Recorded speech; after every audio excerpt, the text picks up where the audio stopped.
I'm running away from this pain.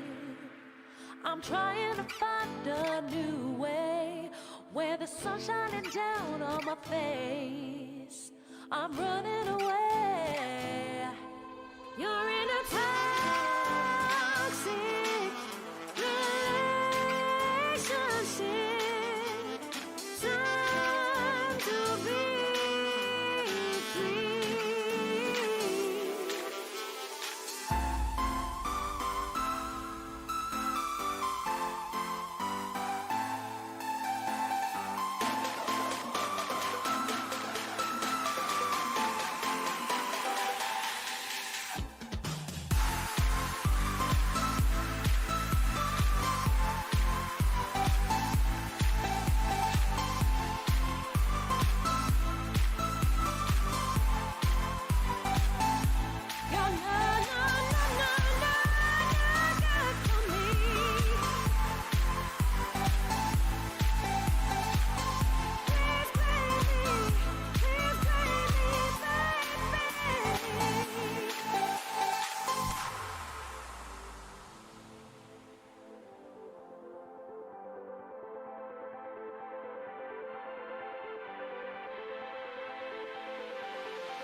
trying to find a new way where the sun's shining down on my face.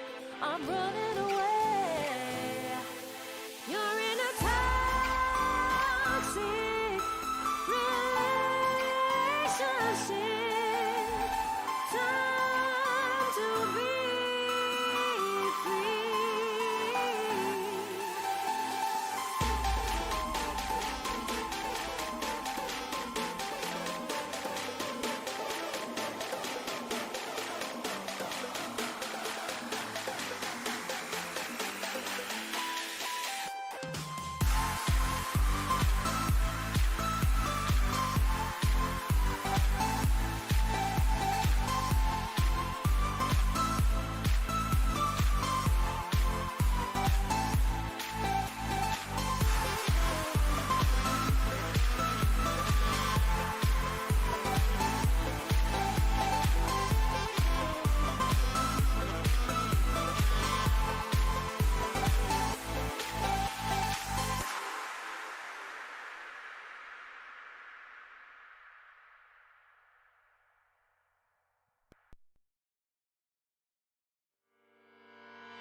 Echoes of your words crashing into me.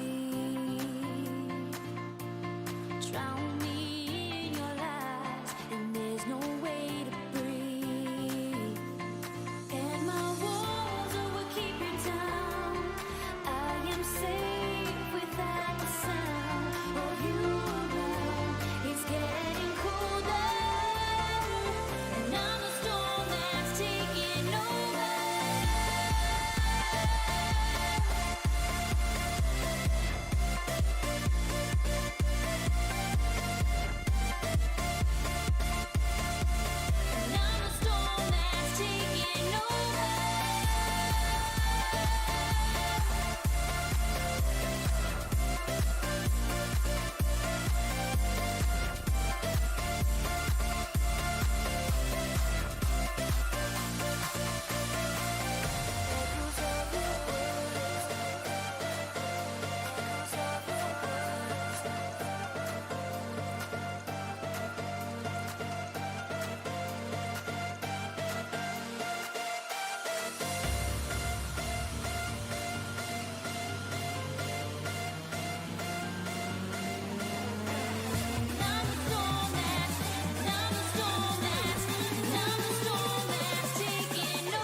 Silhouettes of you used to haunt my dreams. Nightmares laid to rest, no coming back to me. And my walls will keep you down. I am safe without the sound of you around.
Okay, Floki. I'm personally just really. I think the servers are taking a lot of time to come up, but I think they're finally up. For those of you just tuning in, we're watching the ESL 1 Birmingham Southeast Asia Open Qualifier. This is day number 3.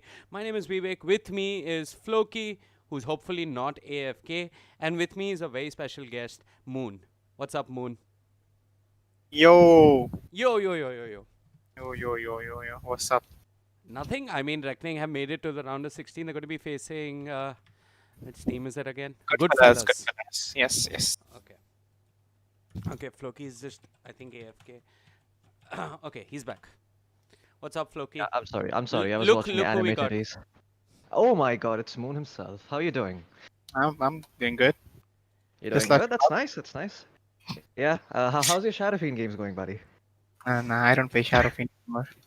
Ah, it sucks. I'm done with that era. Adas didn't work out. Okay.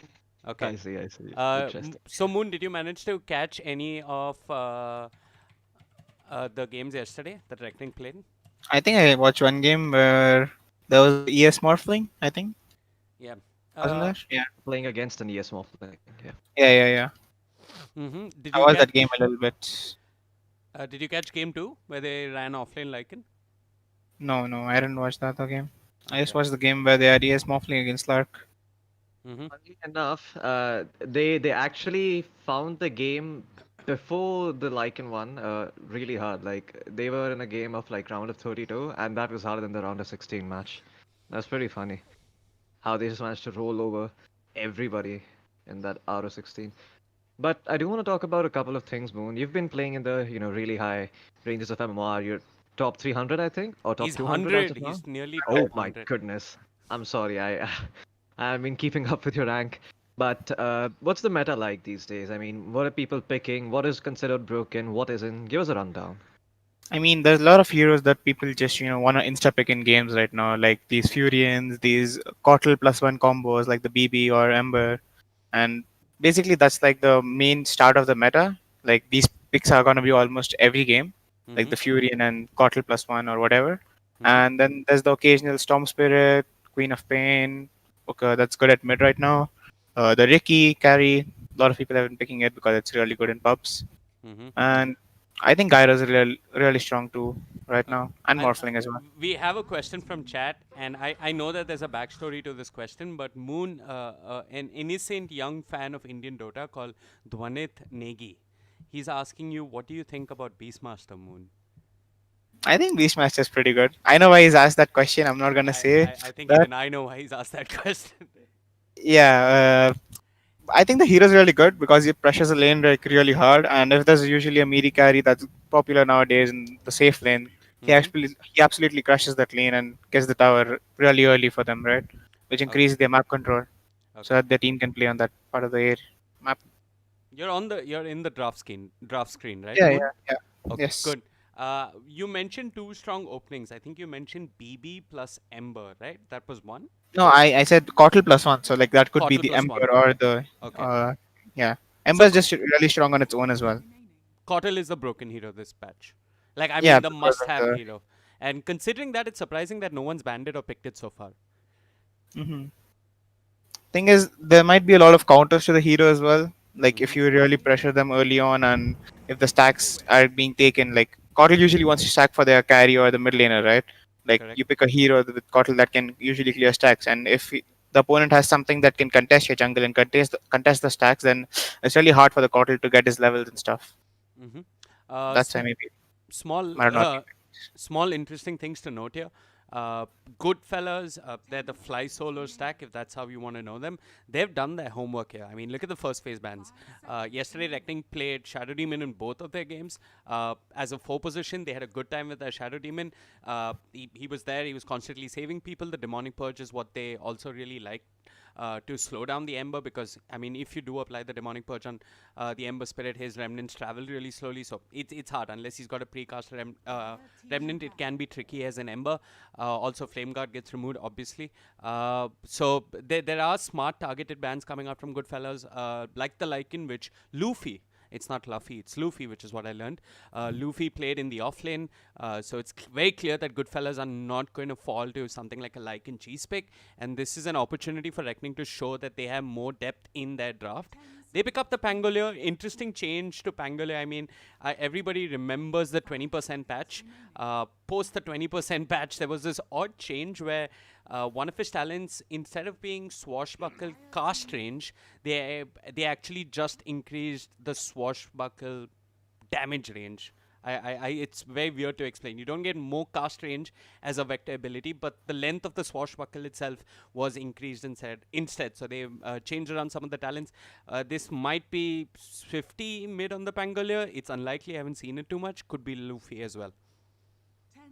I doubt they're gonna pick Swifty's hero this early in a game this important. I think they're gonna save it for the last pick or something of that sort because you really want Swifty to have impact. We saw yesterday in the Void Spirit game that Swifty did seem to struggle early on. So Reckoning Esports, they probably want to give him a bit of a breather here. Just have him see a couple of these picks, then figure out, okay, what's the best hero gonna be? And Goodfellas, well, Keeper was in the pool and they pick it up. Now, I want to ask you a question, Moon. When you see this Keeper of the Light in the enemy team, what is the best way to deal with, just whatever he provides? Like, I mean, you mentioned invading his jungle. Is there any way that you can deal with a huge, insane team fight ultimate? Is there like a unwritten rule that you don't fight without BKBs into Cortal Ember or Cortal BB or something of that sort? I mean, there are some heroes that you can just pick against the Cortal to counter it, like the Snapfire, for instance. You counter the Snapfire, you pick the Snapfire to counter the egg, the Cortal thing. What is it called? Will-O-Wisp, I think? Yeah. Yeah, you just use the Lil Shredder, and then the Cortal thing doesn't really do much in the entire fight. Another thing is people just try to focus it down, like at the start of the fight, instead of trying to run away from it. Mm-hmm. And of course, BKB is the main counter to the ultimate, of course. Yep. I mean, sure, you can like kill the Will-O-Wisp, but the issue with the Cottle is that he just casts it near instantly from a distance, and if you're a Pangolier and you're hoping that you get the Rolling Thunder off, you could be stuck in an unpleasant situation. You mentioned counters to the Phoenix. We don't see a counter just yet, but instead Reckoning, they're going to pick up the Phoenix for themselves. And Goodfellas, I mean, if they want to find the space to have a Snapfire, like Moon mentioned, they have to play this Mirana as a core. That's pretty much it. Yeah, I don't think that's gonna Awkward, happen though. man. Yeah. Also, Floki did mention something that this Pangolier is not Swifty's pick. I just wanted to talk a little bit about how Swifty and his role or his general approach to the mid lane has changed. There was a time long ago where the last pick really mattered a lot, and everybody who was drafting was just holding on to the last pick and hoping that they got the last pick so that they could counter the enemy mid. That was when Swifty was given heroes that would per se counter the enemy mid. But off late, teams, and not just teams, Swifty in general is more comfortable with his hero getting picked and maybe even getting an unfavorable matchup and coming out on top and still making space in the mid game. That's the new and improved Swifty. So he might have asked. It's possible. I don't know. Obviously, Moon can enlighten us, but it's possible that Swifty might have asked to play the Pangolier mid versus the Ember Spirit. I mean, I don't think Swifty's gonna play the Pangolier though. Okay. I'm not sure if he's really comfortable with the hero as much, like as his other heroes, like the TA or Co-op. Mm-hmm. But I think it's a pretty good lane for the Pangolier if he goes mid against the Ember Spirit, of course. Mm-hmm. You have because even in disarm you can't slide. The slide damage doesn't go through if you get disarm before it. Okay. This is also, I mean, it's going to be a mid lane of skill if we do get this matchup, right? Because you're going to try and want to slide and dodge the swashbuckle whenever you can. So if you do see that matchup, it's going to be quite interesting. I think that's one to look out for. But yeah, back to Reckoning, they picked up the Lifestealer. This is clearly going to be Lance playing the Lifestealer. And Moon, I wanted to ask you, is this Lance from the old Arrow Gaming? No. This is not the other Lance. We played against Lance yesterday. Okay. Oh, I okay. think he plays with Actual the Arrow KBC Gaming team. Lance. Yes, that Oh, guy. okay. I think this guy is from the Philippines. I think he has the other name called Demigod or something. Mm-hmm. Interesting. Yeah, I've not really seen I- him in any team before though, Mm-hmm. so I'm not really sure who he is. Which But team yeah, he's did not the Lance from Arrow Gaming. Okay, that's good to know. which team did While you were Luffy getting play in earlier? confused. He did play in some ESL India team, if I'm not wrong. I do remember seeing the name. No, I mean, I'm I not don't know. really sure.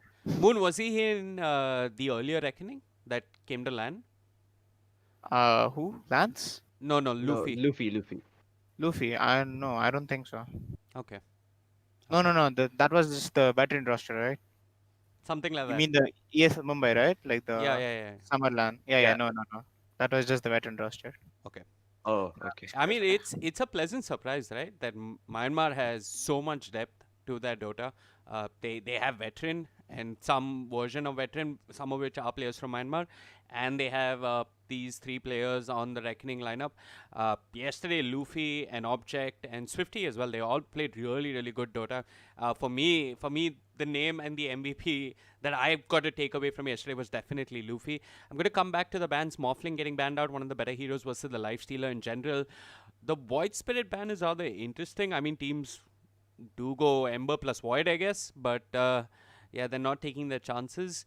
Uh, and on the other side, Goodfellas, they're going to ban out the Ricky. Moon did mention how it's generally one of the stronger carries in this patch. And I don't think any of us could have seen that Death Prophet getting picked up towards the end.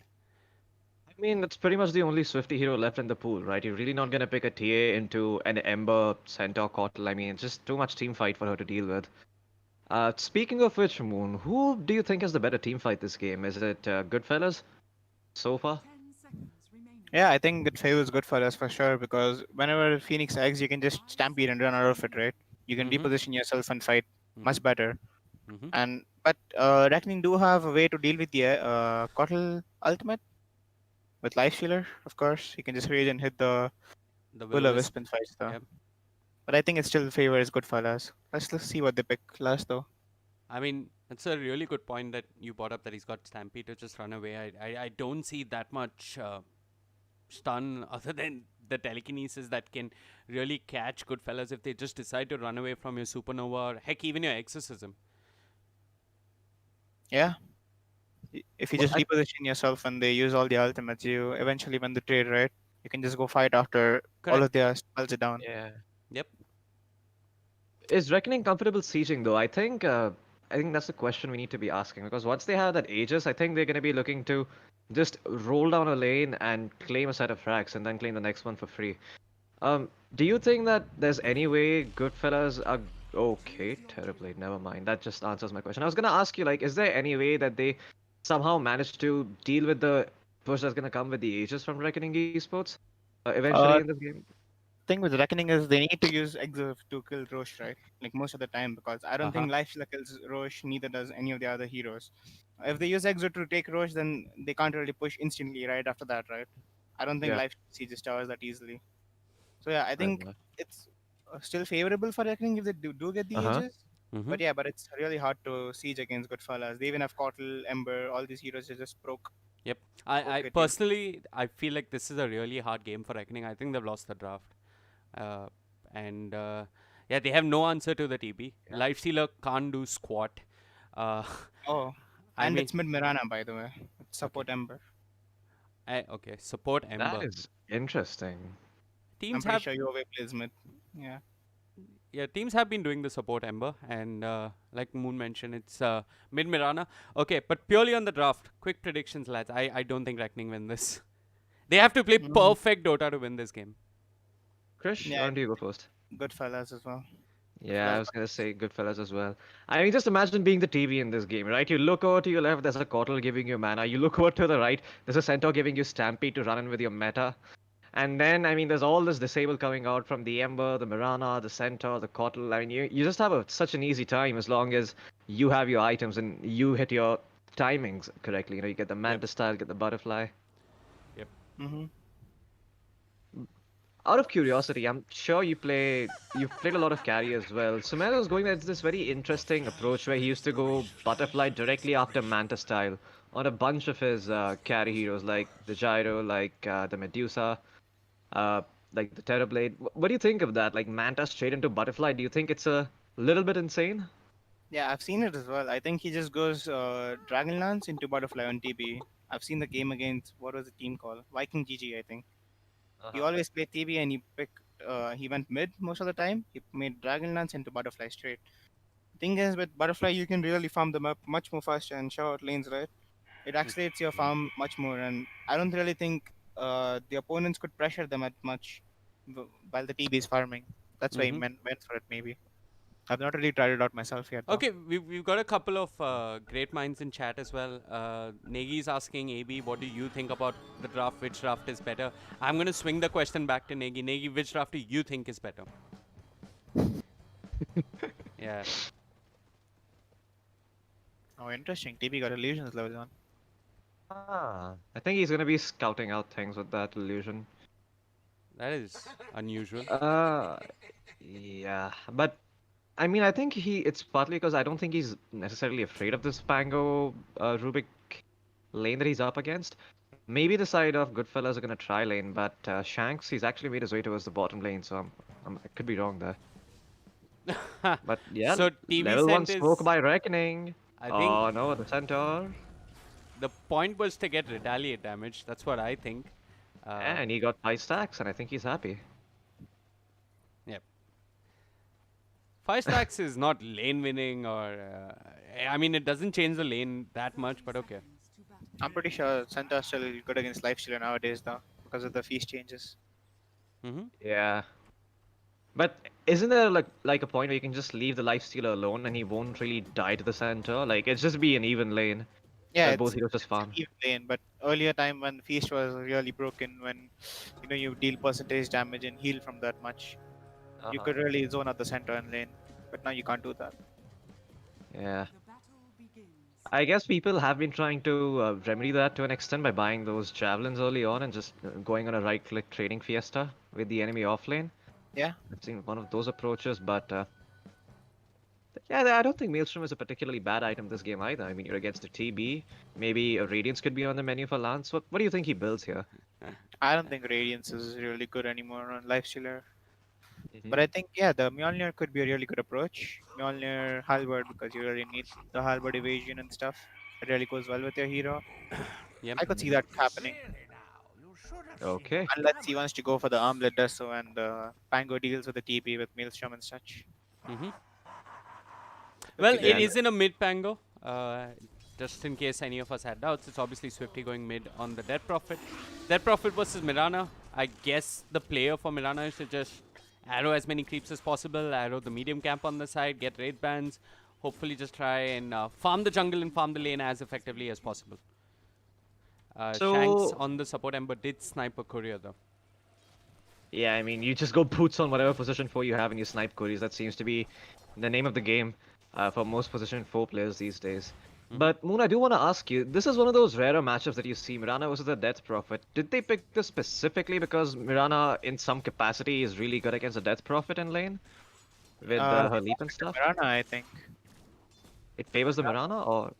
Yeah, the first pick was Mirana. I think they just swapped out the Ember and Mirana positions because they saw the DP.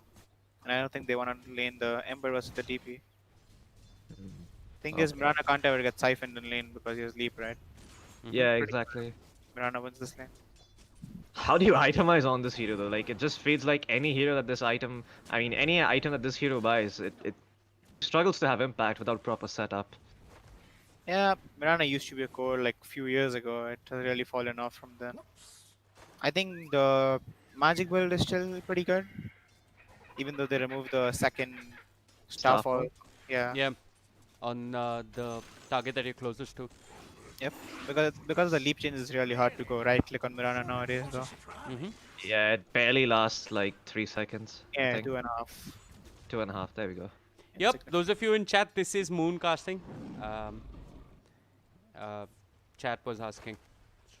So, random question, Moon. How do you feel about a career in casting and analyzing Dota? No, I don't want to do that.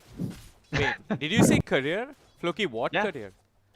No, I'm just asking him. There I mean, is he no can career. definitely make one. If he wants, he can try. He can. Not in I don't India want though. Yeah, definitely not in India. In India, if he wants to do PUBG Mobile, he can. Oh boy. It's a high That's what skill game. everyone's doing nowadays though. Yep.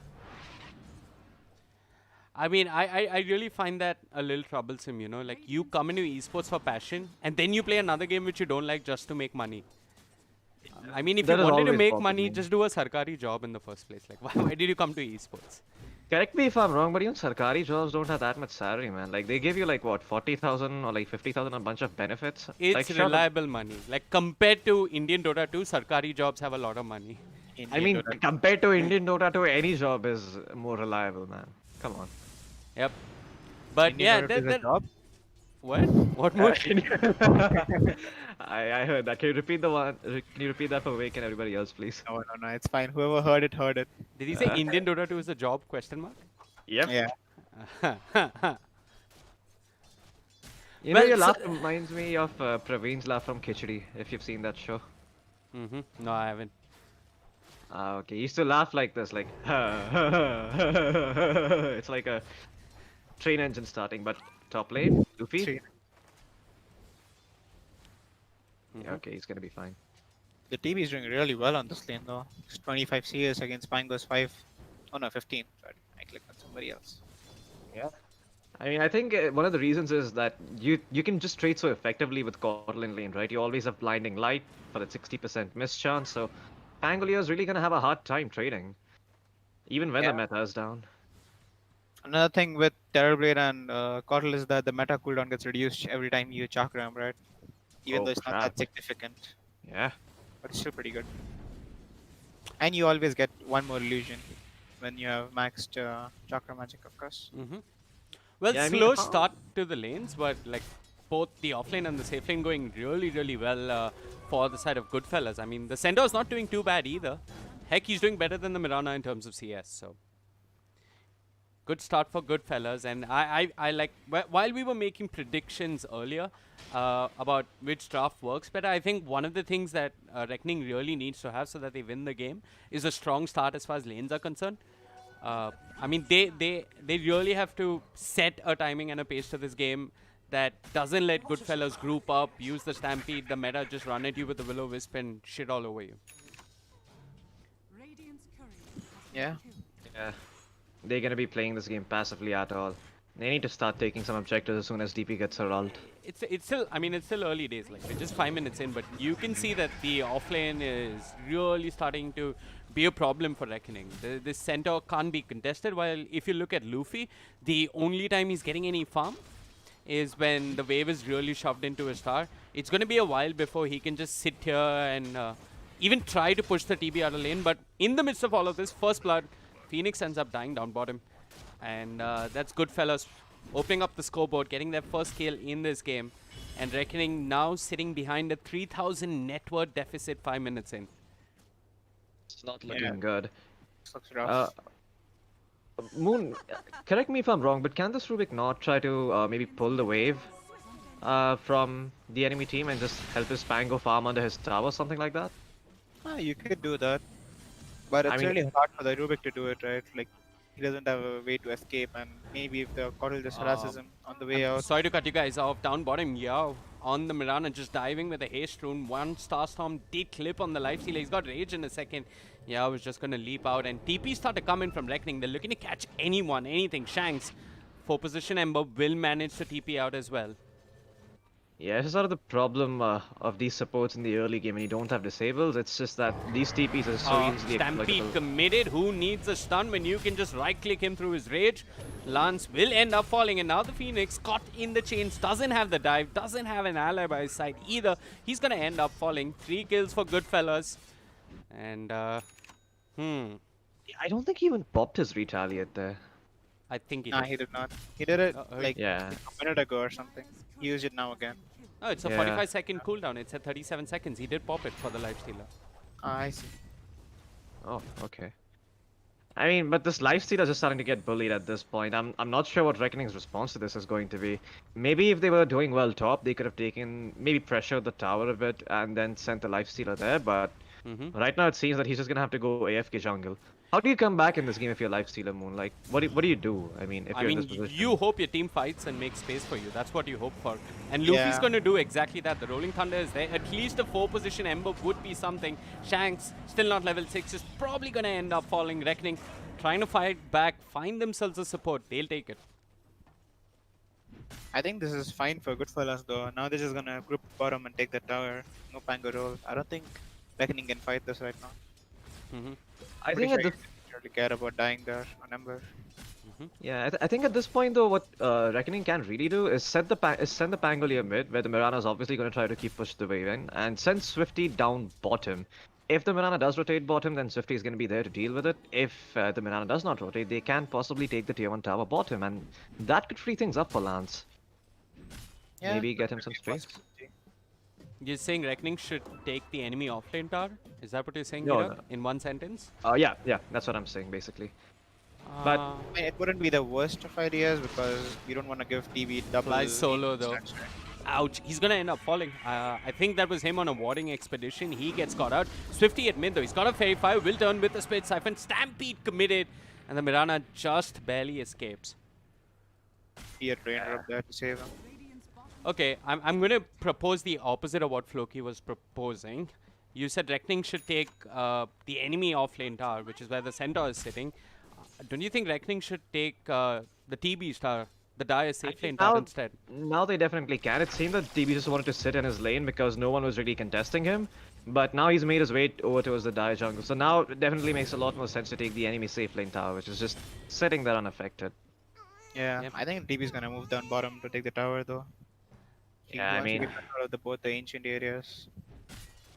And at this point, I mean, it's pretty much going to mean that Reckoning is going to start getting choked out of the map. Even if they get this tower, it's coming off as a trade, and DP doesn't really want to be in that position in this Yeah. game at all. And if they want to take the tower, they might have to use Exo. Yep, they've got him. Luffy is just positioning himself to catch TPs, and yeah, Moon. GoodFellas can really still defend the tower though. I They, don't think they'll they can, I think they but want to, I right? They can think just pressure bottom. maybe they just go mid as well. I think the concerns are the Cottle is not 6. They don't have Stampede, so they don't want to take yeah. a risk. Instead, they'll just Coral take doesn't really have bounties. levels. Yep. Yeah, this is fine. I don't really think they really care about the top tower as much. TB Yep. just wants to farm the double ancient area. But still a good trade for Reckoning, right? I mean, they can start controlling that jungle, that outpost, contest heroes on that part of the map, which is what they were thinking of. Fly Solo did walk a bit far forward. The real question is, are Reckoning going to try and defend mid? I think they have anything really to defend this mid tower. I mean, sure they have a Pango roll, but what exactly are they going to follow it up with? I don't know. By the time we formulated an answer, Floki, the tower fell. So, Reckoning Yep. losing map control bit by bit. But still in this 2-3, very slow game in terms of kills. But yeah, both teams just trying to find better parts of the map to play on. Yeah, and this just sort of seems to be the approach this patch, right? Like, I mean, one team just plays a game of chicken all over the map, and the other team just goes around as 5 or as 4 and tries to take as many objectives as they can before the enemy hits their timings. Hmm. At what point, as Terrorblade, do you just say, "Fuck it, I'm gonna go down a lane in this game"? Moon? Is this one of those games where you go for a butterfly or like a Skadi? What do you think? I mean, it's a really good Skadi game against Lifestealer and DP, right? Oh yeah. It even reduces region now, so Oh, it's yeah. really good against both Oh of the yeah, series. that's true. And he wants to be a little tanky because they have some sort of magic damage and lockdown Yo for him, is right? actually contesting this outpost. The Phoenix will just melt. No supernova for the side of Reckoning. Quick rolling thunder, but I don't think Luffy wants to take part in this fight much longer. The center just throwing his body forward. They'll jump upon the Rubik. The Starstorm there. Rubik there, a remnant just in case. And now Shanks in the fight could look to chase and lock down this Lifestealer. He's got the raid, so Lance okay for the time being, but there's the chains. 4 position Ember is a thing, but not in the 3K bracket or in my pubs. Oh, they've got Oh, more. man, They've got Swifty. Swifty. This just hurts. Swifty, 1v4, pushed about with the blinding light. No one by his side. He's going to try and bring down the center. He is tanky. Those one charges will help him a little bit. But he's dead. Yeah, it just sucks if you're Swifty. And he's just got his exorcism back up too. Maybe if somebody had TPs, they could rotate and really punish this overextension by GoodFellas, but really everyone's just snoozing at the moment, just hitting jungle creeps and trying to get some items up. Okay, quick question to Moon. You're the captain of Reckoning. What do you What? call now, Moon? Imagine you're the captain of this Reckoning team in this game. Not for real. What would you call right now? What would I you mean, tell your I team guess to do? they really need to look out for the TPs that people use. Like this TP just TP'd out, right? You want to go fight them with your ultimates. Mm-hmm. It's really hard for them to come back into this game right now, though. This Mhm. TB is so farmed right now. He almost has one more item after his Yasha. But I do JD's think they need to fight. I don't think they can trade farm against GoodFellas right now. okay. So who Just need needs to to do the fight. fighting and who needs to take a lane or maybe the jungle? I'm pretty sure everyone needs to fight right now. Lifesteal is not gonna really farm as much, right? Even if he gets a free lane, what Yeah. is he gonna get? His armlet? Not that's not gonna change anything though. Mm-hmm. Yeah. So Pretty sure they want you'd like Reckoning to together. make a smoke right about now, if they can, Yeah, or just move to. maybe fight bottom. Yeah, Mm-hmm. they don't have vision there though, so they don't see these people. They Meta's see on cooldown as well. they see the center. They have Yeah, they one. see the center. Yeah, I think they should go bottom area, get part of the map again. Mm-hmm. I But mean, still, I like how we're talking about fighting, but I mean, there's like a Centaur, a Kotal, a Mirana, and an Ember in the enemy team. So the question is, who does Reckoning even kill? I I mean, mean, Swift is gonna have to do some god tier work with the silence. they Yeah. can't really farm anyways, right? TP is gonna out farm you no matter what. Yeah. Okay, that's Stampede used. I mean, I think Reckoning probably still want to hang around and just force the fight. Yeah, Stampede's on cooldown. Meta's on cooldown. Yeah, I mean, Object has the Supernova. Yeah, They but could just go for Angry. tower as well right now. Okay. But it's really hard. Exorcism is available. Yeah, And it's available. this also seems one of the prominent issues of playing the Death Prophet, right? If you fall behind, it just seems impossible to come back in a game. It's just like your hero doesn't do anything because you're constantly going around with 4 other heroes, you're sharing EXP, and you're not really getting that much farm. Yeah, that hero doesn't really come back as well as other heroes do. He can't really go to a lane and just kill the carry or something, right? Like an Ember or something. Yeah. Even if he loses his lane, he needs to play with his team to take towers and stuff. Mm-hmm. That seems pretty impossible to see. It's a rough game for Swifty in a sense, right? 15 minutes in, no hood, no Yules. Didn't even choose to go for bracers. Went for null talismans, which I can get behind, but he's not got much in terms of HP or survivability. I mean, just look at the TV's network. So even if GoodFellas want to stick and push right now, I don't think Reckoning can do as much job. Phoenix going for glory all by himself. They might just bring down the Cottle. The Sunray is there, but a quick blinding light will make sure that the Cottle stays alive. Mirana with the arrow. Won't find anything or anyone. Luffy's got to be careful. The Ember is here and the chains could ensure that the Rolling Boulder doesn't come through. Heck, they won't find the Pangolier, but they'll bring down Object. Reckoning just spending a lot of time on the map, really undecisive, unsure of what they want to do. Will end up losing the Phoenix, and I think by the time Reckoning get together, Stampede's going to be available yet again for the send-off. Yeah, and I think this really shows us the difference between a team or players that are really experienced and have been playing for a long time versus people who haven't really played at this level as much. I mean, you can just look how comfortably GoodFellas are playing. They're not overextending. They're not trying to bite off more than they can chew. For now, they're just taking it easy. They're not like, guys, hey, we need to get Roshan. We need to take the mid tier 2. We have this early lead. They know how the draft works. They're really not overplaying their hand and just taking it easy. Well, Reckoning are going to pop a smoke. If they find the TB, this could be huge. Lance, I'm- open wounds, hit, maybe. I Let's don't go. think the TB But dies. there's the Stampede. Okay, Stampede used the Rolling Thunder committed. Luffy is just going to disengage. Now, there's Shanks on the Ember, though, and he's looking to catch some heroes. He's found Swifty, not the Rubik. Swifty held in place with the chains and the Will-O-Wisp. He should end up dying. Even the Sunray heal doesn't keep him alive. The Rubik falls as well. The Phoenix melts without getting off the Supernova.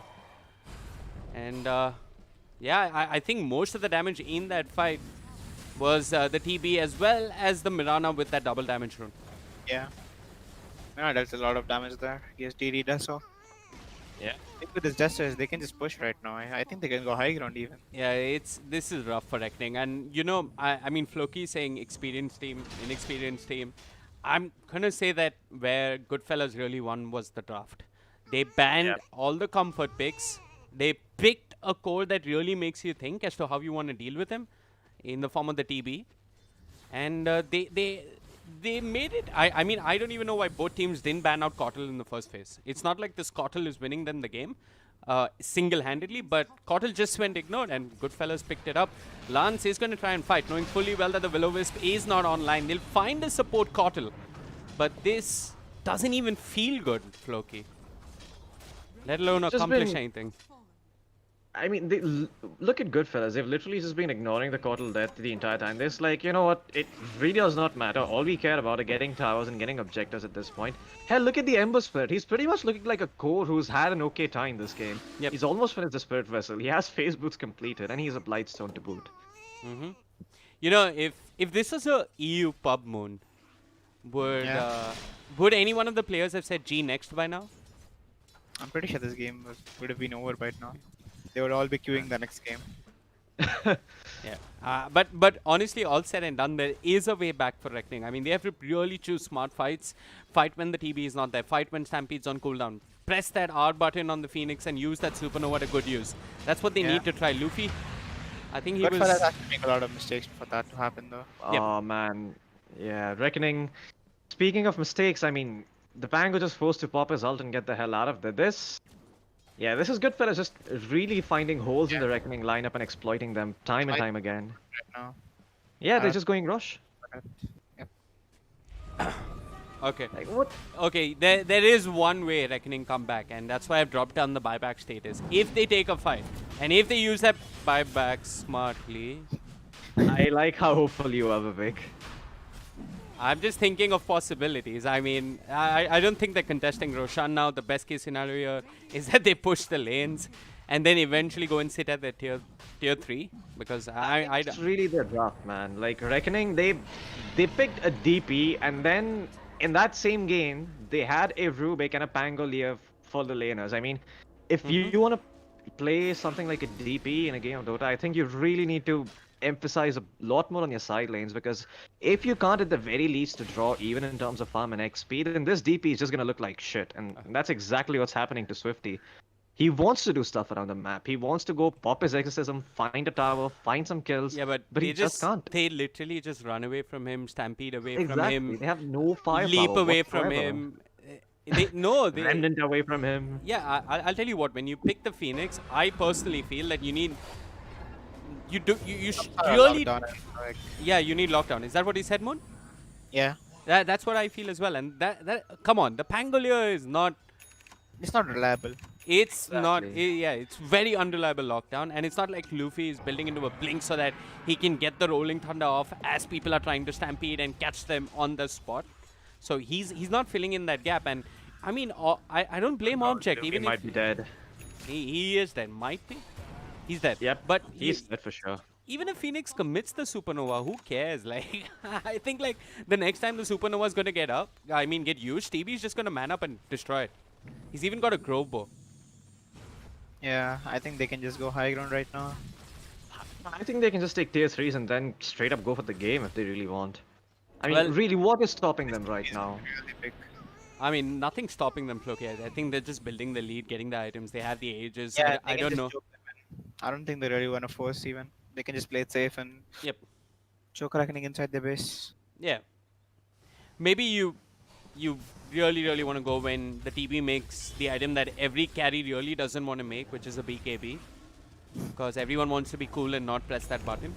But anyways, they've gone in, no BKB. The Terrorblade is beating the tier 3 tower. The Rubik can't do much. He's not done much the whole game. It's been a rough game for him. Not much to steal, primarily because of the support Ember. And the TB just walks past towards that tier 4 tower, brings down the Rubik. Reckoning have one last fight in them. They've got the Supernova, they've got the Exorcism. If there was a time to go, it's now. But time and time again, they walk ahead, they get changed. The arrows are there to follow. Object, though, with a decent Supernova, is buying time. They are actually going to try and disengage.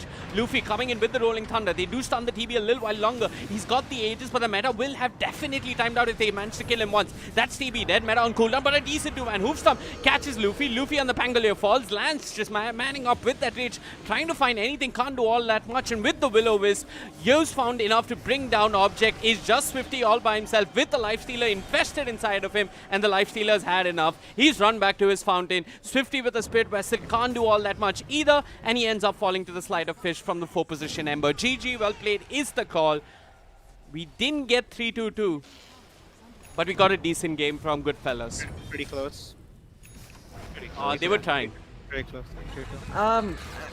I just feel like one of the things they failed to recognize towards the end, maybe they could have played around with this, is that their heroes had a lot of good poke, right? You can stay from afar and just spam the TB down to like a quarter of his HP and then maybe try to initiate onto a fight. Mm-hmm. Instead, they just sort of YOLO'd in with all their spells. I mean, you have a DP, you have a Rubik, Mm-hmm. you have all these heroes with these great range nukes. Just try to maybe whittle him down little by little, and then maybe when his HP is like 1/4, you can go snipe him off quickly and then kill the other heroes before he respawns. But yeah, I guess this is just what happens when you get pressured so much in the early game. Yeah, they used all of the abilities to kill the TB down. When he engages, I don't think you can fight them after that, even I if TB doesn't matter. I feel like in such games of Dota in this patch, when you see or when you very clearly know that your lanes aren't going good, around like the 12-13 minute mark, someone on the team has got to call for really smart fights. You have to take those fights, otherwise you're not coming back. Fights in combination with pushing out the lanes. I mean, did we even see Reckoning? I mean, sure they smoked, but they found a Cottle, I think, and that's not Yeah. enough. They had to do that at least 10 more times in the next 4-5 minutes. I don't think it's even worth it to find a Cortal, right? Even if you find him 10 times, that I guy mean, gives you what, like not just 200 the gold? Caudle, right? They had to find they had to find openings. Like I mean, the TB is logically always in the jungle. You need to call for smart fights and smart aggression, because if you're not being aggressive, they're just going to run over you and own the map. If I you don't, think one of the... Yep. Go anyways, on. I'm sorry. I'm just bringing up something for chat, and then we'll come back to this, and maybe we can theorycraft more about this game. First thing, Moon, we have the semifinals coming up. I think the other teams that are in the running are Neon Esports, CR, which is the Mushi team, T1. Those are some of the teams that are vying for a slot here in this open qualifier. Do you want to join us for the semis, or are you done? Is it time for you I, to go pog? I'm gonna go play pubs. Okay, cool. Thanks for joining us, Moon. Okay. Thank you so Yeah. much. Negi, Thank it's you your for turn Appreciate it. next. Negi. I'll tell him to come. Right. Yeah. Thank you so much for joining us, Moon. But yeah, we say goodbye to Moon. It's just Floki&Veewake for now. Negi, if he does decide to come, would provide a lot of insight on what the supports are doing wrong, even the cores. Okay, so we can jump into Neon Esports versus CR. I think that's going on. Right? Is let me just have a I'm quick just look. refreshing Yeah, the CR's Neon is going brackets. on. Yep. Okay. Yeah, it seems like a game is somewhat close. We can have a look at that. Okay.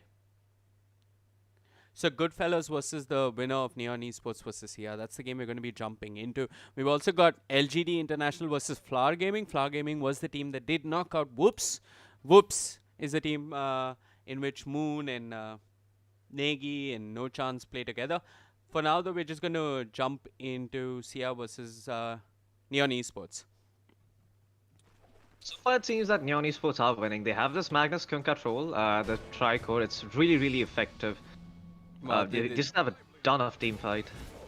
This game is a lot closer. Yeah.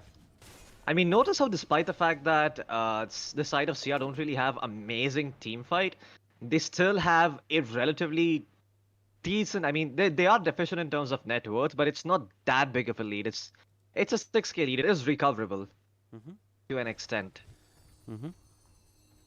Yeah, And, it's 6K at 27 minutes, right? I mean, it's a lead, but it's not the end of the world. In the previous game, just to give you perspective, they had like a 4K to 5K lead at like 4-5 minutes. Or wait, no, not 4-5 minutes, 10-11 minutes. So yeah. But yeah, last game they also weren't making very smart moves around the map. I'm curious to see how the side of CR has been dealing with this all along. I mean, the amount of team fight, you look into Neon Esports, you just never want to go into them as 5 with your heroes. I mean, like, what exactly are you going to be able to achieve against an RP, a Dream Coil, a Boat, a Troll Warlord with his ult, and a Phoenix Egg? I mean, Yep. they just pop all their spells, and they can just go AFK from their keyboard and they'll win the fight. Yeah, it is a really hard game for the side of CR, because I personally thought the way they win these fights is if this was like a support Weaver and he was building an Ag Scepter. But it's a core Weaver. He's got himself a BKB and a Mjolnir. They haven't got much in terms of saves. They haven't got much in terms of team fight. So yeah, the game looks stacked against CR, and they really have to make some nutty plays if they want to come back. Speaking of nutty plays, a very nutty deny up top by Rappy on that tier 2 tower. Oh yeah, I did catch that. The puck. Yeah.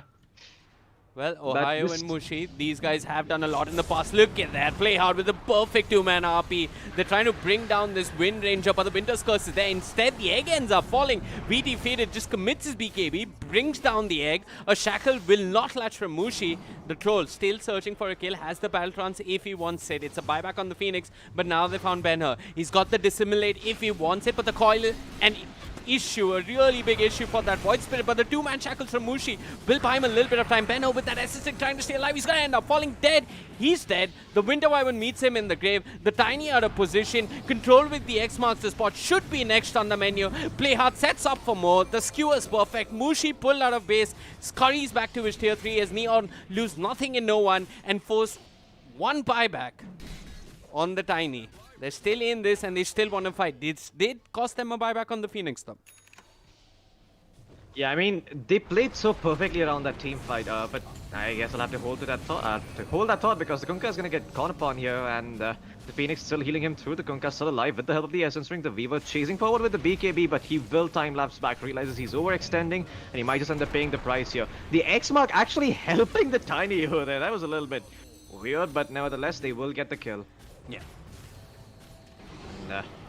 The Troll wall out for now. Looking to find a target, but they find the Phoenix. The Phoenix did get pulled with an 8th Remnant.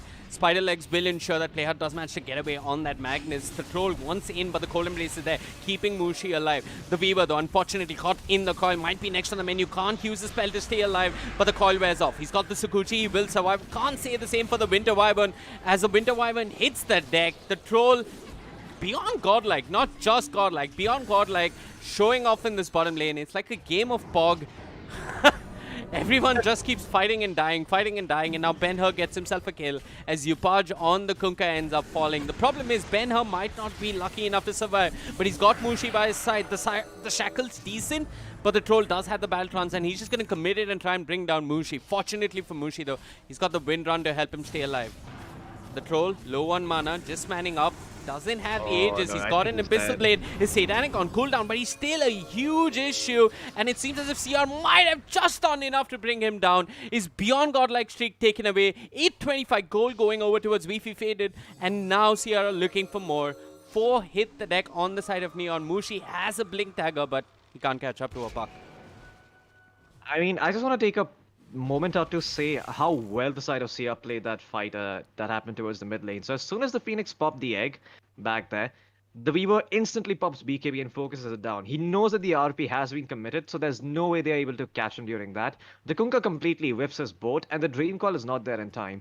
And Neon Esports, I think what's happening to them is that they literally are unable to find some of these big 2-3 man combos. You know, the Magnus only got a 1-man RP onto the Wind Ranger, who had already used Wind Run, by the way, so she stayed alive for a fairly long time.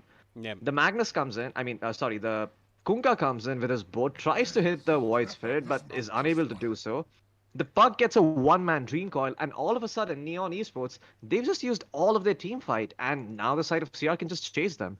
So they really need to execute their team fights a lot better. They need to decide who's going to be the guy who's going to use his ult in a semi-useful way.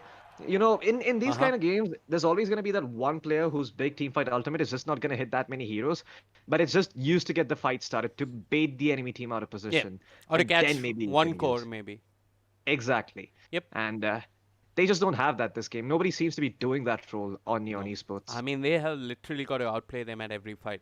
That's the only way they win. And I think a reason CR had a chance in that fight is because one, Neon did overextend a tad bit on the Troll, but also because Neon were fighting at CR's tier 3 tower. If CR didn't pull through, that might have just been the end of the game there for them. Also, Mushi with those shackles. He had some pretty good shackles in that game, Floki. Yeah, I mean, he's just proving Slack strong, and he's showing Slacks that, hey, Wind Ranger, it's a legit hero. Stop talking shit, bro. I mean, that's Slack's video. I think there's one very deceptive aspect of how he looked at those statistics. He only pulled out stats from TI. Not from majors, not from minors. But even then, despite that, I mean, you're just not counting the fact that this hero is probably the king of pickoffs. You have such a strong focus fire that Yeah. allows you to take down almost any hero in the game. Yep. You have a 4-second disable, which can be reduced with its, cooldown reduction talent and something like a Cotton. But You Slacks can, has a point though, how Wind Ranger could be a criminal pick in pubs. I mean, I see where he's coming Sure. from. Absolutely, I have no doubt about that. Because this hero literally is a solo warrior, right? Look at all of her spells. There is not a single spell that synergizes with any of his teammates in any way, shape, or form. Yep. What's I mean, at best, you can say there's a stun. And that's mean, about it. Mushi's also approached this game very differently, right? He's building utility, which is a very interesting approach to play Wind Ranger. He's got arcane boots, so he can just keep farming. He might not be outputting a lot of physical or magical damage 32 minutes in, other than his power shot, of course. And he's got himself a pipe, a blink, and a mech. All he wants to do is make sure that his team stands a better chance in these team fights. And I think if Mushi itemized any other way, I don't think CR would be able to even contest the game as much as they have 33 minutes in. Definitely. I think one of the biggest upsides of having a Wind Ranger in your team is that when you have such a short cooldown, high damage nuke, you can farm very easily with it. Oh, yeah. So it gives the offlaner some sort of a comeback mechanic. And Mushi, I'm pretty sure he's been exploiting that to its fullest. Oh, Rappy could be in trouble. The smoke. Not familiar with the illusory yeah, orb. but the toss, but the supernova comes through. Can they kill the egg? VD Fated destroying, but the RP play out on the money, keeps the egg alive, but the egg finally ends up falling. They barely get it. Fated with one last hit will destroy the supernova, but Floki at what cost? Not much, because they do get a decent Winter's Curse. They are controlling the Kunkka. The Void Spirit jumps in, but Yupach with his BKB and the Essence Ring is alive. Mushi though with the Wind Run is running him down. A double kill for Mushi. Fated, full HP, a third of his mana missing. He's a lot to offer in this fight as he turns towards the troll. The troll did manage to pop the battle trance. The problem is Mushi with the cold embrace will completely be okay from that battle trance. 3 heroes fall, and just like that, CR is back in this game. Yeah, I mean, this game just starts looking like it's slipping away from Neon Esports' grasp because they have such good team fight, but they just seems like they don't have the damage to follow it through. The Kunkka once again got caught out by the Winter's Curse. The Magnus immediately there with the RP to make sure that the egg can survive for a little while longer, but Rogi was able to snipe it with the Arctic Burn there from a long range. So no team fight follow-up really. Your Phoenix is dead, which is probably one of your highest damage dealers in these fights. The Troll Wallet is all completely stunned up, so he can't do shit. The Dream Coil, I mean, the Puck, he's gone for this sort of initiation-heavy build, so he doesn't really have a Dagon or something like... I don't really even know what damage items he can build. Maybe like the physical damage build with the Desolator and Maelstrom and whatnot. So really the lack of follow-up to the disables is what's causing them issues. Yep. Great curses by Rodgi though. I have to commend this guy because every single time there's a Magnus RP, he immediately counters it with the Winter's Curse. Yep. I think maybe what you want to do if you're Neon is try and find the Winter Wyvern. If you can. For now, though, they're going to find Ohio down bottom. That's Ohio. They're 46 seconds without buyback. And I believe the Dire have 2 siege creeps coming down bottom. Oh, Ben-Hur, he has the Invis rune though, and the Puck is gonna get spotted out, and just like that, he will end up biting the dust. Wind Ranger as well as Void Spirit. Amongst the two of them, they've got a lot of pick-off potential, Floki. Yeah, I mean, Mushi's got the definitely. blink, and this Void Spirit has the Spirit Vessel. He's closing in on his axe. If they catch one hero isolated or near the trees, he's dead. Yeah, and I mean, this sort of seems to be the approach, right, with these sort of heroes. You just want to catch people that are split pushing and trying to buy time. Oh, but Yopaj. That sucks here. The double damage rune getting sniped right from under him. Oh, yeah. But yeah, speaking of the way the CR lineup has been playing this game, huge props to VT Fated with his item build. You know, he goes for the Mjolnir, that gives him a way to deal with the egg. Then he goes for the BKB, so he doesn't really have to worry about all the other extra bullshit coming out from the Puck, the Kunkka, the Phoenix. And then he itemizes straight up into a Satanic. So he essentially has 3 lives on this Puck, 4 with yeah. the Aegis. I mean, sorry, And- on the Vita. And look at what he's building after the Satanic. I think that's a great item choice as well. You get stats, and you basically apply HP reduction every time you auto attack someone, and it's great to have versus heroes like the Troll and the Kunkka and Even the Phoenix with that Sunray heal. Man, CR are feeling strong. They're just going high ground. The Kunkka. Has to be careful. Yeah. Okay. Neon have got to approach this with extreme caution. BT Faded does have the Satanic and the Aegis. You want to bring him down without committing too much. And without clumping up or getting out of position for a Winter's Curse. And you can see CR still respecting the team fight from Neon. They know that they can get caught out very easily and then just lose their Aegis and lose their Weaver in the blink of an eye.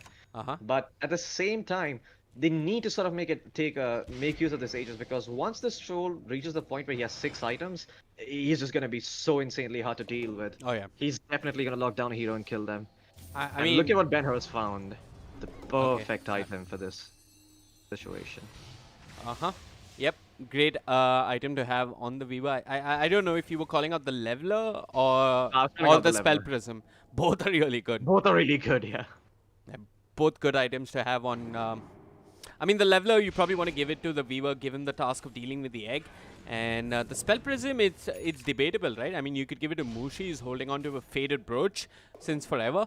Or you could just give it to the Tiny or the Void Spirit. Both really good candidates for cooldown reduction. Yeah. The great thing about Spell Prism is that it's such a versatile item. It's never bad in any situation. It's always somewhat good. And it's almost like a mini Octarine core. You can give it to any hero, and he'll have that extra impact in those fights. Yep. Especially if it's something like an Ember. Pikachu Gaming, thanks for tuning in. Welcome to day number 3 of the ESL 1 Birmingham Southeast Asia Open Qualifiers.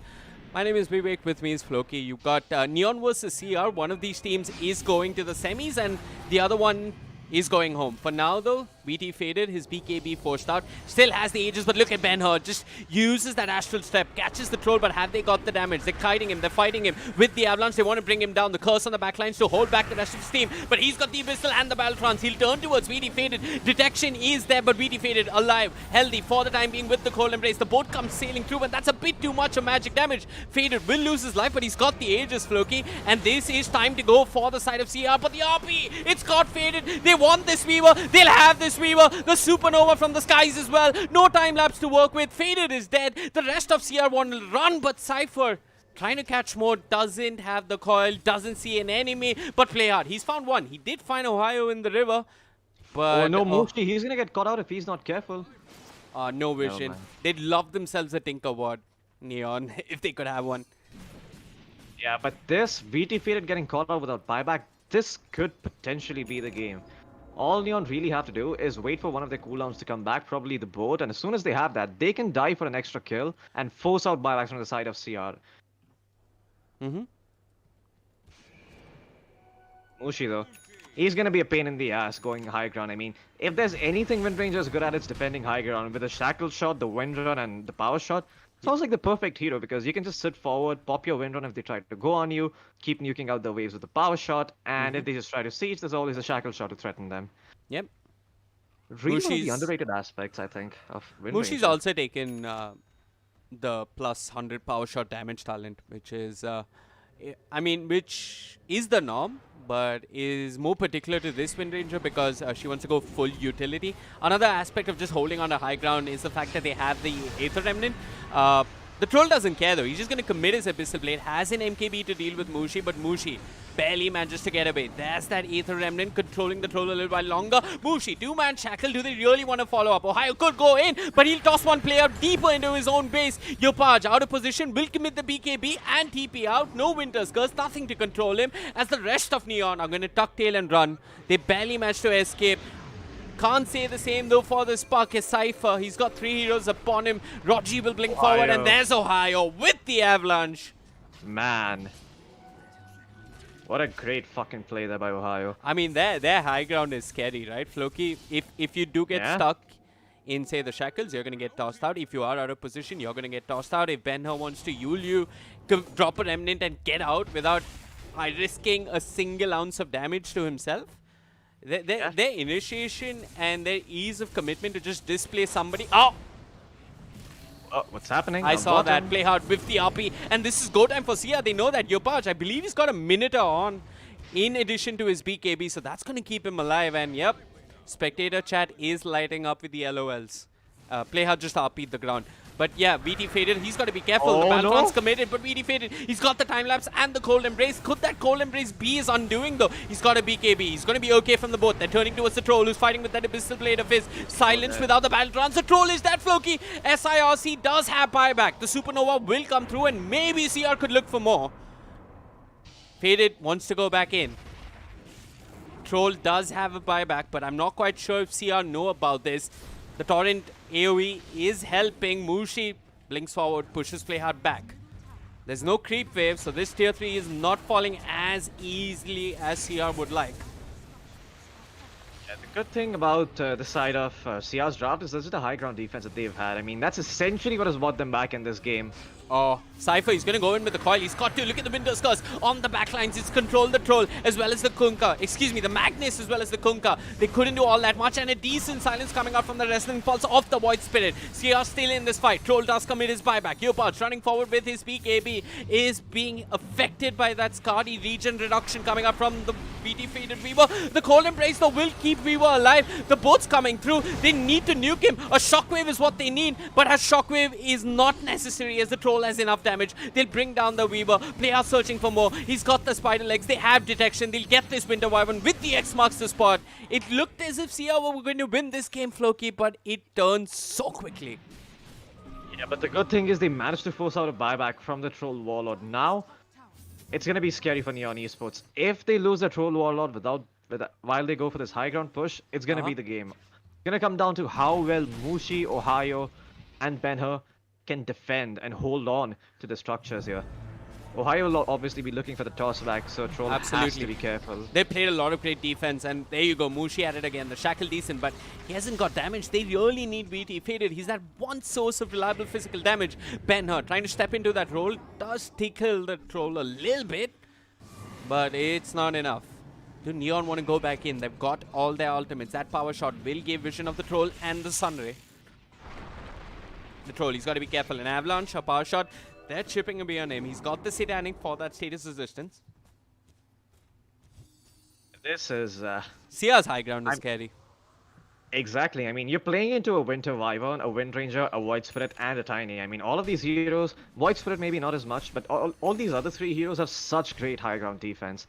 Like, you get caught out once, and you're gonna get tossed back into the tier 4 towers, and you're gonna end up dying there.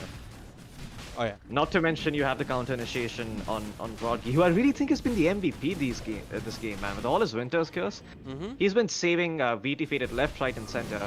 And oh man, that actually could turn the tide of battle. This Roshan Did they get is now a gonna shard? put CR on a. No, they didn't get a shard. They got an Aghanim Scepter, which they gave over to the Kunkka. So he's gonna have that Torrent Storm. Oh, In these jeez. team fights. Yeah, and that's gonna be really, really annoying. I mean, the torrent storm is really annoying, right? You see it. It's not like the normal torrent. The enemies do see where the torrents are going to spawn, but it's still such a headache to play against, especially when you're trying to do something like, I don't know, break down the egg, which is primarily VT faded. He's going to have to commit his BKB just for the torrent storm. Sometimes. Yeah. I also have to mention the troll going for this late BKB.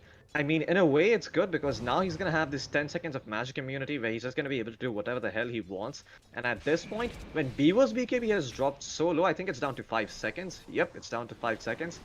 It's gonna get really, really difficult for him to deal with the troll wall because once you get rooted, I don't think you can use time lapse. Once you get rooted by the puck. No, once you get rooted by the troll warlord, I'm not sure. You can't. I mean, I don't think you can time lapse when you're rooted by the puck or the troll.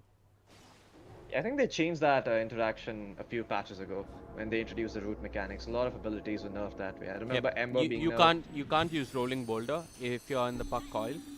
You can't use storm alt. Storm what? The Storm alt. Oh yeah, you can't zip. You can't pounce if you're a Slark. But I know the puck coil is a little different from other routes. It's called a leash technically, I think. So, yeah. Could be. Yeah, so I don't know if they really wish that Lotus Orb came a second earlier, but doesn't matter. They're just going to hit away at the star, and Ohio isn't doing much about it. The Sunray healing up the troll. We defeated trying his best. Decent toss, but that Aether Remnant kind of working against the toss. The troll will just go in with the Abyssal, and they have skewered VT faded way back out of his base. He's got a BKB and the time lapse as well, so that RP doesn't do all that much. The puck being focused now will end up falling. They lose the puck. 93 seconds without him. CR looking for more. Benner, he's got an astral step. He wants more, looks towards Phoenix, does get him clipped with the silence from the Resonant Pulse, controls him with the Aether Step, but the Phoenix with the 4-staff will be alive and healthy for the time being. VT faded running in, a decent 2-man Winter's Curse. There's that Taunt Storm that you mentioned, but it's not enough to keep the Kunkka alive. He's dropping really, really low. The Troll, along with the entirety of CR, will bring him down. The Troll still trying to man fight for his dear life here. Will not get Mushi. It's the Cold Embrace, the toss. Ohio will do anything so that he can keep this Mushi Windrunner alive. They'll finally bring down the Troll. That's the Aegis God. 4 heroes, heck 5 heroes from the side of CR surround him, and there's not much he can do other than BKB and TP because they haven't got a single stun other than the Winter's Curse to pierce through that. That was actually the best case scenario for Neon there. The BKB TP out by the troll, there's absolutely nothing the side of CR could do against it. And this essentially gives them a chance to fight back in this game. They have buybacks up on the troll and the Kunkka, and they will have to expend it if they want to hold on to their structures. Because if they don't, Mega Creeps will certainly be going to the side of CR. Yeah. And there's buyback number 1, just testing the waters, seeing if the side of CR back off. But I'm sure Mushi is saying, guys, no, we need to force more buybacks. We're not going to back off just yet. I mean, they should get at least a tier 3 tower, right? They have the focus 5, they want to use it. Benner can keep them occupied like this. So yeah. Yep, they're getting a lot more than a tier 3 tower. They forced out the Glyph, the puck is respawning, the Magnus respawning in 10 seconds as well. So not as bad for them. They only expend 1 buyback and they managed to get the puck. They managed to save the puck buyback and the Magnus one. So they do have a really good chance of coming back in this game once again. But I've dropped down the buyback status. The Troll has no buyback for 1 minute and 43 seconds. Kunkka doesn't have buyback for 7 minutes. For Mushi, it's a factor of money. The money issue seems to be affecting both the Tiny and the Magnus as well.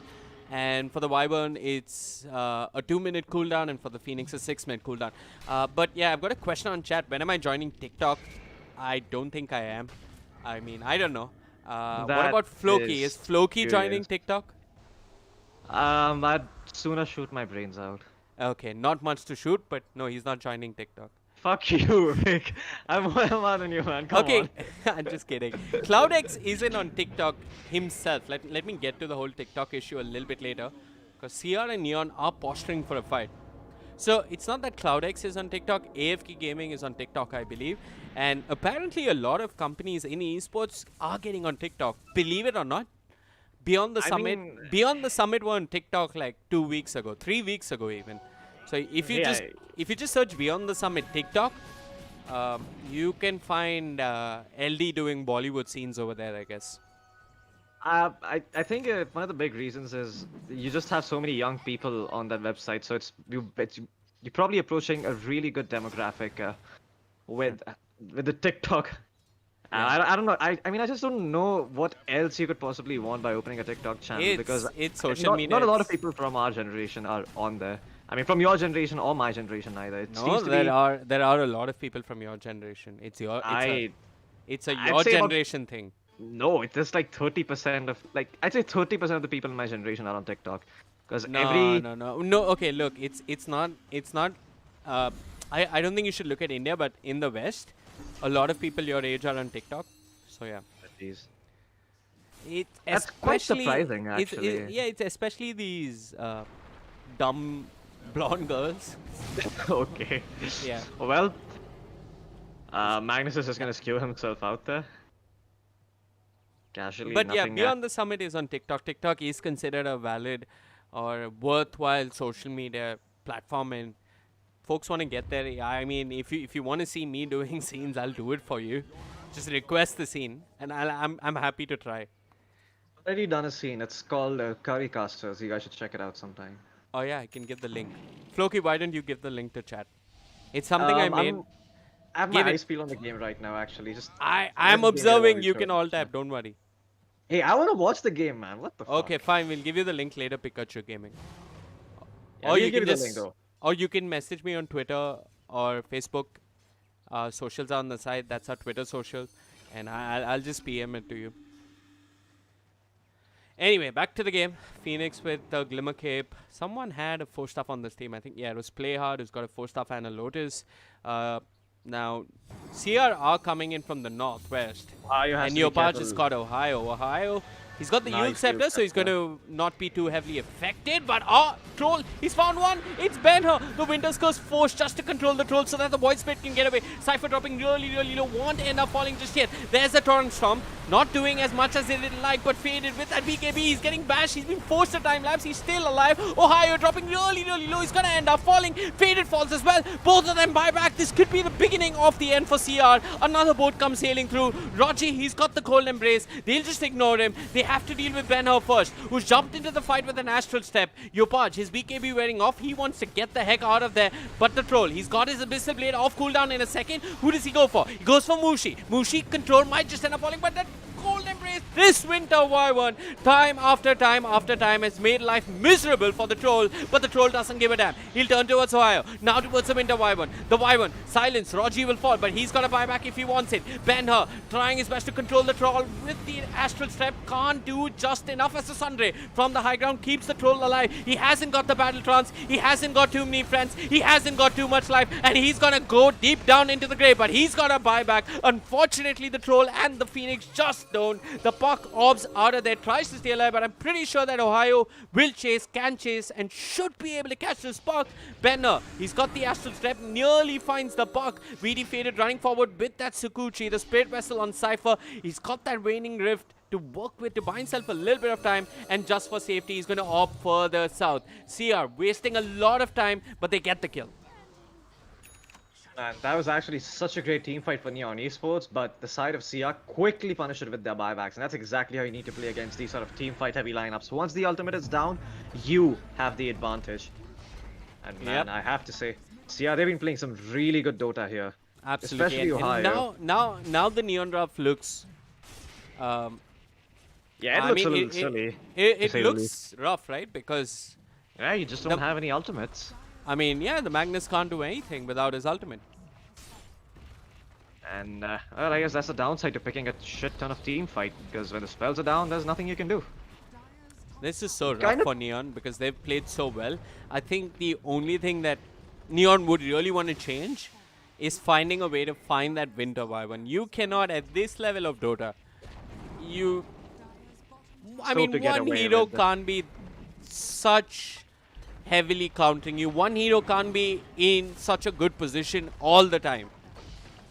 Yeah, I mean, he's just been having the time of his life with his Winter's Curses and whatnot. I mean, sure, he's been dying, but he's been doing his job and then some. Yeah. Oh, no, the Troll, he's gonna get tossed back. Yeah, I saw that. As the BKB at the ready. Well, there is one last fight. They've got the Glyph. There's the Abyssal. They control the Void Spirit. They want to bring down Ben-Hur. But Ben-Hur okay with the Yule Scepter. Ohio by side with the Avalanche. Someone's got a Hex as well. The Troll is still alive. Has the Satanic and the Battle Trance. How much can a raid boss can he be? How much of a raid boss can he be? I mean, three sets of Megas to go up against. I don't know. This is going to be rough, but at least they have the empower to defend. Now, if they really want to hold on to this, they need to start building some lifesteal items, because without that, holding this Mega Creep defense is going to be a pain in the ass. Yeah. I'd really like to see the Troll just get rid of the boots and maybe get a Shadow Blade or a Blink or something. I actually think that more than any of those items, I just think that the Troll needs to have a lot more HP, or like he needs to have some way to burst these heroes down. Just the Abyssal Blade is not cutting it. I think if he has a Hex, then he can definitely kill the Weaver, because the issue that's plaguing the side of Neon is that even when they go on the Weaver, he's just able to time-lapse out, Shukuchi away, get Cold Embraced. I mean, I said the Shadow Blade or the Blink so he finds the Winter Y1. I guess you can try and find the Winter Y1, but even then, I mean, you need your team to follow up. I think it's more of the team's job to find the Winter Y1 rather than the Troll. You try and find the Winter Y1, you pop him with a bunch of ultimates, and then your Troll goes and cleans up with everyone. Okay, hold on. I know whose job it is to find the Winter Wyvern. Magnus? The Puck. Okay. I mean, it's logically the Puck's job. Yeah, true. Buck can catch the Winter Wyvern and he can bring him down too. They need to coordinate the Phoenix Egg along with the Winter Wyvern though. I mean, like, if they manage to force out the Winter Wyvern ult, just to pop the Phoenix Egg, then that's gonna be a huge win, especially if it's not controlling the Troll Warlord. The main issue that's playing the side of Neon Esports is just that the Troll Warlord gets controlled by the Winter's Curse. That's literally it. I mean, if there was no Winter Wyvern... It's not like he dies in the curse. Floki, in that previous fight, he used his Abyssal Blade twice. Heck, maybe even 3 times. I'm not sure. That is a lot of Abyssal Blade usage, but what happened was the Cold Embrace. Somebody needs to silence this Winter Wyvern. It's that simple. Yeah, and I'm not sure if that's going to work out at this point either, because the Winter Wyvern has a Glimmer Cape at the ready. He also has the Magic Lamp, so whenever he falls below 20% health, he will receive that Hard Dispel and have his spells up. So at the very least, he can Cold Embrace himself. Yeah, but if he does use the Cold Embrace on himself, he's not going to be casting the curse. That's when you commit, say, Coil or RP or heck, even an Abyssal Blade on the Troll and you focus one hero. You have so much. Just look at Neon. You have 2 BKB piercing stuns. You have 1 BKB piercing item. You have an AoE leash. You have Torrent Storm, and you're still struggling to control all these heroes. I mean, I get that Sierra playing well, but Yeah, I mean, you really need to learn how to layer your disables properly and use the right heroes for the right opponents, essentially. I mean, this draft, it is possible to win with what Neon Esports have. In fact, it's actually quite easy to do so, perhaps, but they need to show the discipline to wrap around and find the Winter Wyvern. They can't just hope to strong-arm their way into their fight and pray to God that their teamfight ultimates win them the game. With the Winter Wyvern, that's just not happening. I mean, they have the Aegis on VT Fated, but once again, he does not have buyback, so you essentially just want to hold out until you have this buyback before you decide to go in the game. Makes no sense at all to try and do it before that. Speaking of the Weaver, he has finished the Assault Cuirass now, so even more damage going to be coming his way. And also provides a strong amount of resistance to the Troll Warlord. Although he does a fair amount of magic damage too with his MKB and bashes. Question is, what is Mushi built? Okay, so Mushi completed the MKB, he's gone for the Hex, and he has a cheese slot which he can use later on. Oh no, but a rookie mistake here by the side of Sia. They dropped these odds on the high ground, and Neon Esports, they know exactly what's up. Jig's over. I mean, the game could swing right back towards Neon, right? I mean, they get one decent RP or... who botches their initiation, really. That's what it comes down to, is who fails at starting the fight properly. And when I look at the side of CR's lineup, I think it's very difficult for them to start these fights because all the heroes have to go out of position. But if they manage to force some sort of response out of Neon without too much commitment, then they can take the fight very easily. Like maybe pop a Phoenix Egg or throw out a Ghost Ship or a Coil. Yeah. And Sierra playing this very well. They're destroying all... all the unnecessary buildings before the tier 4s. They're shoving in the waves. So, I mean, Neon have to deal with the wave or have to decide to be in position so that they don't get tossed out like that. Ohio with the initiation does find the Kunkka. Yopaj has his BKB. He's going to run away. Benna on the sides. He's found play out. Forced to use the magic lamp or the Minotaur on. Does end up surviving. SIR see the troll trying to find someone or something. VD Faded was silenced, but he's got the BKB and the time lapse. The bashes, though, are there. The Troll not having enough in the tank to bring down this Weaver, as there's a 2-man shackle coming out from Mushi to control both the Phoenix and the Troll. BKBs as well as Minotaurs expended. Neon have got to be cautious because on the side of CR, they've still got the Aegis, they've still got the cheese. Yeah, I mean, I don't think VT Faded has to be this afraid of the side of Neon Esports draft. I do think he can just go forward and hit the tier 4s and maybe just force out some spells.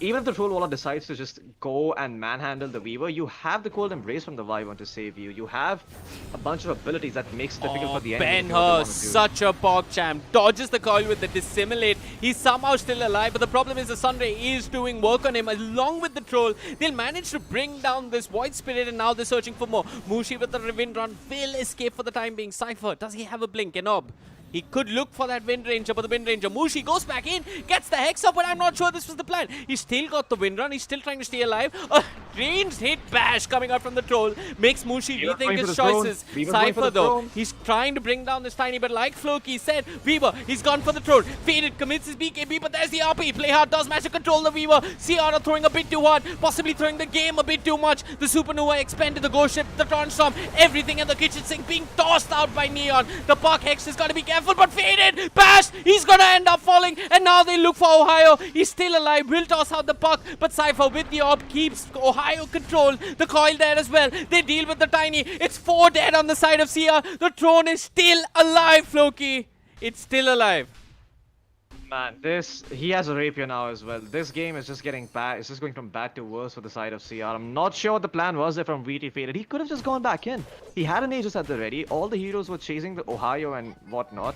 And everybody from the side of CR was eager to fight. You know, you have a Hex, you have an MKB on Mushi. It's not like Mushi's not offering kill threat. He can take out some of these less tanky heroes like the Magnus and the Kunkka and the Phoenix. But you need to take that fight. You need to be brave enough to go in if you're VT Faded, and he just does not seem to be doing that at all. I mean, he went for the Ancient, right, which was a smart play in a way. But I mean, if YOLO. Like, if Neon win this game, Floki, the MVP for me has to be Play Hard. Definitely, and the Troll. You cannot ignore the Troll. Absolutely. I Well, mean, the Troll is... you cannot ignore the Troll, man. He's got his Abyssal Blade, but Mushi with the Hex making this Troll approach these fights with a little bit of caution at the very least. The Lotus Orb making sure that the Troll doesn't get any more single target spells tossed his way. He's got the Abyssal Blade coming off cooldown in a bit. He's got the Rapier like you mentioned. They toss out the Kunkka, the Shackles, Mushi. How does he make it work? I'm not quite sure, but the Winter's Curse even better. Refresher Orb committed. The Y1 once more, but that's the Kunkka deleted. CR really want to take this fight. Benhao goes forward with the Astral Step and the Dissimulate. Can he catch anyone though? He's got a Yield Scepter to work with. Doesn't quite control anyone but the Troll. Held in place with the Shackle a little while longer. Might just be next on the menu. The Winter's Curse. It's huge. This Y1. Raji's done it. That's the Kunkka and the Magnus dead. Now they can look towards the Troll. The Puck will hit the deck as well. The Troll with the Battle Trance, though he might have enough for VT Faded, but this Winter Y1 Floki, he will not let Neon win. The Cold Embrace was there. Faded is still alive. Faded has the Satanic. Faded has done it. It's 3 dead without buyback, and the Throne will fall as well. What a game. Man, the Mega Creatures finished up the game while that was happening. Have to say, lots of great Winter's Curses there by Rodgi. I mean, I think he's definitely my MVP for this game. That last fight, he single-handedly won them with those double Winter's Curses. Oh, yeah. One in the base and then one while they were chasing. I think give this man a cookie and then give this man a medal, honestly. I think he was the real carry for the side of CR. Absolutely. Great stuff coming out from CR. I mean, on paper, when we jumped into the game, we were like, hey, one team has a lot of team fight. What the fuck does CR have? Yeah. They have Rodgi. CR showed us that they have Rodgi, yeah, and they have a deck. They're gonna go in and they're gonna punish you when you use your team fight spells poorly. Yep. A Dick and a Winter Y1. That's what you need to win a game of Dota. And CR clearly have both. Is that why... No. We are not taking this any further. This ends here. Don't. Okay, I'm not going to say anything at all. None of us are going to say anything. We're going to take a break. That's why we're not going to be saying anything. We're going to take a break. And then we're going to come back with our first semi-final, Floki. That's a best of 3. And that's going to be either Neon versus GoodFellas. You know what? Hold on. I'm just going to push the brackets for chat. I'm going to refresh the brackets. If you're on stream, you can check them out as well. Let's take a look at the brackets. So we have GoodFellas versus CR. And we have T1 versus Flower Gaming. Flower Gaming are no pushover team, Floki. They beat Whoops. And they beat an LGD International. And they are up against T1 right now. Match is going on, in fact. So we are going to take a break for now. Let's just take a chill. Do you want to jump in? Do you want to jump into LGD versus T1? Let's wait 10-15 minutes and then we can jump. LGD versus T1 is over. Flower Gaming versus T1 is up. But yeah, let's take a 10-minute break and then we'll come back once the draft is okay, we'll jump into GoodFellas versus CR. Okay, I mean the lobby it's going to take 10 minutes. I'm going to leave chat with a little bit of music, and then we're going to jump into which one is it? CR versus GoodFellas. Yeah, it's CR versus Goodfellas, I think. Yep. Okay, chat, we're going to take a small break. We'll be back with CR versus Goodfellas.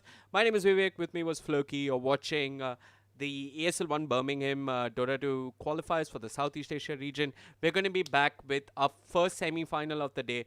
Do not go anywhere or go somewhere, but be back in 14 minutes.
Okay, looks like we got a game and we also missed out on the draft. Sorry about that. I took a little longer than necessary. But yeah, we are live with our first semi-final here. The ESL 1 Birmingham Dota 2 Southeast Asia qualifier. My name is Vivek. Joining me for this one is Floki. How are you doing, Floki? Great. Okay. Yeah, I'm doing great, man. How are you? I'm good. I'm good. I just Yeah, took been a little- long time since we saw each other. That is still true. Yeah, whole 10 minutes, man. What I a mean, we fucking haven't track. seen each other in a long time. Like, actually seen mean- each other. Technically, yeah, that's actually true. Yep. So, draft your thoughts, Floki. Oh man, snipers and GoodFellas. I mean, of course, man. GoodFellas won. What do you expect? This guy's just gonna relax and start shooting people. Nah, but jokes aside, though, we have the Ember Spirit to close the distance, but if I don't really want to nag or anything, but I think it's gonna be somewhat difficult for the side of CR to find sniper if unless VT just decides to man up with something like a BKB. I think a lot is gonna come down to how much pain can he cause the sniper, how much can he bother the sniper, because he's the only real hero who can actually close the distance, apart from the Sand King. Maybe the Furion can do that, but still, you look at the lineup of GoodFellas, they have lots of good ultimates to save the sniper. You know, you have the Mars Arena, the Echo Slam, the Warlock ult, and of course the Morphling going ham, with the sniper just being a clever distraction. I'm just using Twitter, so please. Yeah, don't worry about it. I'll continue. But let's take a moment to talk about this Pugna support. So Pugna is one of the more unusual supports that people pick, but it's highly effective because of the build that they go for. Essentially, you build a Tranquil Boots and Aether Lens on Pugna, and you start healing the core that's being gone upon. So what ends up happening most of the time is that whatever core you have in your lane, he ends up getting free HP and mana once you hit level 6. Because Life Rain, for some strange reason, also gives you mana with HP when you go for the reverse suck.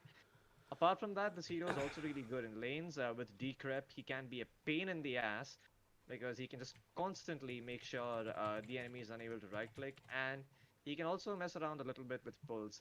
Of course, I recently watched a Jenkins video on this hero, and it seems that his hero is borderline broken, especially when he hits his level 6.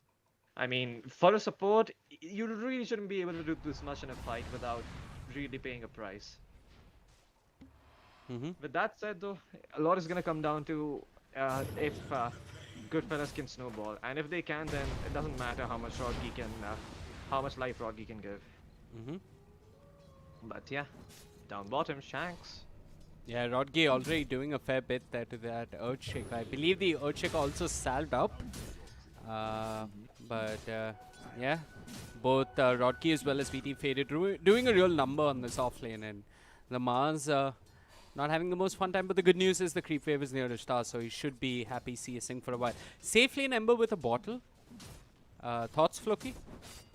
I think it's actually pretty good. Bottle is an item that the Ember exploits so well, because any single rune you give to a hero that has high mobility, high escape, high damage, he's just gonna shine so much harder. And well, VT Faded, he's gonna find the first blood. Another clever little play VT Faded has been making is that he's using the Quelling Blade to cut all the trees on the left side, so the mask can't really spear him and find an easy pick off. Yeah, that is a really smart play, right? He's playing on that left side, and he's got no trees that really give the Mars an opportunity to pin him to a tree and get a stun going. I mean, you can push him away, but he's not going to get stunned. Ohio Also, this time playing the Nature's offline. Prophet. Yeah, I think these guys have a bit of a Zai/Yapsol thing going on near Mushi and Ohio. Yeah, man, Morphling is so annoyed to stay in this lane because he actually can't. It's impossible for Morphling to deal with the Nature's Prophet. And if Fly Solo is going to do anything in this lane, I hope he stacks, because I don't see how else Morphling is going to be able to come back. He's going to need that Morbid Mask as soon as possible and then just hit the jungle. Or maybe hit the off-lane camp. Which means, GoodFellas, they're going to put a lot of pressure on the position 4, 3, and 2, because they're going to be the ones running around the map making space. Look at this. They're just going to converge upon the top lane. The Morphling has got to be careful. Heck, the Morphling's got to just give up the star. It's gone. Yeah, it's Good. gone. There's nothing the Morphling can do. Yep. And, you know, I I think the Morphling is going to get out alive. But I just wanted to talk about Mushi and Mushi as a captain. Before this team, before Team CR, he was playing 5 on a team called IO. Yeah, If I I'm getting the remember. name correct. And Yes. Mushi played phenomenal Dota as a captain. I could see the influence of the captain in all the decisions that the team took around the map. There were some great plays around the map. As you can see, Roji moving top, taking the tower, and now them converging upon May. This is non-stop aggression. They want to make sure that the sniper, just like the Morphling, doesn't have space to farm. Look at Ohio TPing in on the east.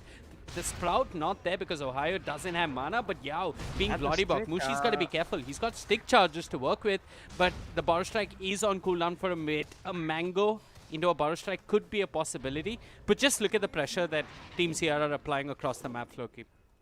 Yeah, I mean, that just kind of sucked. Ohio could have found the kill on the sniper there, but I guess he just wasn't aware that he had enough magic stick charges to pop the Sprout.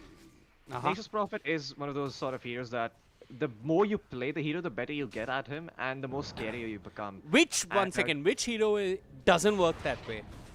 The A more lot you of play heroes the go hero, that you get better at him. But it applies to Nature's Prophet doubly so, in the Okay. sense that this hero has a very high skill ceiling. Okay. Some heroes, they have a low skill flow, high skill ceiling. Some heroes have a high skill flow, low skill ceiling. Yeah.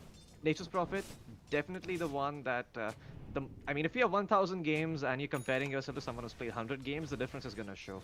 Okay. That's true. I mean, there's a reason why Admiral Bulldog got Nature's Prophet every single game in TI3, Oh yeah. whenever it wasn't banned. So, you know, But there's something to be said you about know this it's hero. deceptive. Bulldog actually played a lot of heroes in the offlane.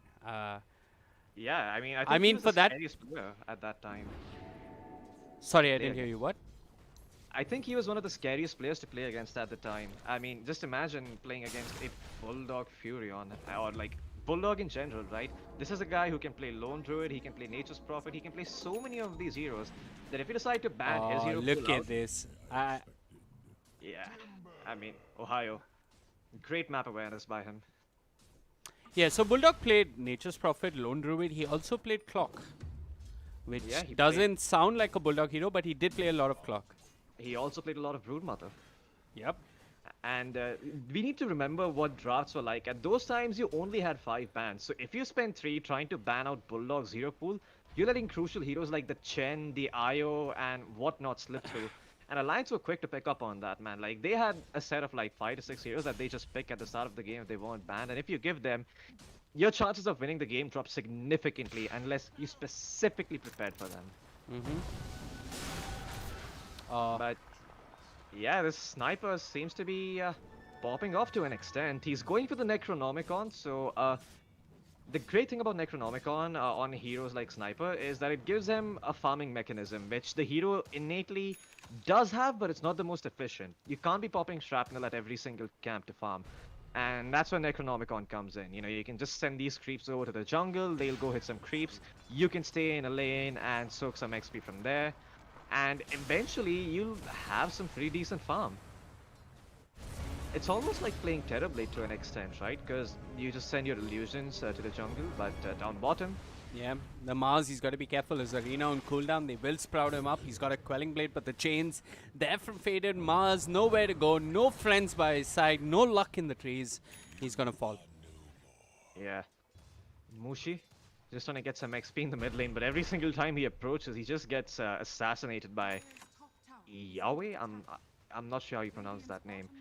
Yep. But yeah, at least he's getting some free XP here.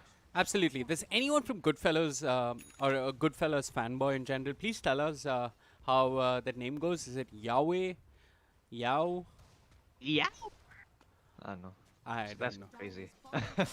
Yeah. But Necronomicon finished on Yahweh, and I want you to drop down the net worth for a second and Oh, yeah. just see what's gonna happen in the next 2 minutes, because this hero, he's gonna gain so much money.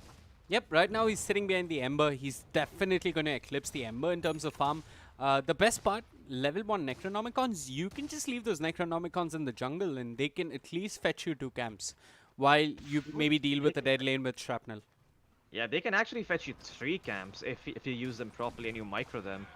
I mean, it's ridiculous how much damage these little units do for the money they for like the amount of money they cost. And Yahweh gets a stack, right? Yep, so he can go back to that camp if he wants, but I think he finds Mushi more fetching in general, but the Fisher was wearing off. Mushi gets away. The Necronomicon efficiency though, not seeing Yaoi use it to its fullest potential. I One of the mean, biggest things about he wants to fight with it, which is interesting. I mean, they have Fisher and Golem, so they're gonna go. I think that's kind of insane though. They might Mushi- get only Mushi. Mushi, quick with his fingers, does get across the Fisher before it even lands or touches the floor. So the smoke was wasted. Necronomicon does deal good damage, but the assumption you're working with is that you have enough disable to leave Necronomicon on someone long enough. I mean, yeah, if you have something like a 3-second stun or like huge chain stuns, that Necronomicon can actually deceptively deal so much damage, it's not even funny. But it I mean, does come down to being able to catch them. Okay, I'm going to give you a math exercise. Just look at the level 1 Necronomicons, both those units combined, how much damage they do per second. Okay, 1 sec. So you have 0.71 attack speed on Necronomicon, melee creep. Oh damn, we range have to on factor in attack speed. No, it's too much math. Nope. Oh, okay, never mind. I think we'll just It's- look at the fight. That It's might take place. approximately mate. it's approximately 120 to 130 DPS. Essentially having like a double damage rune. That's not bad. That's a talent on some heroes. Mushi is going to get away for now.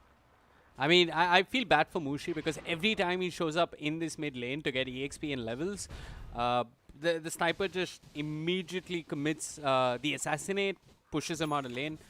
Mushi's trying to get farm, but I mean, it's hard.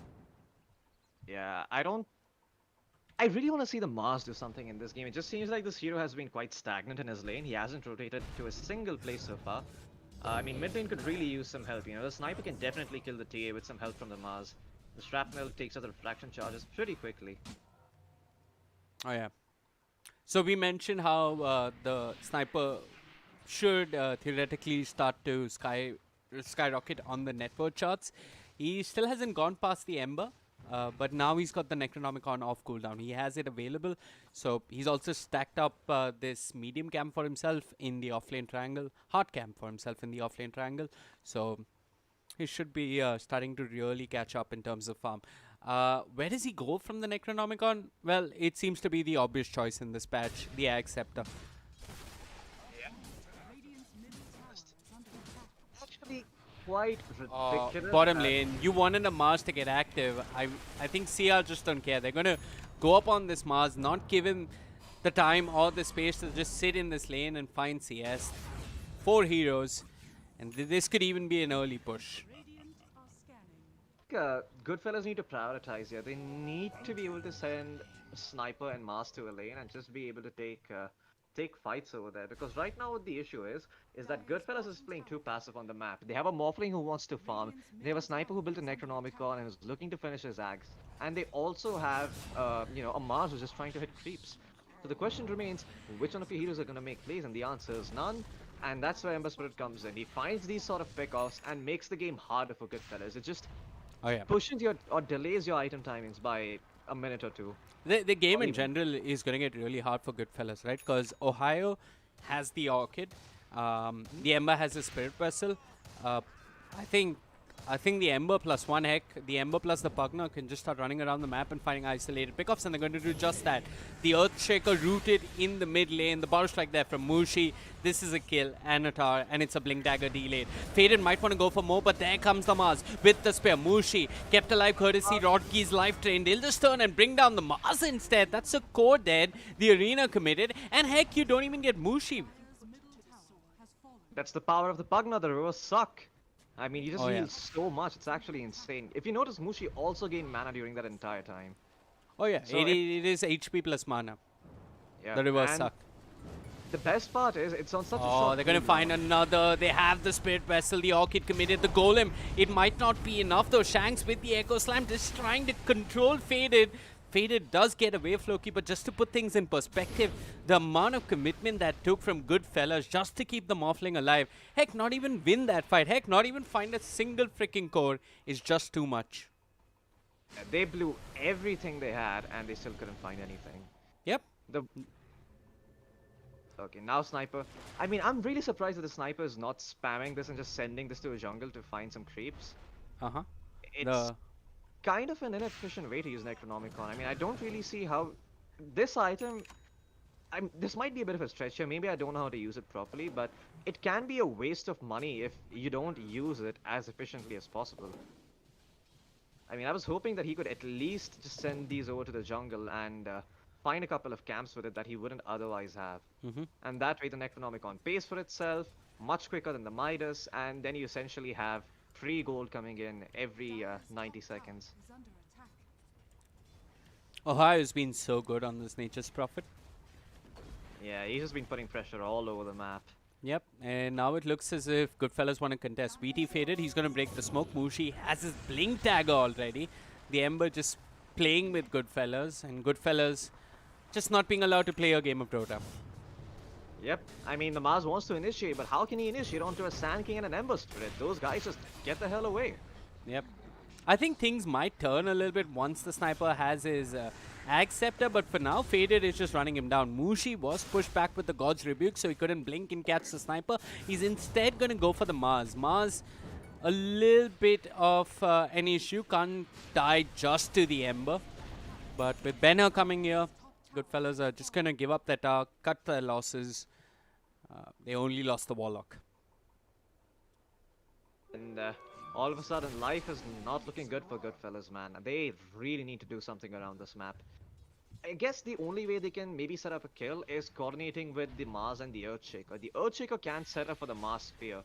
Bought him. Ohio, he's gone in with the Orchid, the Burst Strike, the Epicenter, it's all there. He will morph strength, but with Faded Spirit Vessel, doesn't really matter all that much. Yeah. The good thing about this game is that it's a best of 3.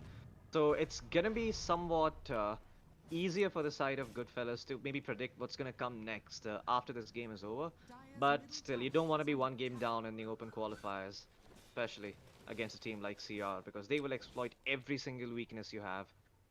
I mean, you look at CR, right? They look like a very well-rounded team. In a sense, you can't draft against them. It's not like they're Lycan pickers, or it's not like, even in the Winter Wyvern game, it's not like they had anything that was cheesy or broken. They just picked...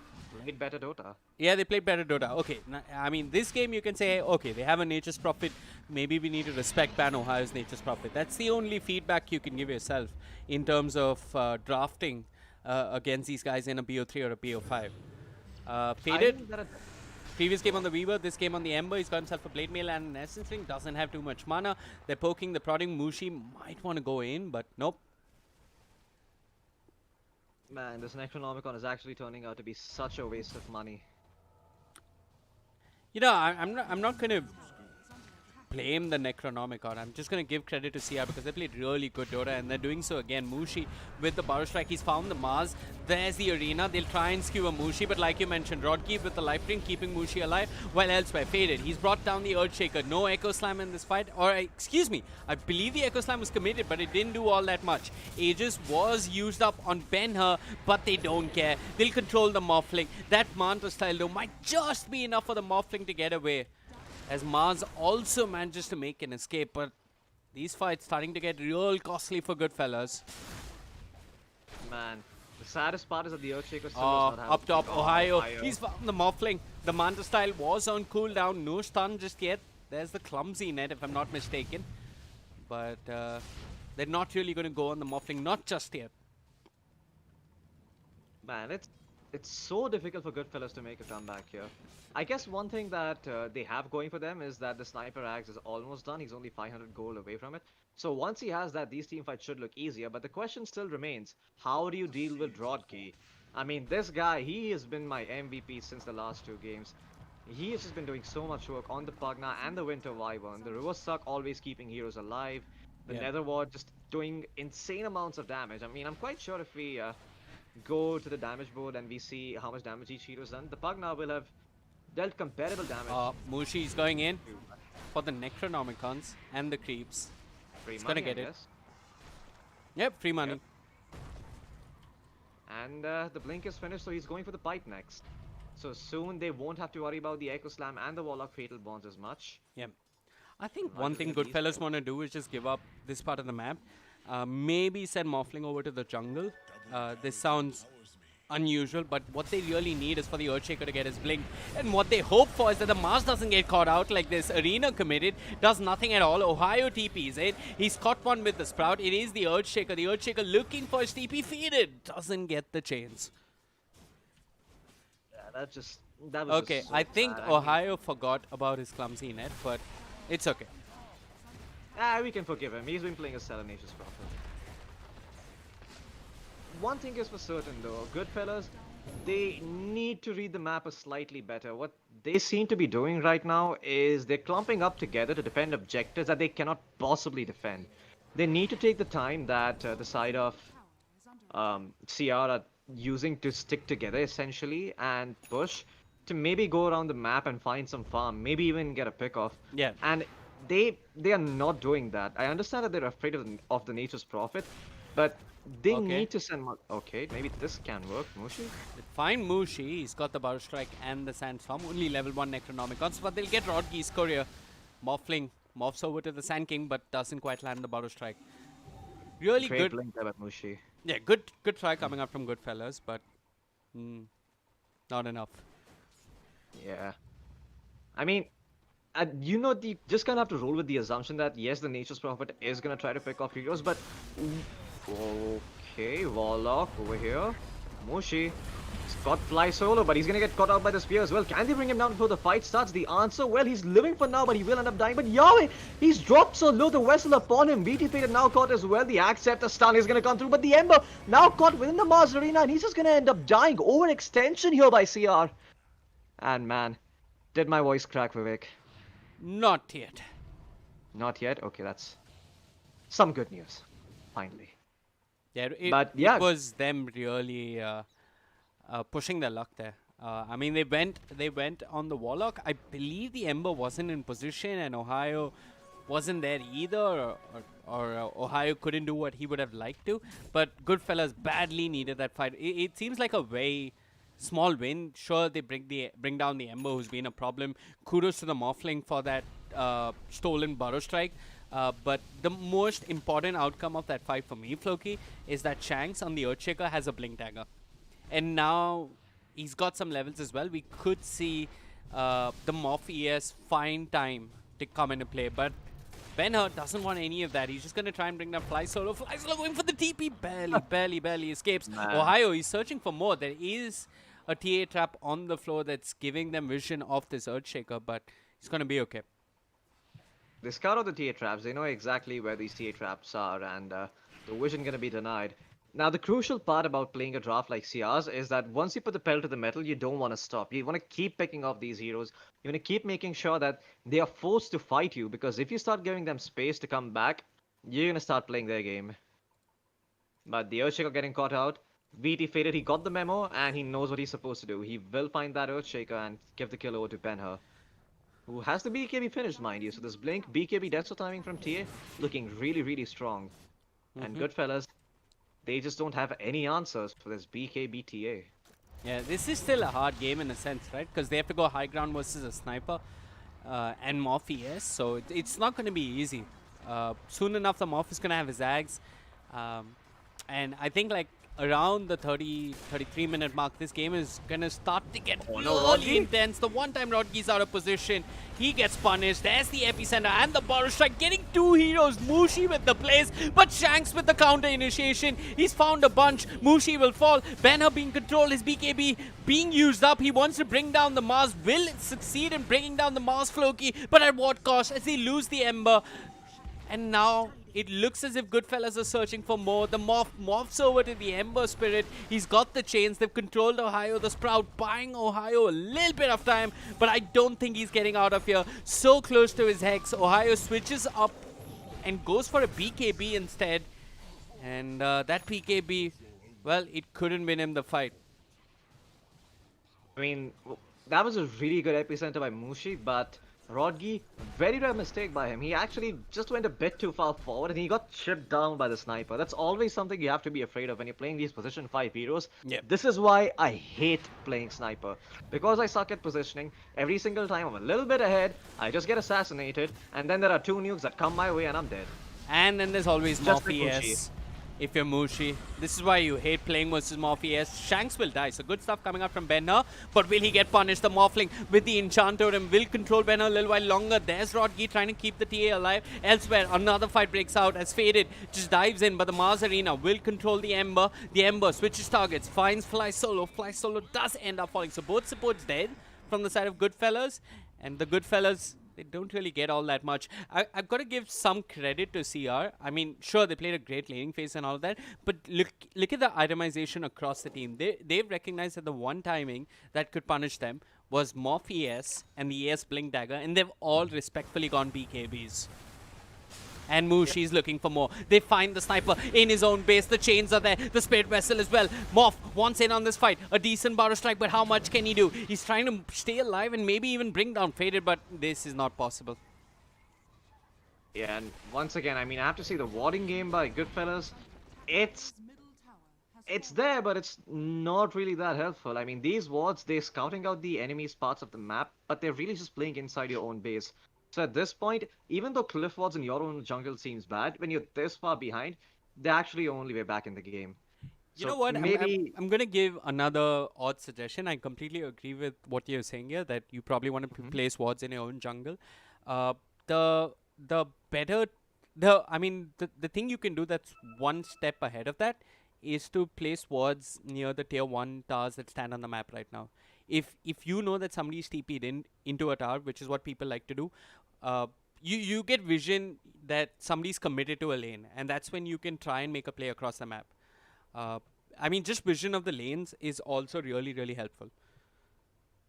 Yeah, I mean, the problem is this defensive cliff ward where Ohio is standing right now, or in this triangle, it's probably going to get dewarded by a good team. Which, if you look at CR, they've got sentries. They know that what GoodFellas want is vision outside their base, ideally in their own jungle.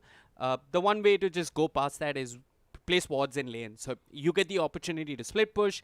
When you see heroes on the map, you can pretty much just guess where they are and who's trying to make what play across the map. yeah, I mean, that'd be some galaxy brain plays, man. Just to put some wards down to scout TPs and make plays off of that. Like, Yep. that'd be really sick. But That's what unfortunately, you GoodFellas, need, right? I mean, you Yeah. have to play. You have to play a high ground. You can't do much if you don't have vision. definitely not easy playing Dota when you're behind and you have no vision and no way to get map control back. Mm-hmm. But what GoodFellas do have going for themselves is that this timing window from them is so strong that essentially, even though they have VKBs, they can still end up getting caught out if they don't press it on time. Simply because Earthshaker, he can instantly jump onto a hero with Echo Slam, and they need to use that ability. I mean, they really need to make sure that they're able to catch heroes on the back of that to find some pickoffs and regain some map control. Yep. I don't think you sit it out for a big, huge 10-man or like a 5-man Echo Slam because it's unlikely that it happens, especially against a team like CR. Mm-hmm. Also, I'd like to see the Mars not built into a Yules or a Vlad's. I mean, it looks like a cheap or cost-effective way to itemize for the next couple of minutes. But if there is a third co-finding farm, what GoodFellas could really do with would be a Lotus Orb or 4 staffs. Yeah, actually, I think they need a better amount of 4 stars. Even Glimmer Caves would be really good this I game mean, because just think about it. Ghost Floki. don't carry detection. Just think about if the Morph has a Lincolns or a Lotus on him, can CR even bring him down? I don't know. Faded, he's starting to Oh, ask these Ember. questions, but the Blade Mail is not going to be enough. The Fisher there from Shanks just in case. Faded went in, but his friends just weren't in the vicinity, and CR are going to be a little disappointed about that. They do have the Aegis, however. Yeah, they really needs a BKB to play slightly insane like that, but he doesn't have his friends. He ends up getting punished, and GoodFellas, they have a timing window, and they're Yeah. instantly gonna pop a smoke and find somebody. Mushi, I'm pretty sure he's aware They've of caught what's him. happening. They've caught him. Shanks looking for the follow-up control. There's the assassinate as well. They find one. It is Mushi. It's not too bad. And if Ohio shows bottom, he's got to be concerned about his own life as well. Yeah, man, this Morph Earthshaker duo, it always brings back PTSD memories. Remember Oh. TNC at ESL 1 Hamburg? Yep. Every single team lost to this duo. Yep. I lost interest in Dota because of this duo. I mean, it is in a way kind of like a cheap trick, right? It I guess. it's It feels okay. like it. Okay, let me tell you something. Like just like what was that Chen in Pudge, which Navi ran back then. I'm not saying this is broken or is a bug or shouldn't be a feature or whatever you call it. It's very frustrating to see these games, but Morph ES actually takes skill. Believe it or not. Yesterday we No, saw I two teams in the open qualifiers, all immortal sub 300 200 players, gloriously mess up Morph ES. That's true. That's true. But I think one of the key factors you need to that people forget about when they see things like this is that how far is too far, right? I mean, let's say if okay, never mind. There's a fight going on here. The Warlock's gonna get caught out. No Warlock drop coming out from him. Ohio takes him out quickly. Maz next on the menu, but the pipe protecting him from the magic damage, allowing him to blink back. Great I'll- heads up play there by JG. I love this Ag Scepter by VT Faded. It is what his team needs, and it is what could almost keep him alive in certain situations. There's one other way to itemize against Morph ES, Floki. And that is Okay, we also do it versus very irritating voids, and people do start doing it versus Morph ES as well. Hex, Vessel, Halberd. I'm not sure. Aeon Disc. Ah, Aeon Disc. There we go. I mean, yeah, but you know, it's just like 5 seconds. The Morphling's gonna come back and be like, well, okay, you tossed it the first time. How about the second one? I mean, it gives you it breaks the stun. At right? least gives you a What chance, yeah. Ohio? He's got his BKB. Is that good enough versus Morph ES? Looks like it think is. it's But good enough. Rodkey sneaking about with that Glimmer Cape has got to be careful. Ohio could rejoin the fight, and they've got the Earthshaker. This is big. Mushi whiffs the Bar Strike, doesn't need to hit it because Benner's got the range with that Desolator of his. So they get the Earthshaker. But like I mentioned, Floki, this game is on very tricky footing right now because it can swing either way. Yeah, I mean, MCY, he didn't have his TP up, but now he fortunately does. Yep. CR could have chased them if they wanted to, but they didn't know that, so he's gonna go high ground. It's really going to boil down to who presses buttons better, right? Is it going to be the Ember, the Sand King, the Pugna, and the Nature's Prophet, or is it going to be... I don't think Sniper requires any button pressing skill, but is it going to be the Earthshaker or the Morphling? I think you really have to watch out for the Morphling. I think this game is gonna show how much can you believe in the Earthshaker Yep. Morphling duo, because the more confidence MCY has, the better it's gonna look. But at the Absolutely. same time, it's also about not going absolutely insane and getting caught out like we saw yesterday. Mm-hmm. So getting the balance just right takes a lot of time. You need to spam the living fuck out of Morphling to be that good at this hero. And that's one of the things that I've seen, in fact, a lot of top tier carries have in common, you know, like Nisha, Nico Baby, Matumba Nisha Man, Baby. all these... Nisha Baby, there we go. They have a really good Morphling. Yeah. I mean, you can see, like, when they hit this particular timing with an Neth Blade or something like a Manta style Acceptor in the case of the Earthshaker Morphling, they just go ham. Well, Good Faded, understanding of how he's it trying to go fights. ham right now in the Mars. What the... Why? Yep. Why? Why was he there? And Faded, he's not asking any questions. He's just going in deep. He's manning up to the Morphling. The Morphling hitting himself, hurting himself with that Blade Mail. Will switch over to the Earthshaker, but Ohio. BKB TP forces the Mars buyback. And see bit by bit, just building a better economy here. MCR can keep chasing. He has the Manta style. He doesn't have to be afraid of too much. The Sand King, sure, he's there in the area, but you have your Mars and Sniper at the ready. I mean, you have the counter initiation with the Earthshaker Echo Slam as well. You really need to start leveraging this Earthshaker Ags Manta style timing. You can't just be afraid and think, oh, well, what if I die? The game could just get over. You need to play this a bit more manly, as I like to say. Yep. You need to play this with a dick Yep. I mean, and you, slap you- people in you- the face with it. Absolutely. I mean, it's time to pull out your genital of choice and start getting shit done on the game. Yeah. And the Morphling's genitals, watery, not exactly very strong, so imaginable that he's a little bit afraid. Absolutely. It never made sense to me how a hero that is basically 100% water can have blood. If let me give you a quick Zen haiku. If you're a Morphling and you are a mother and you are pregnant, does your water truly break? Okay. That's a haiku I didn't know I needed, but I'm glad I have heard it. Okay. So Anyway, MCY, named like a child of Elon Musk. Really, these names. Did you hear what Elon Musk named his son? I think it was something stupid or something crazy. No, it was like AEM1 or something like that. He named him Why? like a freaking electronic product. But why? A because A is like the alphabet for this subset of sons. EM because EM is Elon Musk, and 1 because this one's the first. I think that it was AEX1 or AEM1. To quote Top Gun, like whenever somebody is named like that, the first question I ask is, did your parents not like you or something? I don't think Elon Musk likes anything other than. I think he low-key hates everything, right? Like, I mean, he's actually just tired of the human race. No wonder he's trying to go to Mars. But for now, somebody might be going back to the fountain. Oh, that's pure!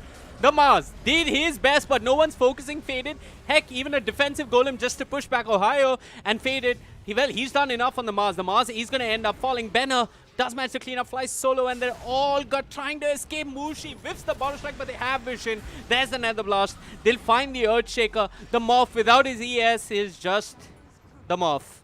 But he can try. I'm not sure what Yahweh is doing. Where the hell did this guy TP? He used his TP scroll and he came back. What? What is happening? I have I'm no so idea. confused. But they're pinging him out. Faded is pinging him out. He knows exactly where Yaoi is.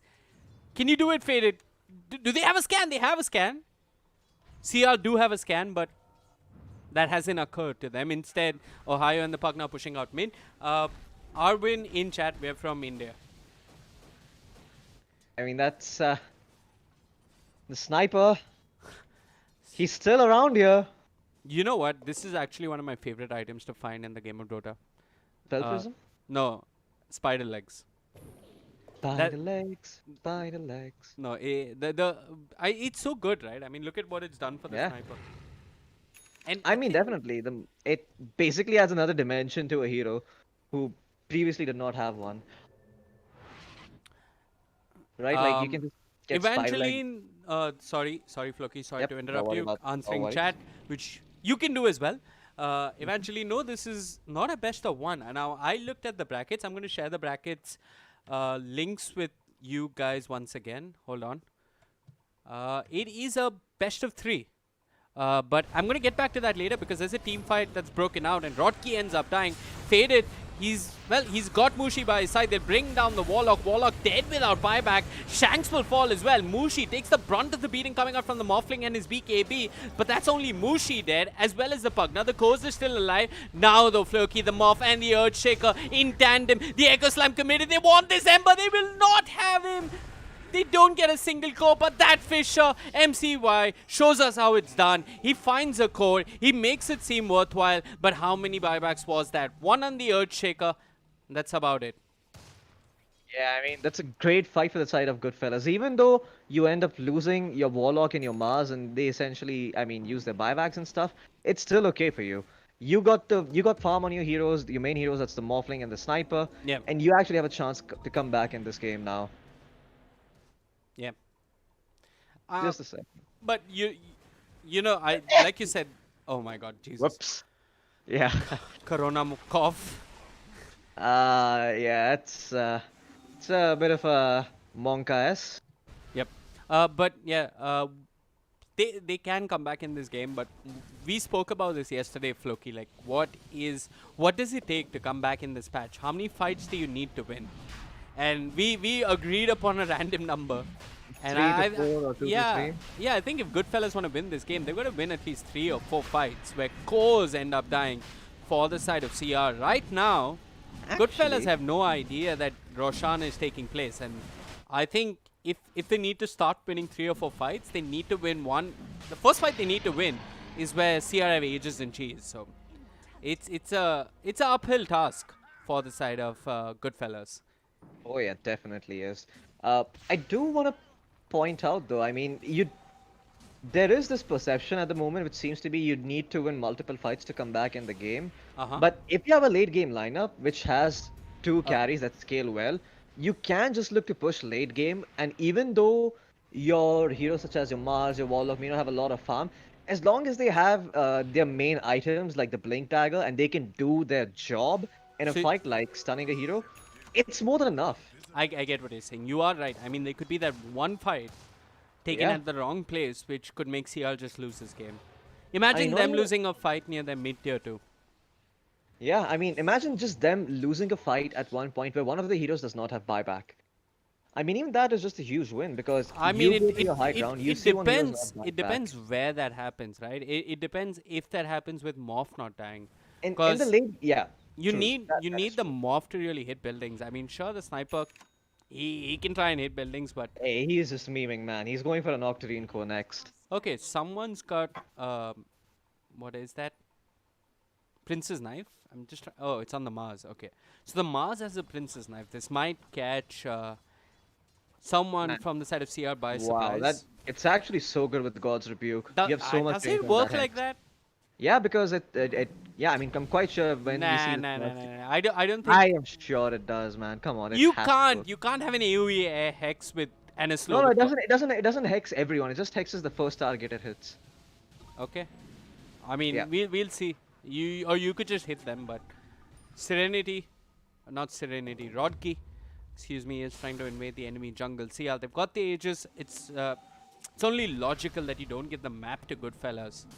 And I think they know exactly where Goodfellas are. Mars did give away his position. Ember And Faded is going to Spirit. go right in. The chains are there. They want to bring down the Mars. He's got the Princess Knife, but he's not doing all that much. Silence. He can't offer too much in this fight. Mushi with the epicenter looks towards Fly Solo. Faded joins him with his BKB. The Warlock dead. No Golem in this fight. Morph and ES tag teaming up on one poor little Ohio Nature's Prophet will manage to get the kill. Ohio, he's got buyback. Morph once in, has the BKB, looks towards Faded, but the decrypt. Rodgi saving that Ember Spirit with his life is Faded. Goes back in. Buyback from Ohio. Buyback from the Warlock. They want to win this fight at no cost, but unfortunately for them, they're going to end up losing the Morph. Excuse me, the Mars. The Morph is still very much alive as he's pounding away on Faded. The Air Plate committed. Faded still alive. Rodkey not in position to help. The Ember ends up dying. The Morph gets away back to safety, but he's lost his Earthshaker. He's lost his Mars, and it was a buyback on the Warlock. Man, that was actually such a good fight by Goodfellas. They somehow managed to fight into that Aegis and they get a couple of pickoffs. I think the Nature's Prophet also died in that fight and bought back, if I'm Yeah, correct, right? Ohio bought back. I'm just Yes. going to bring down the fight recap. So they killed Ember. They killed Ohio. Ohio bought back. But look at Goodfellas, Floki. They bought back on the Sniper, on the Warlock, on the Mars. So I don't think that counts as a good fight. For me. Did they remove the Aegis? Nope. They didn't do that either. No, but I think, you know how that ancient Chinese proverb goes? Your network doesn't mean shit if you can't hit buildings. I mean, that's essentially the position Yeah, CR but- is in right now. The thing is, Floki, I get that. But it's not like the Morph can go Divine Rapier and win the game. Oh, absolutely not. But the onus is on the side of CR, right, to end the game. I mean, Goodfellas, they can just drag this out and be like, ha, our heroes are better than yours. Okay. They games, so we're just gonna hold high ground. And eventually we'll be stronger. Okay, Floki, just look at Benha's buffs. What? Okay, he has an Aghanim Scepter. Yeah. Interesting, to say So- the least. So him, Ohio, plus maybe even Mushi just being there. You know what would be really good? If the psionic projection actually stunned heroes in the area around you instead of slowing Just them. shut up. Just please don't ask for rubbish. What? Those things shouldn't happen. He's Why got not? I Melted mean- Bash. You want to give this hero another stun? Even No, with you an can- Ag Scepter? You can take that away. You can take that Melted Hit Bash away. No, you man, can just get on the Ag no, Scepter. no. Okay. Anyways, he gets stunned. Oh no, TA!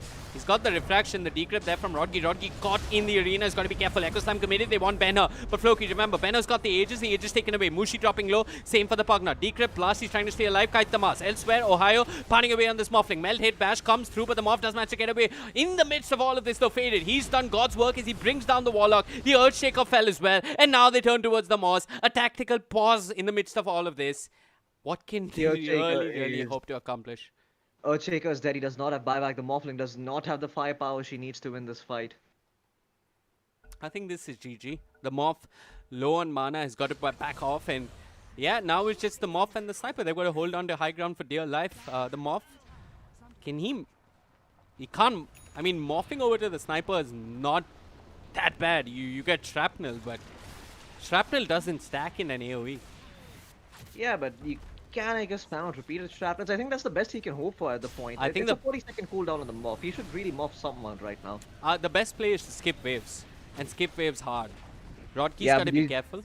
He's dropping Gonna be low. difficult, man. There is no play. I mean, Ben. Okay. He's got himself a Bloodthorn as well. So even if the Morph shrugs off the Bloodthorn, there's an Orchid on the Nature's Prophet. Hex. There's an Hex and a Prince's Knife on the Nature's Prophet. This is a hard game for GoodFellas. They played well. Morpheus looked good for a bit. But now it's down to the repair kit as they're trying to hold on to their second lane of barracks that CR are taking away from them in front of their own eyes. Man, Melee even barracks with the fall. repair kit. Yeah. I mean, thank God they nerfed that item, Floki. Just do not sound disappointed. I am not sounding disappointed, my man. I am just saying that even with that, CR just had so much damage that they are able to take it down so easily. Kind of ridiculous how farmed the Nature's Prophet is, right? Absolutely. They're all really farmed. I mean, Faded, he's got himself an Octarine. They could actually make this happen down bottom. They've got a TA trap. Benner can sneak up from behind. And I think GoodFellas are pinging it out. They've got to be really careful. This GoodFellas lineup back at main. Power Strike whiffed is what I presume, Floki. BKB's committed, Faded up to no good. Ohio's got to be careful. They're trying to bring him down, but he's got the Sprout and the TP with his BKB. They commit the Golem just for Ohio. Ohio with the Hex, trying to stay alive for as long as he can. There's the Morph ES as we, well, I don't know what this Morph ES wants to do. But there's a Fisher. They'll bring down Ohio. That's a dieback on Ohio, but Shanks! The Echo Slam, he's got two. Benho will fall, so does Ohio. 100 seconds without them and Faded last on the menu. Clipped with the Assassinate, will end up dying. The real question in the midst of all of that, Floki, is where the heck was Mushi? Mushi was, yeah, I'm not quite sure where he was either, but Ohio just steeping into the middle of 4 heroes like a crazy man, just ends up dying. Really overestimating how tanky he was there. Yeah, and Rodkey? It did take the Golem. Yeah, I think at this point, Rodkey might as well just try and rat, right? Like, you have 4 heroes who's gonna run around, like, creating chaos, while you can just keep blasting away at a tower and potentially secure racks for your team and mega creeps. It's unlikely that he's able to heal somebody through Echo Slam and Waffling Burst and, you know, Sniper Ult and whatnot. But we'll see, though. We'll see what he decides to do. For now, though, they need to be able to find something on the back of this. They're trying to eye up Roshan. There's already a T8 trap in there. And Sniper, just being an annoying little pest. He has the Shadow Blade completed, so he's going to be hard to kill in these team fights. Do you know what's amazing about Dota? And I think this is also a question from chat about this this tournament. Is it a best of 1 or is it a best of 3? I mean, if you look at the lobby settings, it's not set up as a best of 3 lobby because near the clock, next to 47:59, there should be empty spaces on either side to keep score of the fact that it might be a best of 3. I don't know if this is a best of 3 or a best of 1, but both teams are really going at it as if, well, the entire prize pool of TI depends on this one singular game. And I'm going to contrast and compare this with another sport, a mainstream sport that really has the concept of best of 3s or best of 5s. Basketball, Floki. Basketball? I'm actually not that cultured, so... Yeah, I mean, I'm not that cultured either, but basketball, in basketball, the finals, the series that decides who wins the World Championship, as they call it, is a best of 7. Of 7? Yep, it's a best of 7. Okay, how the fuck do they have so much stamina, man? But the difference is, in basketball, they don't... I mean, sure, they give their all, but it sometimes feels like strategically you are allowed to lose certain games in a best of 7 when they play basketball.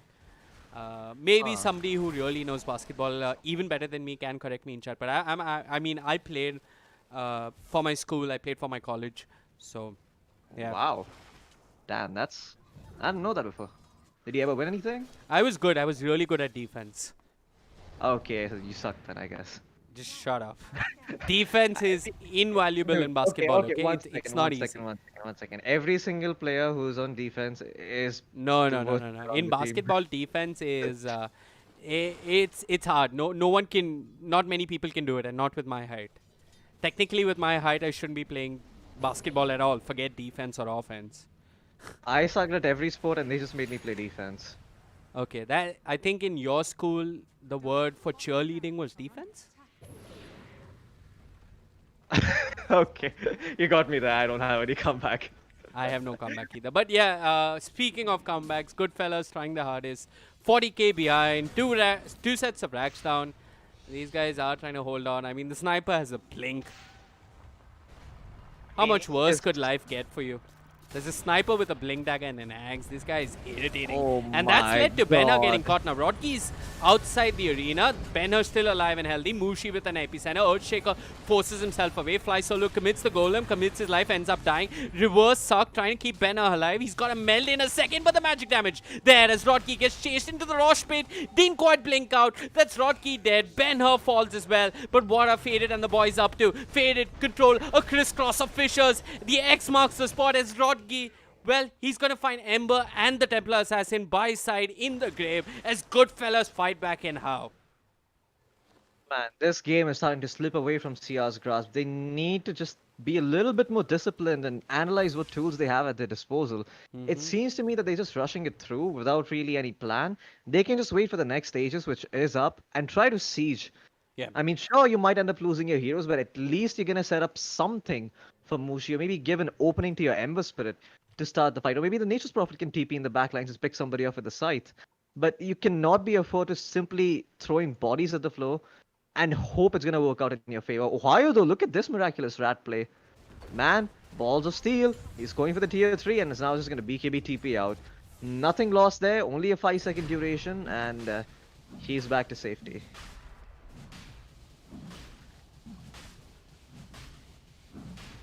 Yeah, I mean, Ohio did try, but I'm not quite sure if this is enough for CR, right? Because GoodFellas, they've won like 2 fights in a row. And I think Roshan counts as winning a 3rd fight. So the game is equal for me at the very least. Anything can happen, but the problem for GoodFellas is that there's a Nature's Prophet that can rat the living shit out of you. And if there's a TA trap in the vicinity, I mean, just think about the rat potential on this team. The tier traps are just going to be such a pain in the ass for the side. if Ben-Hur gets himself a BOT, he can always join Ohio with the Psionic Trap, with the BOT, with his Treants. So this game is going to get really, really sticky for GoodFellas. I mean, CR know what they have to do. Yeah, they need to get the creative juices flowing. I'm not sure they've entirely thought about that approach yet. I'm sure they're considering it though as time goes on. They're thinking like, hey guys, what are the ways we can break GoodFellas' defense? And one of the answers they have is, well, we can just create chaos on one part of the map and let Rodgi or Ohio or somebody else do their thing on a tower elsewhere.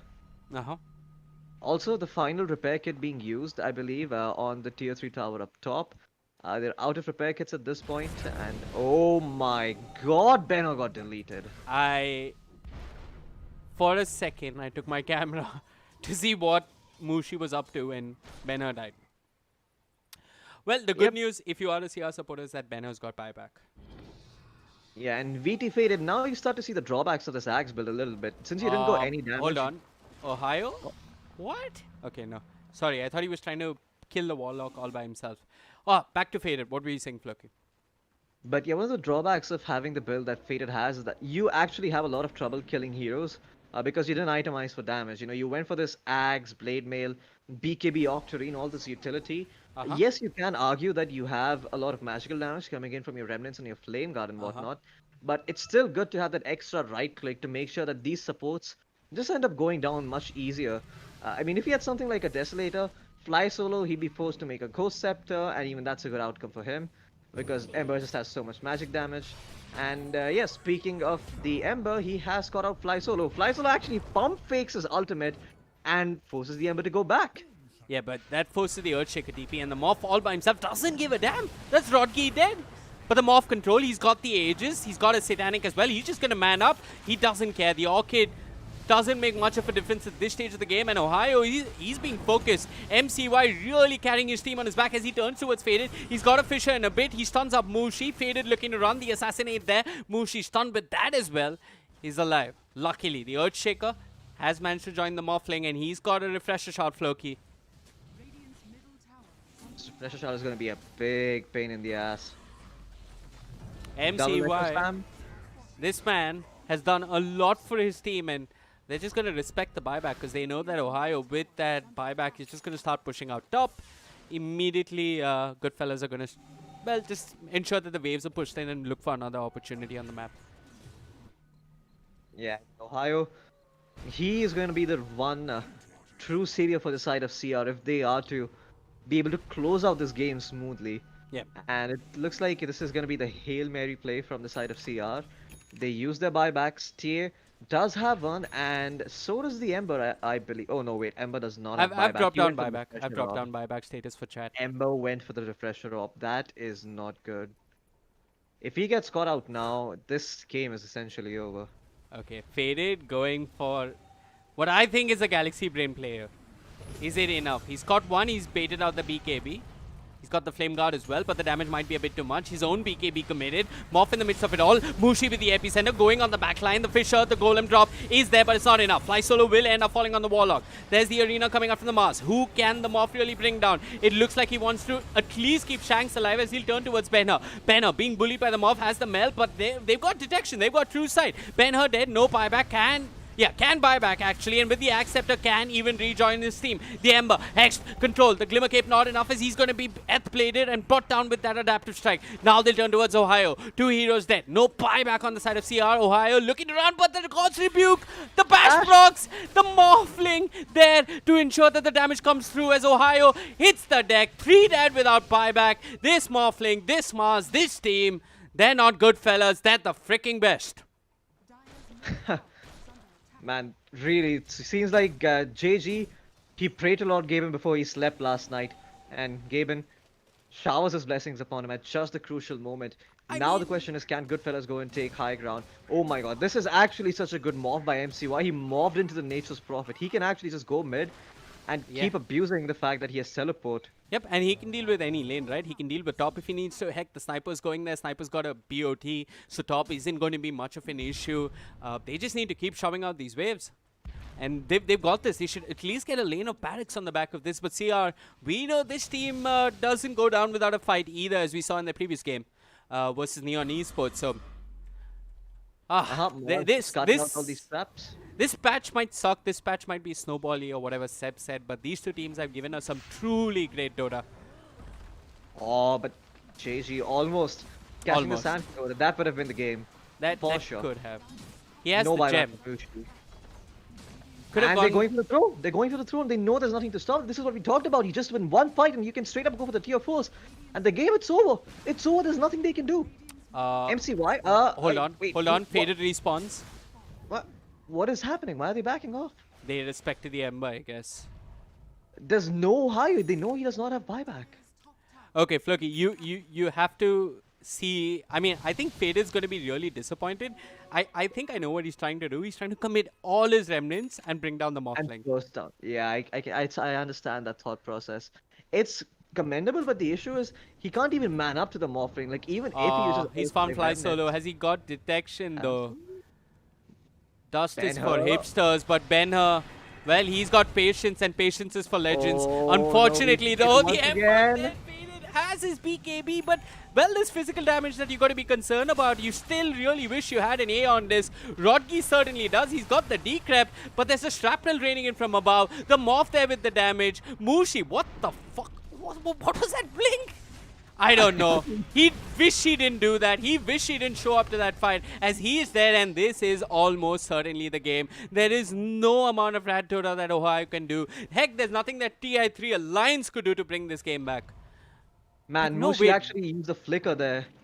That's why he printed that awkward position. That was not intentional. Okay, I mean, okay, I can understand that. It looked like a weird blink.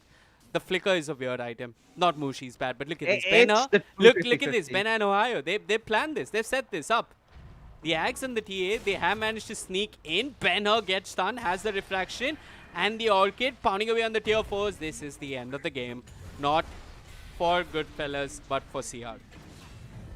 Yeah, GoodFellas are going to be able to take the throne from CR, and CR, after that game, they have to be really, really disappointed with the outcome. They had the lead for 50, 60 odd minutes, and they weren't able to close it. Man, I have to say, CR playing their hearts out here, but it just isn't enough. Looks like the Morphling Earthshaker duo is just way too strong to deal with.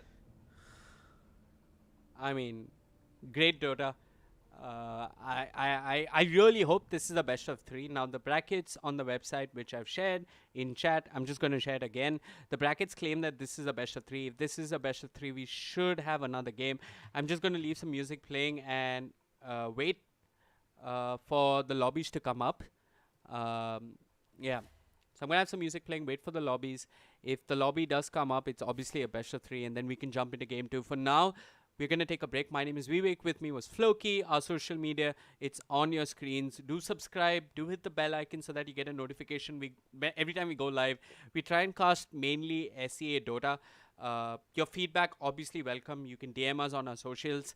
For now, we're going to leave you with some music, and we're going to be back, hopefully, with game number 2 between CR and GoodFellas.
Okay, folks, welcome back. I mean the timer is still ticking down, but what I want to check and see is if there is even another game.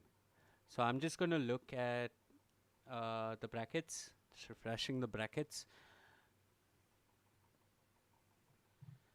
Okay, so it hasn't, the brackets haven't updated, so I don't know what's going on. T1 versus Flower Gaming is still going on, but I'm waiting for GoodFellas versus CR to reflect on the brackets. Right now in game there is no lobby. Wait a minute. Yeah, so in game I don't see any okay, not friends. I don't see any lobby for the game. So I'm not quite sure if there is a game 2 or if there isn't. Floki, are you there?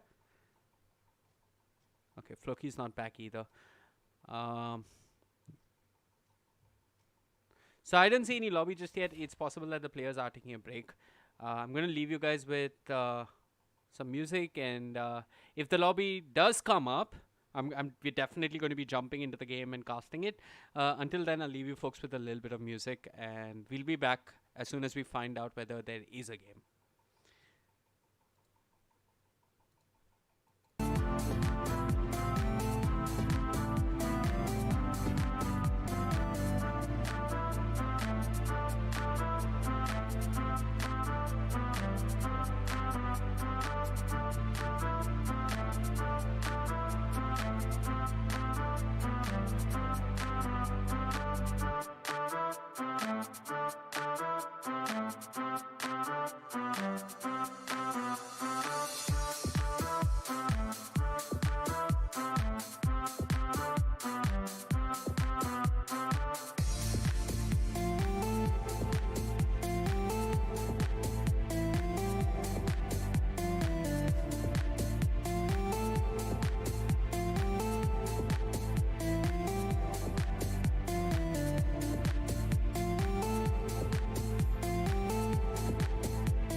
Okay. We've got a very, very proactive chat, and thanks for that. Thank you, Robbie Balario. But yeah, the draft is underway, Floki, and I've jumped into it. Yep. There is a small issue, I'm Floki. here. I need 2 minutes still. Uh, Okay, I'll take care of the draft Small until then. No domestic worries. issue, locked in with the family. There's shit you have to do that you don't want to do when all you want to do is just cast Dota. Sounds like a really bad MJ song. But you got the draft, Floki. Yep, I'll take care of it. Don't worry. Okay. Loading in, guys. Just give me a second here. Apologies to chat. We didn't see the lobby up. We were waiting for it, but it seems like we missed it by quite a fat margin. We'll try to make sure it doesn't happen again. But anyway, CR versus Goodfellas, game number 2. Goodfellas did take the first game, and I have to say, Fly Solo, I don't know what he's been feeding his team, but clearly it's showing its effects. Despite that absolutely atrocious start that they had, they were still able to come back in the game on the back of that Morphling, Mars, and the Earthshaker. I mean, just big props to MCY. His Morphling performance was really good last game, especially once he had the Aetherblade. It just seemed like he wasn't afraid of anything in the world. For now, CR, they've switched things up. They've picked up the Earthshaker for themselves, the Pugna too, and they have the Phantom Lancer helping them out. So there's no, there's, they do have an answer to the Phantom Lancer with the Leshrac and to an extent the CM and the Mars, but still remains to be seen if they will be able to contest him enough. I don't think a Mars and Leshrac together really threaten a PL as much because both of these heroes sort of need to be able to land their stun first. It's gonna come down on the Mars and how well he can spear the PL, but see how they're gonna go with the Warlock once again. So they have the epic Echo Slam Fatal Bonds combination. What a good fella's gonna go for here. Let's see. Let's have a look at the bans first. So CR has banned out the sniper from the last game. I think nobody in this whole wide world ever feels happy to play against an Aghanim sniper. Doesn't matter if he's in your game or against you. But GoodFellas actually opting for the PA. Now this is not a hero that I'm particularly a huge fan of, and I don't think this is a hero that's really good in this meta. But he is really good against the heroes that CR have. Once you have that Battle Fury on PA and the Cleave Talent, PL actually does struggle a bit to hit you essentially because you have 50% miss chance on your blow, and if this PL decides to go for an MKB, then that's an item his illusions won't be able to use. So that's still a bit of a win there. But the question remains, Goodfellas, are they going to be able to secure the PA's lane? Now, I'm not really sure what offlane hero it is. After seeing the Earthshaker, I'm fairly certain it's going to be him in the offlane, along with the Pugna. But what I am not sure about is if that's enough to shut down the PA. You have a decent amount of decrypt spam coming through from the Pugna, so it makes last hitting quite difficult for PA. But outside of that, I don't think there's much kill threat in that lane. So PA should be able to hit creeps. I mean, realistically speaking, she should have a decent amount of farm. And for the last ban, CR, just banning the tempo controller, the tempo controlling Kunkka, so it's gonna make sure that they don't have to worry about that hero too, because he can just pick off Warlock, Pugna, really good against the PL too, and just enables Goodfellas so much.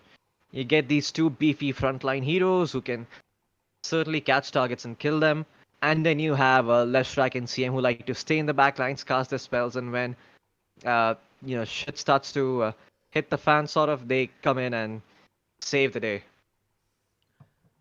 Wasn't VT Faded the player that got kicked, or rather, not kicked, but left a Chinese org on his own? Yes, I think it was something like that. It was VT Fader. He recently also played in, I think he also went to South America, if I'm not wrong. But he was unsuccessful there and he came back.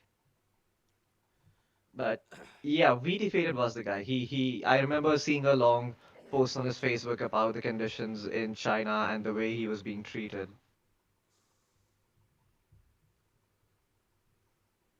He did mention that the Chinese coach was quite abusive towards him, and they weren't really, I mean, creating a nurturing environment sort of to allow VT to grow as a player. I mean, he is a really good player, though.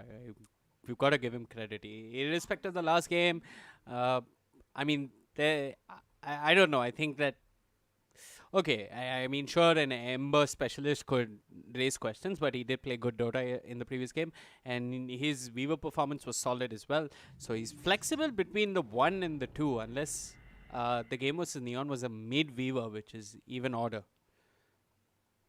Um, VT Faded is definitely a carry who is able to get his farm around the map and he understands his way and is the what he's supposed to do in a game of Dota. But the issue is that it just seems to be sometimes that he is afraid almost of playing aggressively. It's almost like he doesn't want to take a risk. Which, in all honesty, taking risk is a part of playing Dota. You know, you take calculated risks so that you mitigate your losses and your upside is great. But VT just does not seem to be that kind of a player, at least from what I've seen. Maybe he's changed in the last few years, uh, but I have to say, it did seem that he was trying in the last Ember game. He was jumping in a little bit Are you saying the fearlessly. Ember didn't take risks? I mean, I thought he No, no, took I'm risks. saying I'm not. I'm saying I'm saying he took risks in a reasonable amount as an Ember. Like he was going in and trying to frontline with the blade mail and whatnot. But uh, it's it's just something that comes over time, right? You play more of a hero, you start to learn the ins and outs, and you understand that hey, I can exploit this hero in this particular way and that particular way. Mm-hmm. But CR, you're gonna go for the Death Prophet here, and that is somewhat of a scary pick. Now, Goodfellas went for a Phoenix pick here, so it means it's gonna be a mid Leshrac. JG is going to be in the off lane on the Mars once again, and MCY going to be playing that Phantom Assassin. And look who is here. You can say hi. Hello. Good morning, boys. Hare, hare, re, re, re. Okay. Okay, boys, we For have Oh, Mr. which Cowley. which game are you guys watching? CRO this, versus Goodfellas. Oh, is it semi-finals or something? yep, semis. Yep. I'm For coming. those I'm of you coming. just tuning in, you're watching you're watching one side of the bracket here. We're watching CR versus Goodfellas here in semi-final number 1 of the ESL 1 Birmingham 2020 Southeast Asia Dota 2 qualifier. My name is Vivek. With me is Floki, and just joining us is Rona Crowley Sen. For those of you that Who is don't just know, woken up? Crowley was Why don't I see any live games? What the fuck? You can go into the watch section and just click on Uh, load more. It sometimes doesn't show. It's weird like that. You have to press load more a bunch of times. You should find it there. for those of you okay, that right. don't know Crowley's, uh, um, how do I put this? He played in India's best Okay. team at a time, Signify.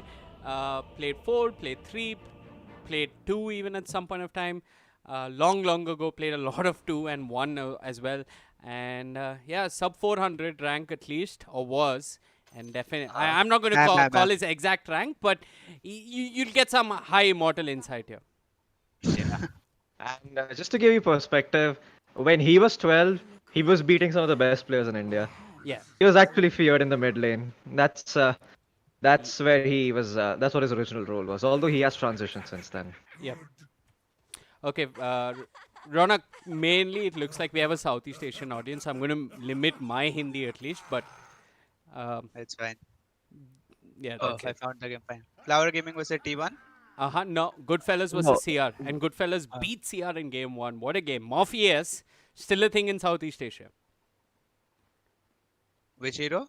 Morph and Morph ES. E- Morph ES. ES Yeah. making a comeback versus a 30k net worth deficit. 35k actually. It was even greater. It was like 35, almost 40k. Ohio had an insane amount of farm.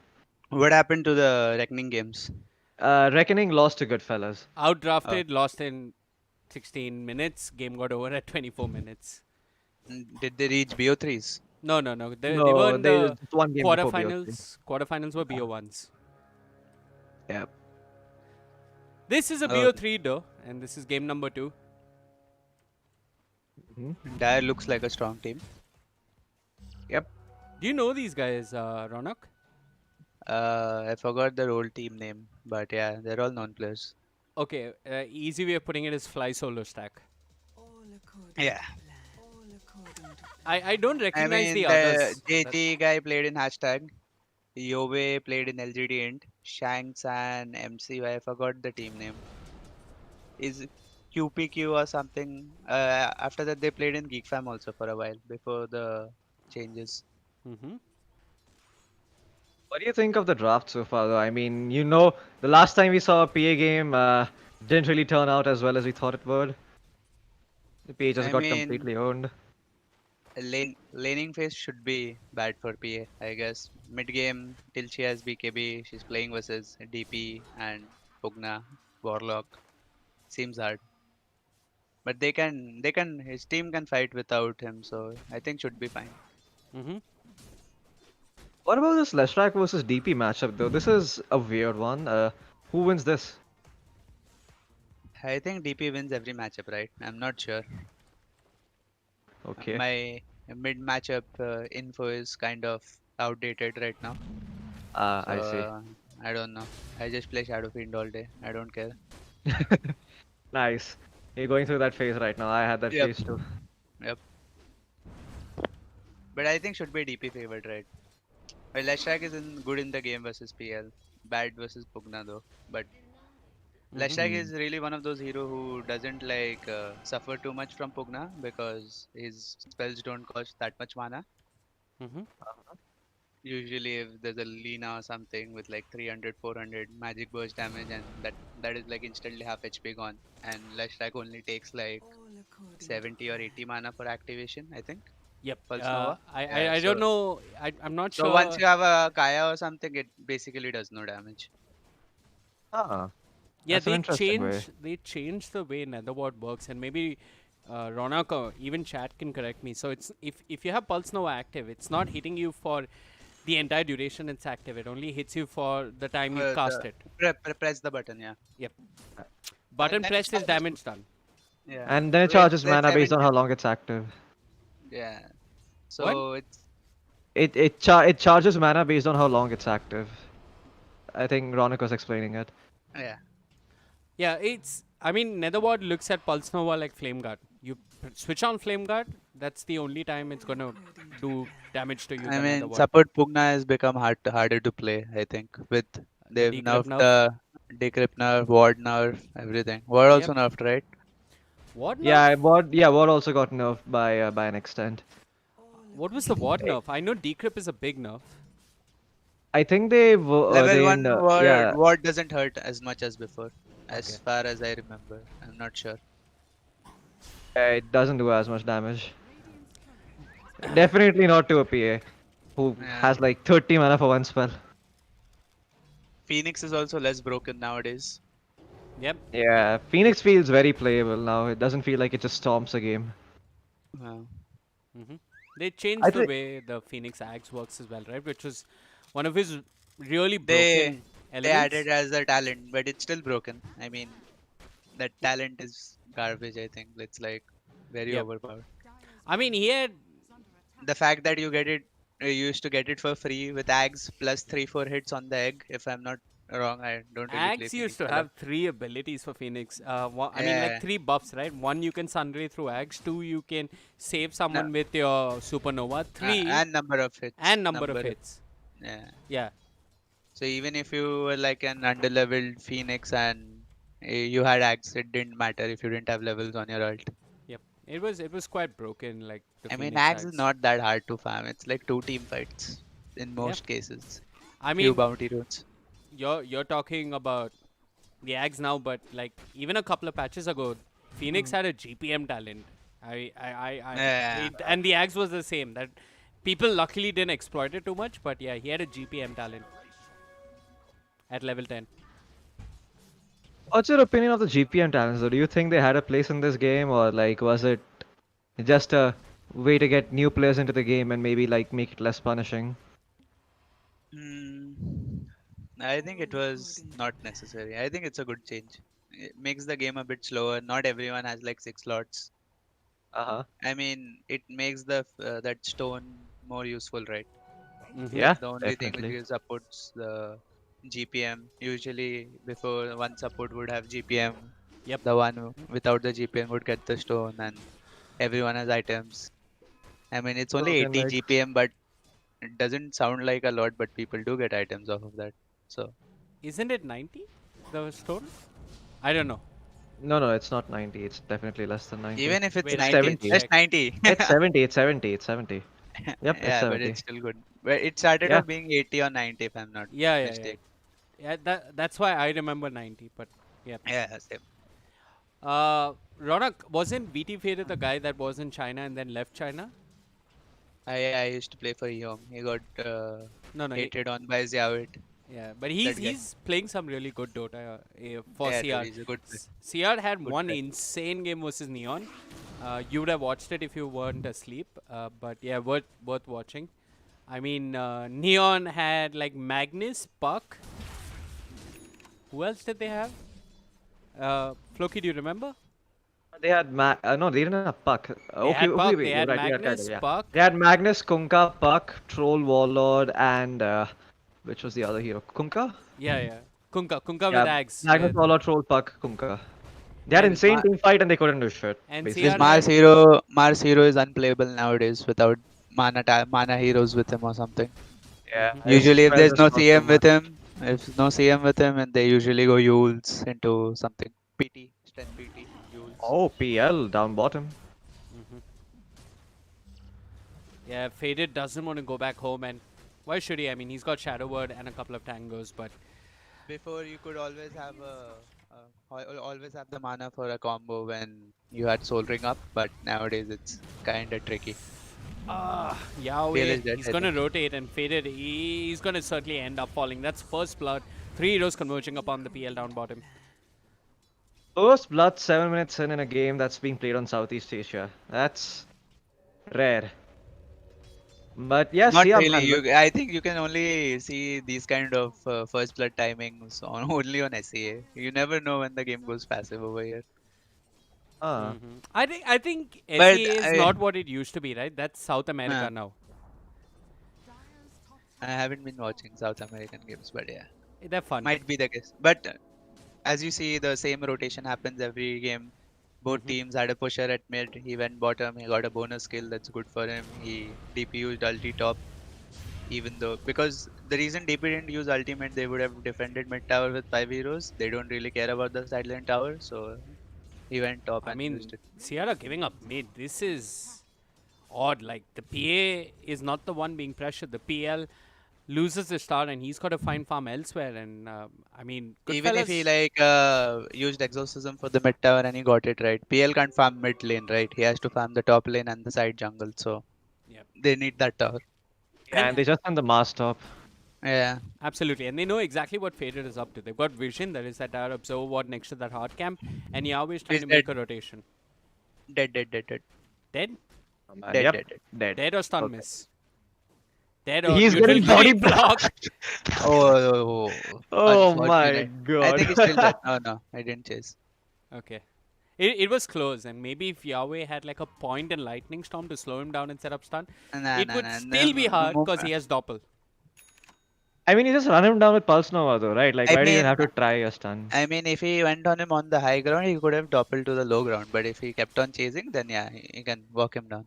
Anyway, that's why you don't kill all the neutral creeps, because some of them are your friends and you don't even know it. That was a good read from PL though. Like Leshrac is missing off the map, the rune is gone. He knew something is up. Fog read from Faded. Oh, the echo! I But lot of damage though. They get Yahweh, but at what cost really? I mean, Yahweh finds himself a double kill in the afterlife. The Edict still doing work, and the Mars the That's MVP. a hashtag worth play right there Damn. for Leshrac.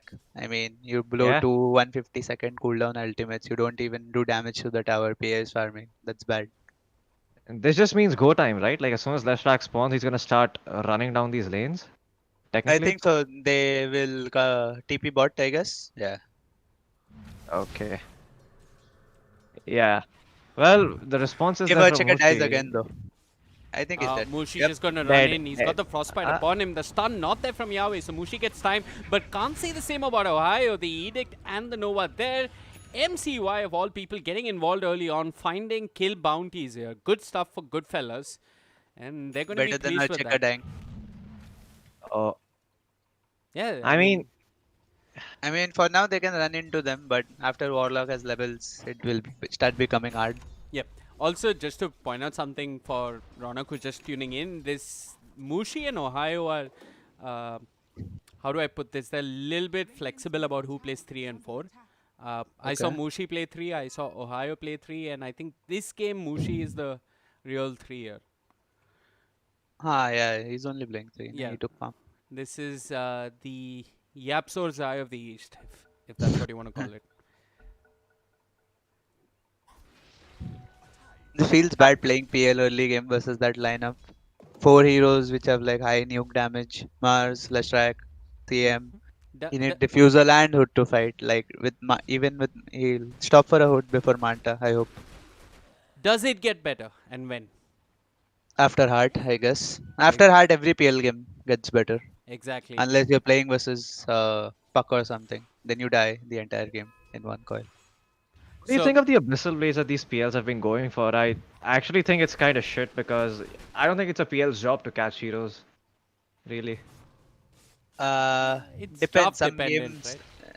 I mean, if you're playing versus a Necro or something, depends. Like even I don't like the Heart to be honest. I prefer Abyssal Blade also Okay. because all you're doing is you're tanking, right? You're not catching people. At one point, stun is actual disable, not slow, right?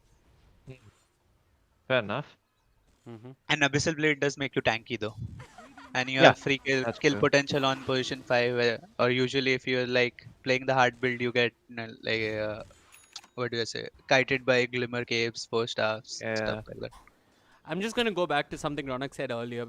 I mean, think about it this game. If he goes hard this game, CM just pops ulti in glimmer cave. What does he do? He can't kill CM in freezing field, right? Without basher. That's true. He has like what, 30 armor, 10 armor, 15 armor, something. Yeah, you get 20 20, bonus armor. 20 armor. Yeah, it's kind of So without ridiculous. basher, he's not dying. Mm-hmm. So it feels like this game, Ronak, the PL needs to farm. The PA, well, is farming and hits PA, up. PA having the hits- time of his life. Yeah, PA He's hits a untouched. better timing, and now it feels like the PL has to really farm. For now, though, there's a fight. Ben Hur speared to the arena, still alive, trying to get the split siphon. Ohio there with the reverse life drain as well. The heals might not be enough. The supernova does a little bit too much for the side of Ben Hur and the entirety of CR. The Echo Slam committed, but Mushi catches no one and nothing as Fly solo with the Icarus dive, and the Sunray is trying to run away. TP is out. CR Oh left looking God. stupid. The good news for them was that they did find the Leshrac, but that's about it. MCY comes into the fight and gets out as well. This is the difference. You see, PA was farming the ancients while his team was fighting literally an alley away, but he didn't join the fight. Where he would have risked his life somewhat and might have died. He kept on farming. He knew it was space. They got 2 kills, forced like 2 TPs. Yeah. He's still farming. When the Radiant team TP'd, they didn't get anything. Even the position 5 got away, and they had to like walk back to their lanes. Now the PA is free. He knows only a checker is here, and he doesn't care. No one can give him TP backup anymore.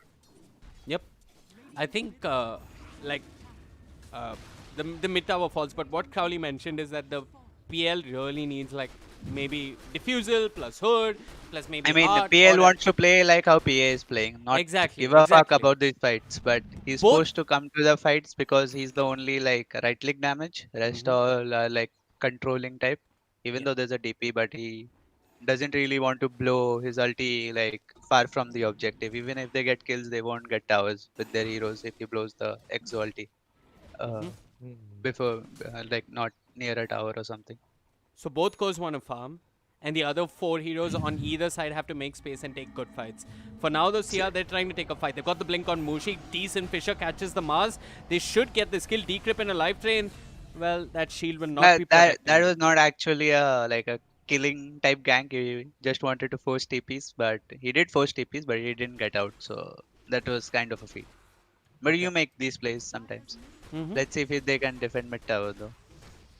I mean, the Mars is respawning with his blink tagger soon enough. They've got the glyph if they really want to take a fight. So it Moving looks. up. Leshrac Oh, has haste though. yeah. This can be a good fight. Yep. Look at Hesh. Let's But track. They smoked up. They might see him. They just- see him. They might just catch the Leshrac. Does Mushi Can have the enough two of them damage? kill? Echo Slam on cooldown. The Enchant Totem is there. But Yao, quick with the Yules, and the haste will run away. I think Yao knew all along what was going on over there. Gets away from The- CR. That was really good. Jedi mind tricks right there. They were smoked. I'm not sure how he knew. I think he saw the Nether Ward and his mana getting reduced, and he figured, oh wait, Earthshaker's Yeah. gonna try to jump me. Man, That is was like, really well read. yeah, read like a fucking textbook. Yep. 16-minute Battle Fury incoming. This guy always has his Battle Fury timing on point. The PA. Untouched. Yeah. This MCY. player is good. MCY. I mean, he's played a great game. His team has played a big part in making sure that he finds space. Yep. And it looks like CR, they pretty much have to do the same for the PL. And then there's going to be this one fight where PL and PA decide to join in.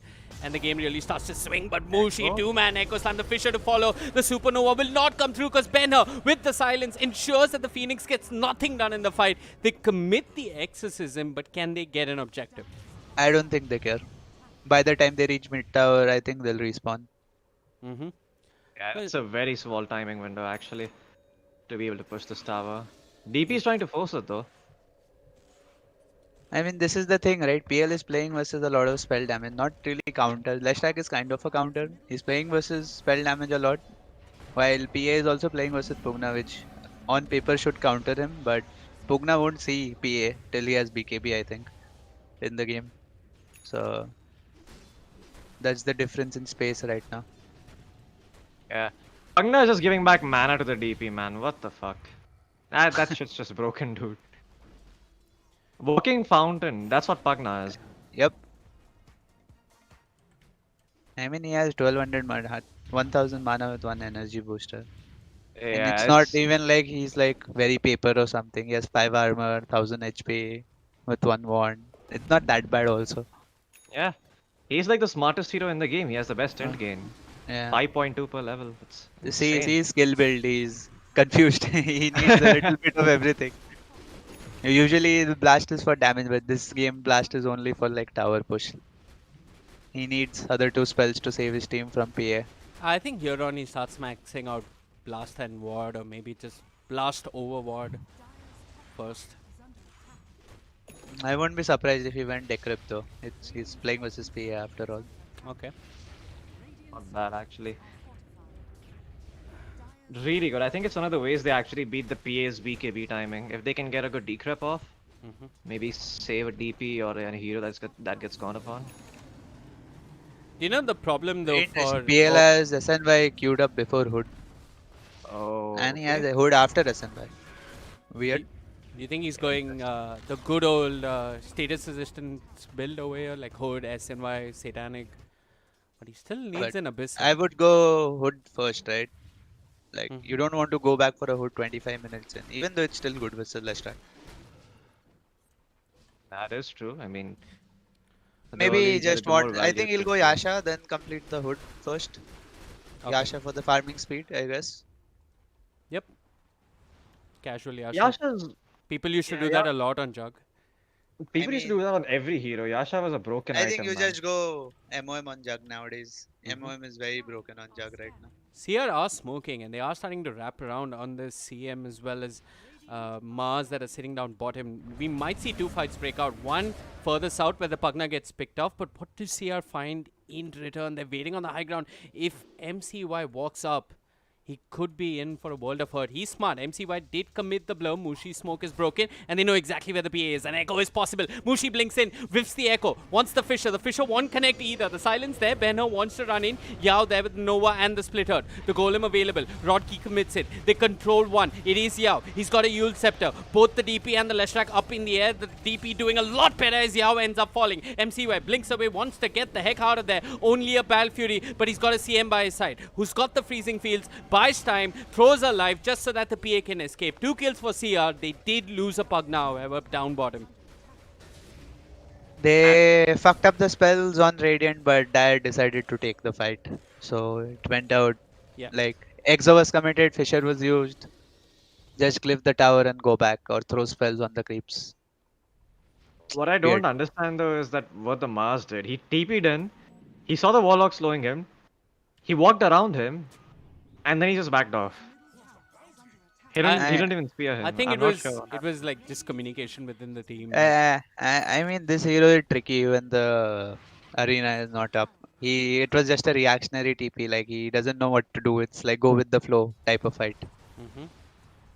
He Got it. saw his Leshrac dying, but he like there's no point staying. There's no damage without Leshrac.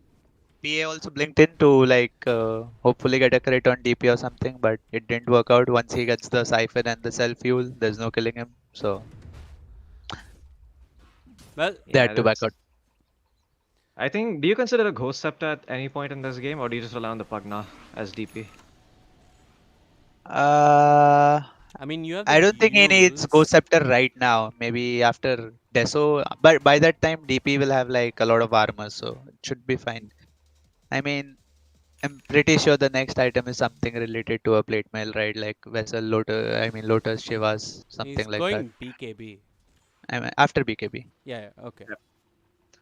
I think he needs the BKB for the. Is there a Spirit Vessel on Goodfellas? Uh, There should be. I don't really, yeah, I mean, if I'm playing DP, I wouldn't like go Ghost Scepter right now till I have like good items. You I can go see. Ags, you can go BKB, you can go Shivas. Like, I don't want to waste gold. Not when you have a Pugna on your team at least. Okay. Oh, Ben-Hur with an invis. He's found the Phoenix. The stuns, are they there? Mushi? Nah, he's gonna dive away. Yul? Oh, he misclicked. I was watching player perspective. He misclicked. Okay. It's hard being an immortal player when there are other immortal players judging you like that. I mean, like, it was the right play to make. He had to It like was. cancel the Yule with the. I mean, cancel the dive with the Yep. Yule.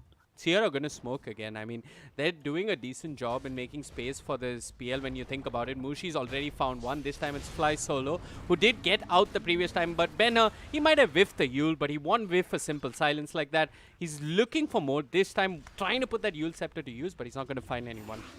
PL is making space for himself at this point, I think. Picking himself up by his bootstraps. Strong independent carry. He's not going back for the hood. He's going Basher next. PL's caught up. Like, I mean, 2k Yeah. behind Uh, a Battle Fury He was PA. always 2k behind only, to be honest. So it's fine. I mean, they're getting more out of the map for sure right now. Mm-hmm. He's gone Blade of Alacrity into Sanj. He's gone Sanj and Yasha. I think his Yasha is dead on the Fury probably courier. died. Yeah. Yasha used to like give you what 25 attacks. See to Warlock's your top position. He Huh? dispelled smoke on 2 different angles. Rodgi is such a bog, and with that Shadow Amulet, he sets up with a decent drop. But look at this Yao. He's caught a bunch of them with the Split Earth. He's low on mana. Ohio just man fighting him with the Life Drain. Elsewhere, Shanks on the CM will fall. There comes MCY, cleans up on Ohio. It's a support for a support.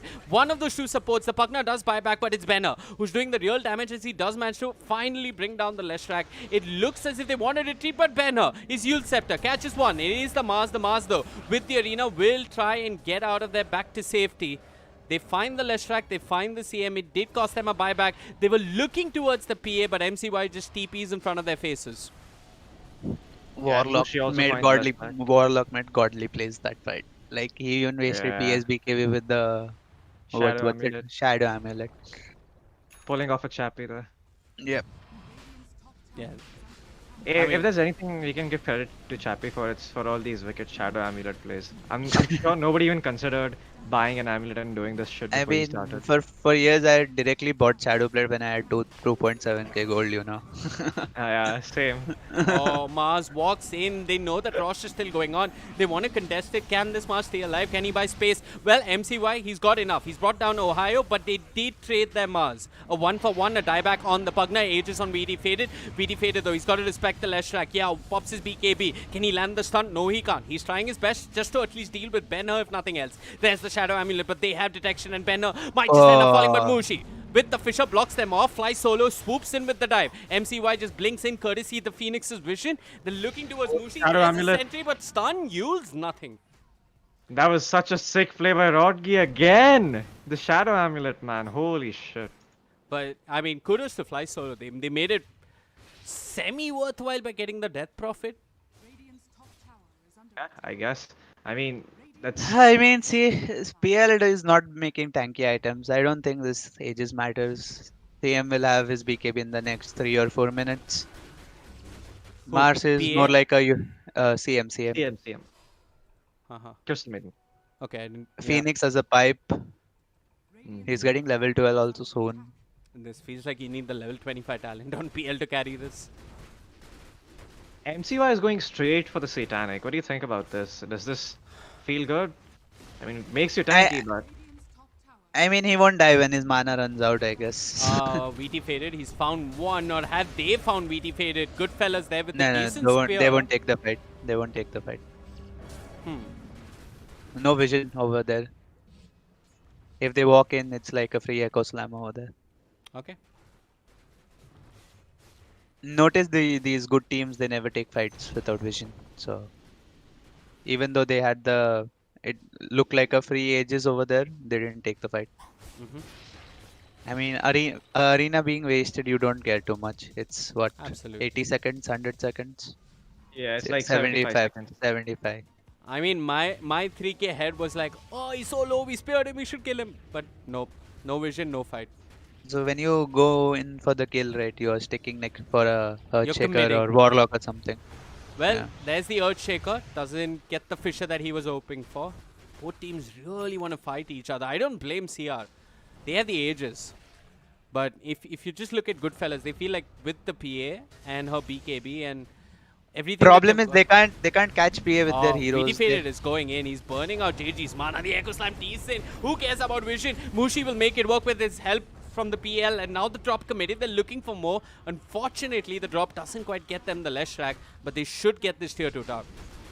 Golem is also dead. Yeah, I was saying they can't, like, it's not like, Embers and like Nyx or something, right, to catch PA. Some like split pushing hero, catching hero, Queen or something. Fuck. So it's better. They're thinking that if they force, it's like they will force the PA to come defend and waste his time farming. Something like that. Okay. Also, they have ages, right? I thought that's I mean, what. yeah, What? No, that- Mushi! Nah, it's fine. It's fine. Should It's be fine. It's fine. Should be fine. Should be fine. Yeah, it's fine.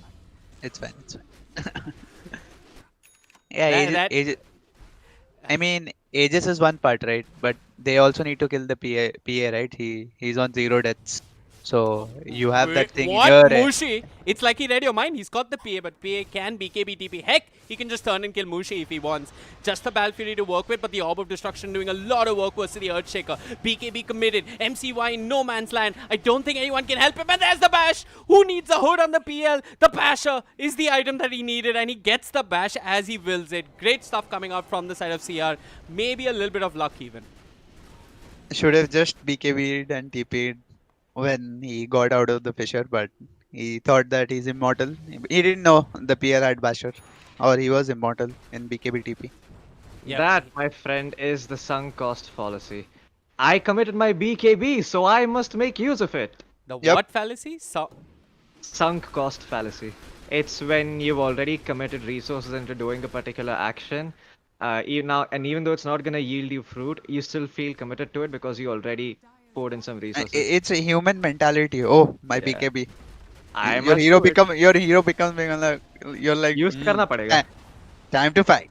Yep, I have to use this. I pop my I will BKB. blink in. I will blink in.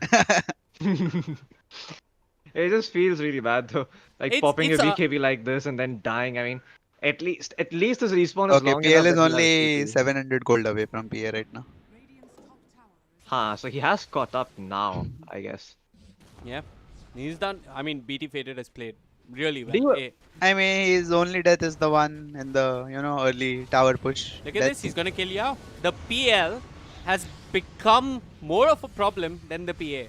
Yao is BKB committed and they can go back in. If Goodfellas force this too much, if they get out of position, CR can happily punish. The Mars That on the high ground, decrypt, life drain, the Mars silenced. No, not silenced. The silence didn't clip him, but the Fisher did. JG's got to be careful. He's got friends in the area, drops the arena. The Supernova's there. The Supernova, though, won't do all that much as Faded just doppelgangers and gets away from the Supernova. Faded just kiting them and forcing them into these awkward fights. I mean, they were fighting under vision, so they were just throwing spells from behind, and it was kind of weird. Yep. And they knew this, so they had to deward it. Yeah, this Clifford is gone. Do you ever go for an MKB this game against the PA, or do you like just go tanky and let PA do a thing with illusion with a blur talent? I don't think you go MKB on PL. It doesn't help your illusions a lot. It's maybe a Bloodthorn sometime later, so that it helps you kill other. So basically, I mean, it's not one-on-one, right? You'll have your Yeah. team also. After BKB is done, I think It's not one-on-one. It's not one-on-one. I guess so you don't have to make every item for PA. You just have to kite the BKB and play around the deck rip and like stuns and shit. Yeah. I mean, Welcome the to the inner PA workings. went satanic, so he also doesn't have damage. That's my concern, and I don't think she kills TP like this. Yep. Well, there's the initiation from the Mars. Benhug being kept alive with the Craggy Code and the reverse life from the puck. Now the Golem committed. Rogi also channeling his slow MCY. He's got his BKB. Does he want to commit it to get out of here? Benhug commits his entire BKB to not do all that much to the PA, but they see the Leshnak. Stun controlled by Mushi. They'll bring him down. Shanks really low. Lets it go, but how much can he really do? He's dead as well. PA all by himself. No teammates in the vicinity. Commits that Satanic, but like Crowley said, the damage, I mean, it's just not enough. It doesn't secure a kill. Mushi's chasing for more. The silence under the Phoenix. The Mars on the side playing with Faded, but Faded doesn't give a damn. They want this Phoenix. The decrypt, the life in. What? Fly Solo, did he cancel his own TP? I'm not quite sure what happened, but they get the Phoenix who didn't commit the Supernova, and now they're looking towards the PA. She blinks to the low ground, gets away, is safe for the timing, but CR can look towards buildings. So you go BKB after Battle Fury, which suggests that you want to fight, but then you go Satanic. Weird. What would the item of choice be this game, Deso? I get it why he went BKB because he can't play against Pugna without BKB, but since they didn't fight, it's kind of useless. Faded, Feels such useless a now. fog, dodges the spear, looks towards JG. JG's still alive. BKB's committed. Faded's got to be careful. That frostbite was decent, but look at that. From the backlines, life train coming through from Ohio, making sure that the PL is alive and healthy. Mars dead, forced to buy back. Now they look towards Ben-Hur. He's got a BKB, looks to TP, and no one has a bash. JG, though, can blink forward. He's looking for one kill at the very least, and poor old Rodgi will die. I think this is a level 25 PA game when he has damage later on. He's nearly got the Deso. I mean, he's got Battlefield. He can just Yeah, he farm. needs damage. He needs to kill others, not PL before. Eventually, like his peak is the Deso and Abyssal both.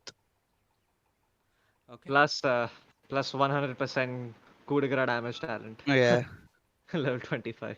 That's actually such a bad nerf. I mean, I think that extra crit chance actually made PA viable as a late game core, because that hero just felt this very weird, like you I said, mean, he's it not depends strong on in player early to game. player. Some PS don't crit at all, and feels like he's having one of those games. He's only critting creeps so far.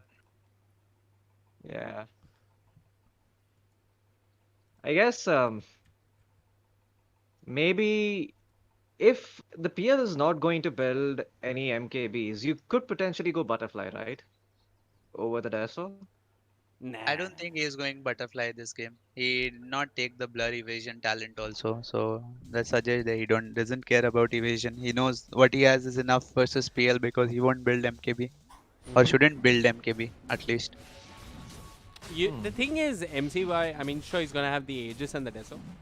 He does a decent amount of damage over time with all the status resistance and now the newly completed Deso. Somebody needs to provide control for him. Like someone, like the Mars needs to spear one. Hopefully they can capitalize on that. Or maybe MCY hopes to find the Earthshaker. Supernova just committed really early. The PA caught in the pit. No one's dealing with the egg. Mushi goes in with the Echo Slam. This could be really bad for CR as the Aegis gets picked up. And there's the arena on the side. It clips Ben-Hur. The life train used. Yo now moving towards Ben-Hur. MCY wants in. He'll jump in. The Dead Prophet there. Fly solo there with the Sunday as well. Shanks will pay the price though, but he's done his bit. He's bought time. And Faded still around in this fight. He's got to be careful. There's the God's Rebuke. A lot of illusions dealt with, but still not enough. They know which is the real PL. The Decrypt. Like Crowley mentioned, a big issue still for MCY as he doesn't have an Abyssal or a Nullifier to provide further control. Yao dropping low, has the Pulse Nova. Faded, switches targets, gets critted dead! A 5k streak stolen, but Yao does end up dying. MCY could turn around. There is Mushi with the Fisher. Roji should certainly fall. A good spear coming out from the Mars. The Decrypt only delaying the inevitable. MCY was actually looking for more, but a huge fight for GoodFellas as they find the PL, they find the Dead Prophet, and they hold on to the Aegis. I think that fight was all on Fly Solo. The early decision early to egg. commit egg and like it disrupted the fight, gave them free Aegis. I mean, CR could have like gotten the chase. It was on the ground for the longest time, but Leshtak with low HP walks in. He's like, cheese. Oh yeah, MVP that fight definitely. Is he going to die in the dagger, Pugna? One. He knows. Dagger can be lethal sometimes. Yeah, I've played It's enough not games fun of Position Fight to know that. yeah, it's not fun playing support versus PA late game. I mean, even when the dagger is like, when you see the projectile, even if you have a Ghost Scepter, if you don't press it and you die, it's so bad. Yeah. It was even worse before because you had the extra chance with the ultimate. Now it's a little less scary, I guess. You go I mean, for- I think the chance was more broken, to be honest. But Yeah, this is also- exactly. yeah. The chance actually did more damage mathematically. Somebody did that on Reddit and they said, hey, the chance actually dealt more damage, so this new talent is enough. I mean, you blink in, you have the attack speed, you have like 4 crits out of 4 crits or something. Yeah, I don't 1 out of 4, 25%. Yeah. But what do you go for? What talent do you go for in PA? I mean, I've never seen a. I mean, back in the day, people used to go 3 daggers though. Yeah. Instead of that talent, right? So does Was she the still go three 3 da- daggers? 3 daggers was on 25 or 20? I'm not 20, sure. 20, it was on 20. yeah, It I was a don't know. ridiculous talent to get at level 20. Like, PA just hit this timing with Deso, Abyssal, and BKB. It was insane. Do you know, He's like, going SNY. someone did the math of Grimstroke Decrypt. plus PA, Grimstroke plus Morphling Adaptive Strike, the multi-adaptive strike. It What? is Oh, like where Soulbind eight- plus. 800 things fly across you. It is bullshit. It is like a proper mathematical formula that doesn't give a solid answer always. Whoa. What did it's It 3 is- it does 3, so it'll do No, 6, no, no, right? no, no. It's not so simple. It's you know, on your family WhatsApp groups they send you maths problems. It's Yeah, like it's one of those awards. it's one of those. There's no right answer. I mean, no one really thinks that way, right? Like, let's pick Grimstroke Morphling, level 25 will be broken. No, no. But that's people, not the thought process. Yeah. Yeah. No, I mean, but that is the thought process of, us 3K players. Floki, I think at Yeah, least pay- you should pay- distinguish yourself and call yourself a 4K player. I don't know, dude. I mean, at 5K behavior score, I might as well be 1K. There's no amount of hero picking, divine rapier building can carry games when you're that low in behavior score. Oh, yeah. One sec, Floki. Did you come closer to your mic or change something? Not. Yeah, I did mute my mic once. Is this better? I don't know. But yeah. Whatever. I guess we just work with this. Okay. As long as you guys can hear me, that's what matters. This. CM is going to be a problem very soon. Yeah. I've never heard that in a game of Dota. I mean, I when think- she hits level 20, 50 freezing field damage. What's the other talent? Yeah, 2200 attack speed. That's like I'm the carry Nah, now. I don't think he'll go for the attack speed this game. It's interesting. This I mean, game. people. This game, yeah. No one So you used think to. some games Oh yeah. Go on, Floki. so some games you do go for the attack speed talent basically. Is that what you're saying? When you're said, up by 20k gold, that's one. Gotcha. Okay, got it. No, but you I know, mean, you're playing versus PL, right? Yeah, And I he's mean, building Ags, what the freezing field casts Frostbite, right? yep, yep. You stand in it, you get frostbitten. you Really stand in good it for against a PL. duration and then you get frostbitten. Fucking cancer spell. You know, but Yeah. honestly, like fuck the level 20 talent on CM. Who even picks CM anymore competitively? It's such a I actually don't understand. it's Yeah, not like even it's picked a lot. Yeah, I mean in my head there are like certain I heroes in mean, I think Dota. every hero works nowadays, right? Yeah, or every hero I works. can't think of a extremely garbage hero which can't win at all. Every Can't hero think of one. works, Ronak, but some heroes are just meant for cosplay. Night That's what I Stalker. think. And even Nightstalk isn't so bad, I think. I Anyway, mean, that Prophet, they're going to go on her. The bash is there. I don't think Benna expected this, but that spear misses. Benna gets off his BKB. The Golem committed. They're trying Yeah. to turn this on the side of CR. Shanks there with the freezing fields. But look at this. Faded just dealing with the CM first. The CM could have been a problem, but Faded's dealt with it. The next problem is this Supernova. Here, though, dropping low will die to the Exorcism. MCY, his BKB now activated. His Satanic Huge. He's just going to TP out of here. The physical damage from the Exorcism a lot, but the fight already very, very costly for the side of GoodFellas as they lose the left track. They lose the CM.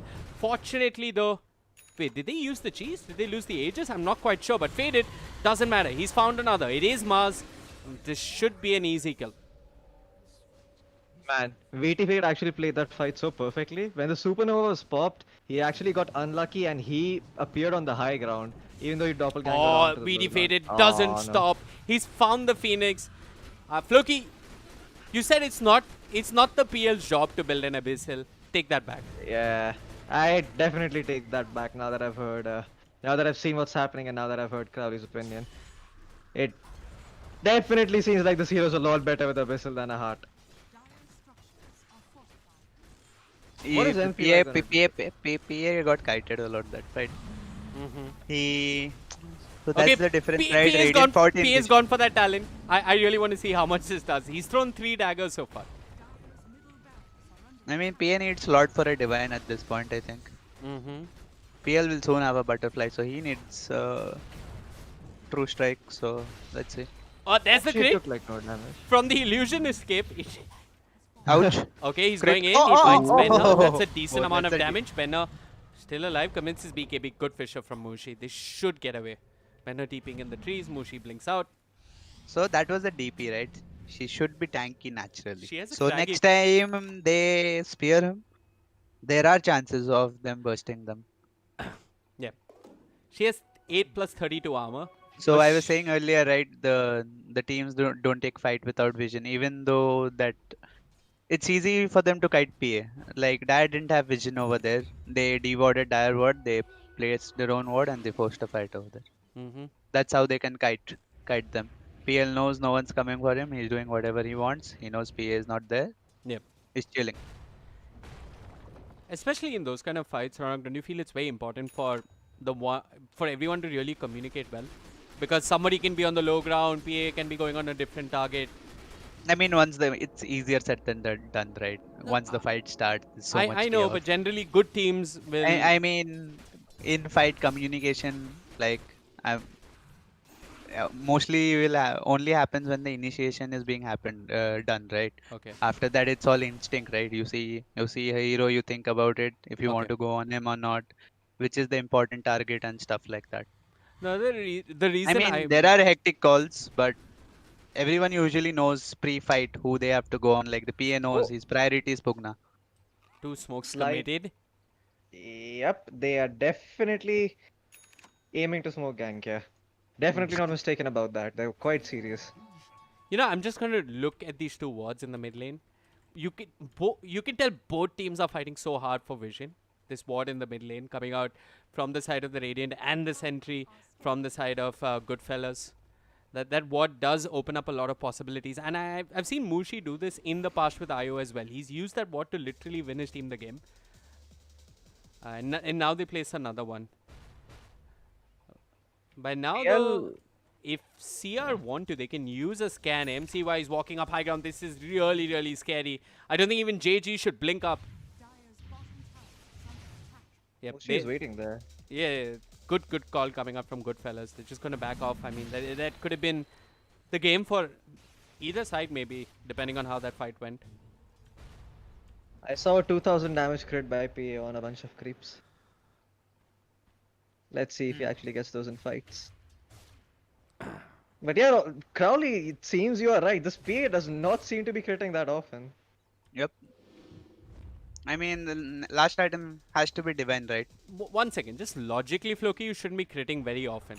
But anyways, MCY, he's gonna go in. How often can he crit? He goes on a Mushi. That's the one stun that CR have. But Mushi has a BKB, a Crimson Guard, a Glimmer KP still alive. MCY still has his BKB to work with. Elsewhere, VT Faded going on the backlines. Shanks though with his freezing fields causing a lot of problems for VT Faded, who's down to a third of his HP. MCY wants to converge on this PL, but the Echo catches Yao. Yao should end up falling, but the Sunray trying its hardest to keep the Leshrac alive will not manage to keep that Leshrac alive and healthy. Yao's dead. Shanks will fall. MCY all by himself. His BKB not available. The status resistance from the Satanic not enough. He is life stealing. He is trying. He needs the crit of his life to win this fight. But no, there's no life, there's no crit, and there's no PA.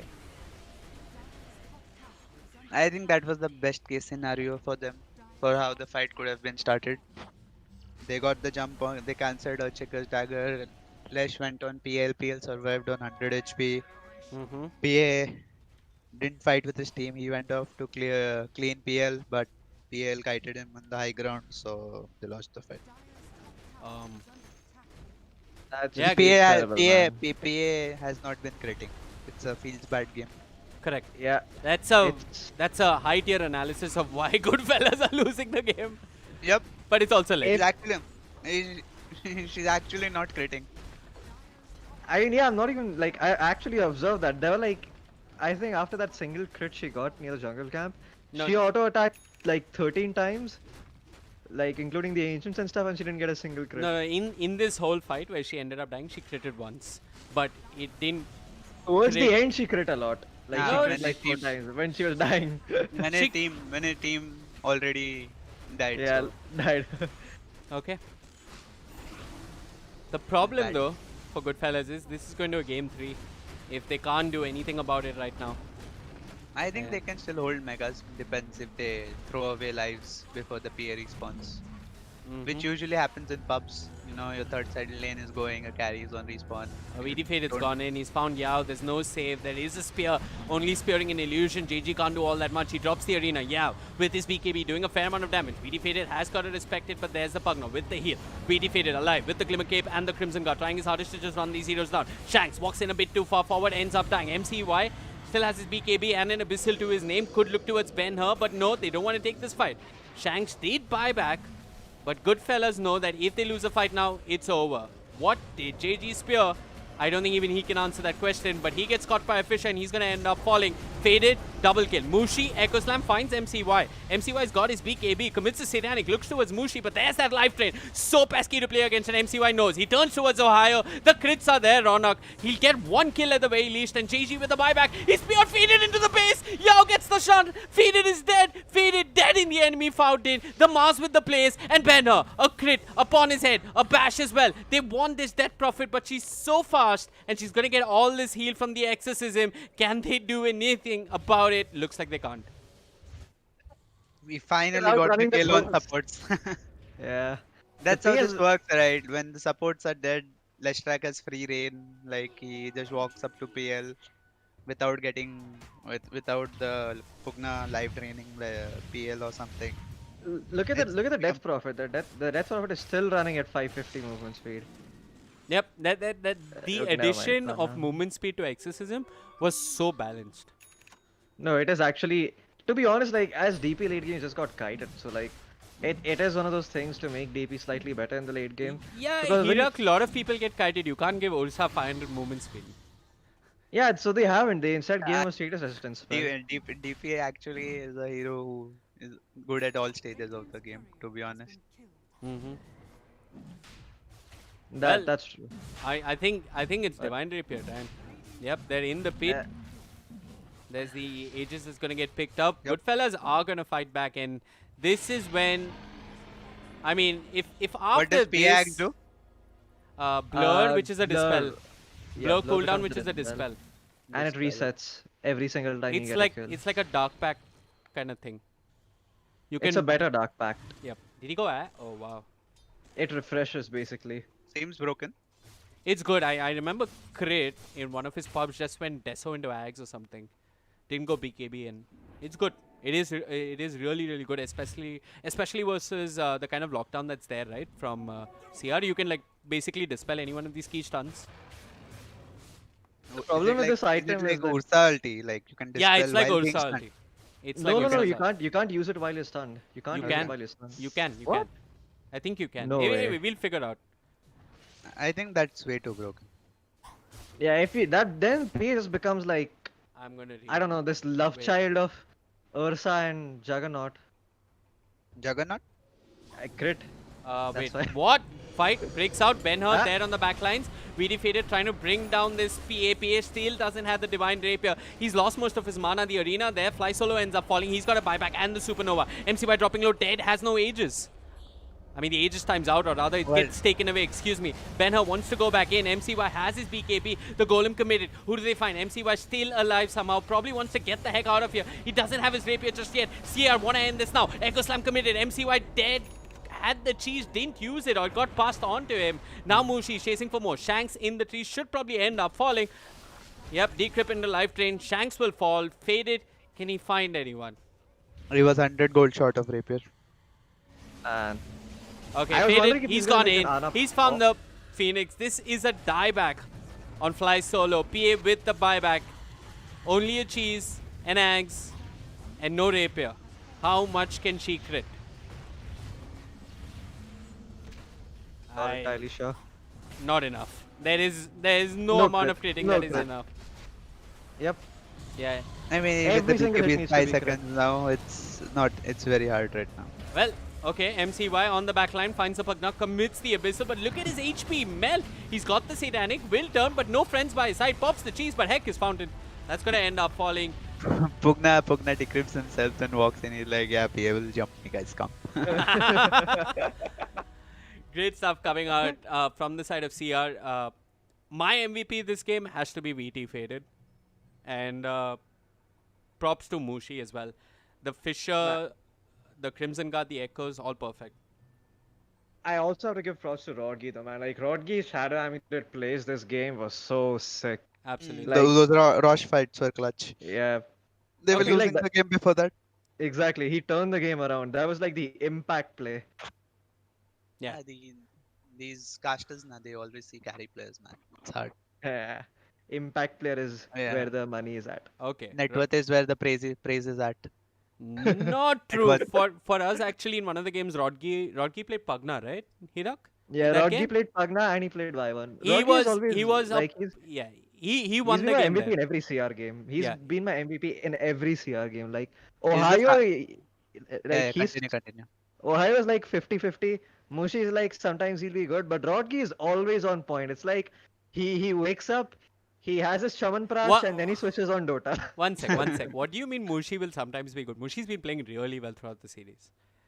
I mean, he's been playing good, but sometimes he'll make something that I call silly mistakes, like he'll make mechanical errors. Like you saw that fissure on CM. I mean, अरे there's no होता reason है to यार miss that होता है यार fissure. it Cut in happens. some slack, bro. It's fine. But It just happens. you know you can ignore the one Fisher, the one button he mispressed, but look at all the buttons he pressed correctly for them to win the fights. I mean, those echoes were pog like. I mean, he got PA that one time in NC, right? yeah. I mean, no one would have expected PA to be farming tier 2 wala NC next to the base. Yep. Yeah. Usually, people are farming ancients or something, right? When Do you they are like farming in the enemy jungle. do you remember the second fight in the river? Not the one where Fly Solo used Supernova, where MCY went Yeah, on he Mushi. blocked up the path for Oh DP, yeah, right? that was another Yeah. fight. But Mushi had the PA go on him. The PA had that. I mean, we can now call it fuck all level 25 talent. Mushi survived for like a good 9 seconds, and PA is like, what sort of a core am I? And just gave Like, up what on am I life. doing? Yeah, Mushi And this turned. hero just feels like shit, man. Like, why do people even pick PA? Like, go pick anti-mage or something. Like, why should we pick PA ever? Yep. It doesn't farm fast. It's good versus squishy heroes, but in the end, we Yeah. was playing late game versus a PL, so I mean, Leshtak, to be honest, was not farmed enough to play versus a PL late game, right? No Yeah. Octarine, no Yasha Kaya, something like that. So it's Hmm. hard. Kudos If, though to JG. His second game on Mars played quite well. I mean, Shanks did so much on I, CM that an immortal uh, player said, "This CM is going to be a problem." So, I mean, obviously because of talents and whatnot, but they all played well. We're going to take a break now, Crowley. We have game number 3. If you can do join us for if you are going to join us, are we casting the finals also today? finals is not today. Finals Okay. is tomorrow, Uh, but I'm This is one casting the last final. game, right? Yeah, the next game is the last game. So we can all Okay. mute our mics. I'm going to play some music. And as soon as game number 3 begins, Ronak and Floki, I'll type on the Discord. If you guys know that the lobby's up, please type on the Discord. Also, we have Robbie on chat, and Robbie's always been notifying us whenever the game goes live. So we can jump into the draft as soon as it's live. We're going to take a small break, and we'll be back for game number 3 between CR and GoodFellas.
Okay, folks, looks like the draft is upon us.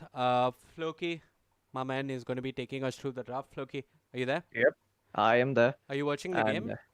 yep, I'm watching the game. I'm in game. Crowley, you here? Yeah, yeah, I'm here. Let's talk about the draft. The game is live. Wait, wait. Yeah. CR versus Goodfellas. Okay, Yep. Don't worry, you can take your time, Vivek. What is this? Semi-finals, quarter-finals? semis. Semi-finals. Oh, so both teams go. Oh wait, I have action in my room. Wait.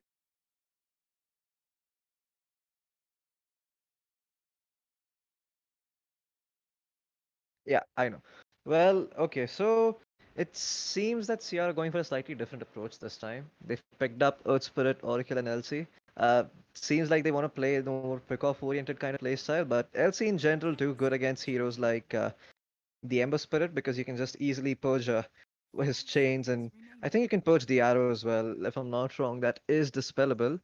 The issue is the Shadow Demon that they have picked up on the side of Goodfellas. So it's going to purge whoever whoever ends up getting purged by LC will also get purged by Shadow Demon, I guess, because that way they can actually still catch that hero. So in a way, it nullifies what LC does, but it's not going to happen every fight. Really, what you got to watch out for though is going to be the banish by the Shadow Demon in every single duel. So top two qualifies to close qualifiers, or is there a final? I think there's a grand final. I think there's like two qualifiers separate, and only the Oh, first one from each makes it to the next one. not bad. Yeah. Can get quite stressful, right? Playing so many games of Dota. Yep. Open qualifiers are no fun. It's only fun when you win at See. the end after like 12, 15 hours. I wonder if there is I mean, something to. not only the games, right? It's Mhm. like in the early rounds when the lower level teams come, it's like very hectic. You spend like 30 minutes trying to get in the lobby, and then you see it's a buy, and then stuff like that. It's not like Face It, right? It's ESL. You have to, I'm assuming you have to host the lobby yourselves. See, it could be the case. But I do have to ask you, like, you've played lots of open qualifiers and stuff. Is Hmm. there any time where you didn't feel stressed out? Why? Like, was there this one time where you just decided that, you know what, we don't give a fuck. Let's just go into this qualifier and have fun and do whatever the fuck we need to do. And like, did that approach help you if you ever went for that? That's the only time we won actually. So the reverse psychology stuff works. It Interesting. does, See, it this does. is the less I fucks you think give about a game. we were playing a WSG qualifier or something. Not Hmm. the uh, South Asia one, okay? The ones with the good teams. C1, the first one. Uh-huh. And we are like, yeah, all the C teams, Vietnam, Thailand, and everyone. And we were not really sure. We had a new lineup also that time. So we were like, huh, let's play for practice. And then after a few games, like, oh, we just need to win 2 games for China. Wow. Wow. Man, that must have been a hell of an experience, though. Yep. But that does give us a very valuable insight. It just goes to show that many a times I feel a lot of these players and especially the captains, when you think about it, get into this habit of overthinking and Yeah. really just making things harder for themselves.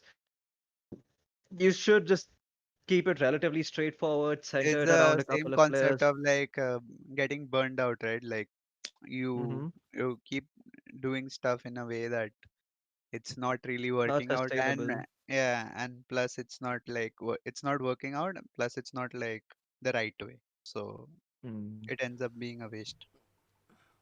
Definitely. Because I feel like the no fucks given approach was sort of why OG made it all the way to TI8 and actually won. Because they were like, you know what, guys, fuck it. Like, we lost two of our players. We have this new guy who's never played. Like, let's just go and have fun. Doesn't matter I if we mean, win or lose. let's talk about the new guy, dude. He fucked everyone. He- Yeah. I mean, I mean, fucked is a past tense, he's still fucking everyone. yep, they're still fucking everyone. But OG has this specific thing where they suddenly, like, they turn on at TI. Like, the no fucks given thing, like, it goes full blown at TI. Like TI8, they just picked whatever the fuck they want. TI9, they're playing carry IO. I mean, just like you need to have like you don't Balls. you don't do that shit. Yeah, you need to have balls, and you don't do that shit when you're thinking about the game. You do that shit when you don't give a fuck.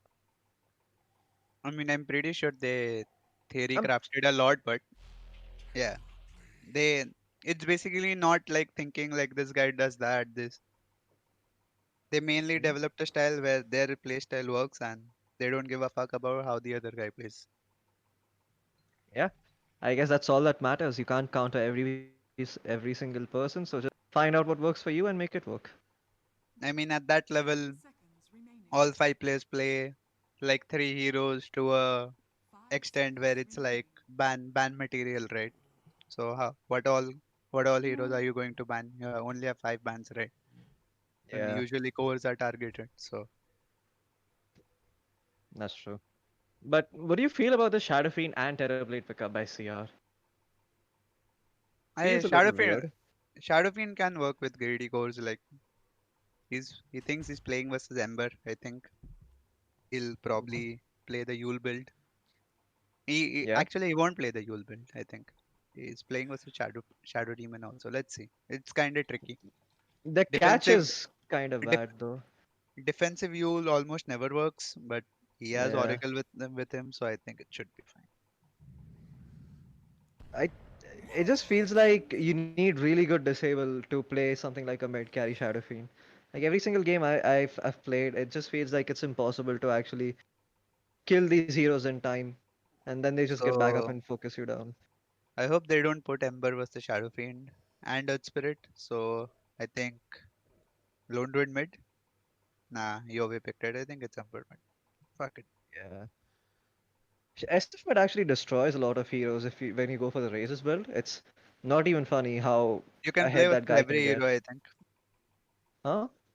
You can play versus any hero with the race build. Yeah, Yeah. exactly. It just makes it so that you more focus on that early bottle timing, I think, and then you itemize for whatever the hell you want, So be it before like people used to rush with iron branches, but now since the 4 minute rune, people just build wraith bands and shit, stack mangoes, deny the person in the lane, get a lead that way. I see. But is bottle still worth it on SF? Yeah, L- I mean Okay, depends from player to player. I would buy a bottle. I see. Well, I'd also buy you a bottle, but I wish, unfortunately all the shops are closed. I wish. Yeah. Well, for now, though, we are in this game, CR versus Goodfellas. This is the final game in the best of three series. One of these teams will be making it to the grand final to have a shot at the ESL one Birmingham. I don't think it's a L- major. It's just a tournament. It's the close qualifiers for Southeast Asia, so they'll have a slot there. And yeah, I almost flubbed that up. So, well, it's. I hope it's a close game. Whose draft do you like more, Crowley? Wait, wait for the game to load. I Yeah. forgot the draft. My brain is still in lag, dude. I just woke up like an hour ago. Yeah, Corona is actually kind of just Yep. whoops, I said that word. Whoops, I think we're gonna get banned on YouTube now. Never mind. But Why? yeah, like I don't know. YouTube has had this retarded. Oh wait, I said the R word. Nah, I'm just kidding. It seems like YouTube has been banning content creators that use the words Corona Oh in no. their videos and stuff. Yeah, it's quite weird. But Okay, anyway, it's just to clarify for whoever in YouTube found the channel which is streaming for its first day, we didn't mean to make a comment on the illness or its statistics or its impact. We just wanted to Jesus say Christ. that we want alcohol. Yeah. It brings a tear to my eye when I hear Vivek saying stuff about, not. Yeah, last What time, was that thing in the past? what Which thing? minister was it? I don't remember. Oh, that. Yeah. It's You a long offended time some ago. South Indian guy, Yeah, right? yeah. You missed my baller statement yesterday. I was like, these fights are so pointless. It's like Kashmir. No one wins. For the international viewers, I was like, these trades are so pointless. It's like Palestine. No one wins. I mean, there are fights like that, right? Where you kill a 5 position Cottle and you lose your Warlock. It's like, who won really? Yeah. I'm pretty sure like anybody who looks at this war definitely won't consider hiring us for casting. I don't think anyone would otherwise also consider hiring us for casting. So it's okay. Fair enough. Yeah, so there we go. We get an applause from VT Faded. Perfect timing. Okay, so the last question that we were asking Ronak, and we'll get back to that. Who has the better draft? Overall late game wise, I always prefer TB, even if he's like playing versus counters. Mm-hmm. My laning seems kind of rough. Yeah, I so mean, LC is fine versus Bear, I think. is the laning that rough? No. I mean, like, I think he's gonna. Ember loses versus SF. LC He can loses play so versus hard. bottom lane. Okay, I'm just gonna make my prediction because if you're I'm not thinking sure. too much, my prediction is that CR have the better draft, which is why on paper they should win, but who knows what Goodfellas can do. I think Goodfellas is gonna hit this ridiculous timing around the 20-minute mark with all the heroes, and they'll just start running down people with 5 heroes. I really. Can be possible, but they're also playing like TB versus the Shadow Demon, so it can get rough after a point Yeah, when TB is fat. It's like having a TB of your own as well. Mm-hmm. yeah. It's Late game HD plus potential. Ember. Actually, I prefer Goodfellas as well. Okay, I'm going to go with CR. I think CR are going to do better in the lanes. They're not going to be run at in the mid game. Goodfellas have to try. With that said, CR has better laning for sure. Yep, so I see them being okay in the mid game. I think if CR lose, the problem will be that LC just feels like a useless hero. That's why I feel CR might have a rough time. And this Ember is manning up a lot. Like once the Shadow Fiend hits 3, he could like just end up falling if he's not careful. Yeah, I think this is where Yahweh does the. Ronak, do you know the new NV play to do at mid? And I'm not going to call it actually the new NV play. The play that actually no one invented. Uh, Creep skipping or what? Yeah. Yeah, nah, it's not effective. I mean, Ember. But I Let's mean, if see you're skill SF, build. I mean, you're not going to leave the lane and go deal with Ember. you had the good idea, but But he needs Flame Guard. Ember is not going to play Flame Guard versus Oracle. That's the thing. But he can play Flame Guard for the lane. I don't know. I What mean, if but then he just what if Oracle TPs and uses Flame Guard? He's I fine. Position don't think 5 chasing Oracle her. will really. Okay, I Why mean, not? this Why is not? good theory crafting, but you think he's going to leave Faded alone? Yeah, he doesn't care. Okay. What Wow. is TP's armor? 12? 13? 13 Yeah. armor. You think he can't solo versus Mirana and Mars? See That's Mars' true. skill build. He's not even thinking of killing him. Okay, so basically you're agreeing that CR have better lanes and that they're going to win the game. They do have better Yep. lanes, but heroes are good. On the side of Goodfellas. Yeah. Okay. Heroes are good. Yeah. Laning doesn't matter, right? But Laning Wait, doesn't you matter if think, you're killing you think heroes. in this patch? Yeah. Okay, that's... Okay. Cool, I get where Yeah. you're coming from. Shanks XP trying is to more kill important. heroes? Huh. it's not like laning doesn't matter. Like if you like die 0-2 in every lane, that's GG, right? But, Of course. but You know there's something I'm missing they actually. those heroes have to have some kind of farm to hit their timing, right? Lone Druid, Mask of Madness, Deso, Ember, Facebook, Bottle Earn, something. I don't know. Do you know what really needs to happen for Goodfellas to win this game? I think Shadow Demon Luna have to start making plays. No, Shadow Demon Mirana, not Luna. My bad. What are you smoking, bro? Send some over. No, but I Shadow Demon Luna is a typical Indian mindset. You hear Shadow Demon Luna comes out of your mouth automatically. because But that that's fucking what that patch tortured me for 1 year. I hated it. 1 year? It was there in Dota 1 also. It's like forever for me. Whatever. For 1 year, it was particularly painful. I don't even know if 1 year was. Oh, mid lane. Yahweh, he's dead. He is dead. Big Good dick one. SF player. I mean, no Flame Guard also. It's really hard to lane SF without Flame Guard. I mean, theoretically, I've seen some Ember. GG. Oh my god. I Huh. saw that. I saw that. I saw that. 2 level difference. I think Earth Spirit might wait around for Ember one more time to kill him. Is he? Going to greet him Ember with a raise. has vision, right, with that ward by his side. Like he thinks Ohio left the lane, and Ohio. Thing is, this Ember can't jungle also. Yeah, Exactly, which he's is just why- fucked. Don't you think he What? should have gone Flame Guard, Ronak? What would So- you do? Eh, Here, eh, Here's a bandit fix that I suggest, Crowley. Like, you go Flame Guard and you build Raindrops. Like, you rush it. Maybe that way you can try to creep skip. I would have gone Flame Guard, but I would I would do it knowing that I won't do shit in the mid game. But maybe you do shit in the mid game with your items, which you'll What at least item? get now. Is good. I mean, I don't know. Like he's not going to get anything now. So what is he going to do in the mid game with Max Light? SF can't lane him after 1 point. If he Yeah, keeps that's spamming true. Slight. Yeah, but Slight. you really never Slight. stop SF, right? Because SF just jungles and lanes or whatever with his bottle. Ah, and- but that's good enough. He though, also right? has Mirana in his team, right? So he has to play this build. Yep. Now SF can die in the Slight chain combo. That's their Okay. mindset. But SF Oh, is I- a good player, so he's not getting caught. Oh, good Oh, stuff wow, coming up that- from Fly that's the Solo. Fly Solo. The arrow, not needed. They need to give the Ember this kill. Yep. Good kill.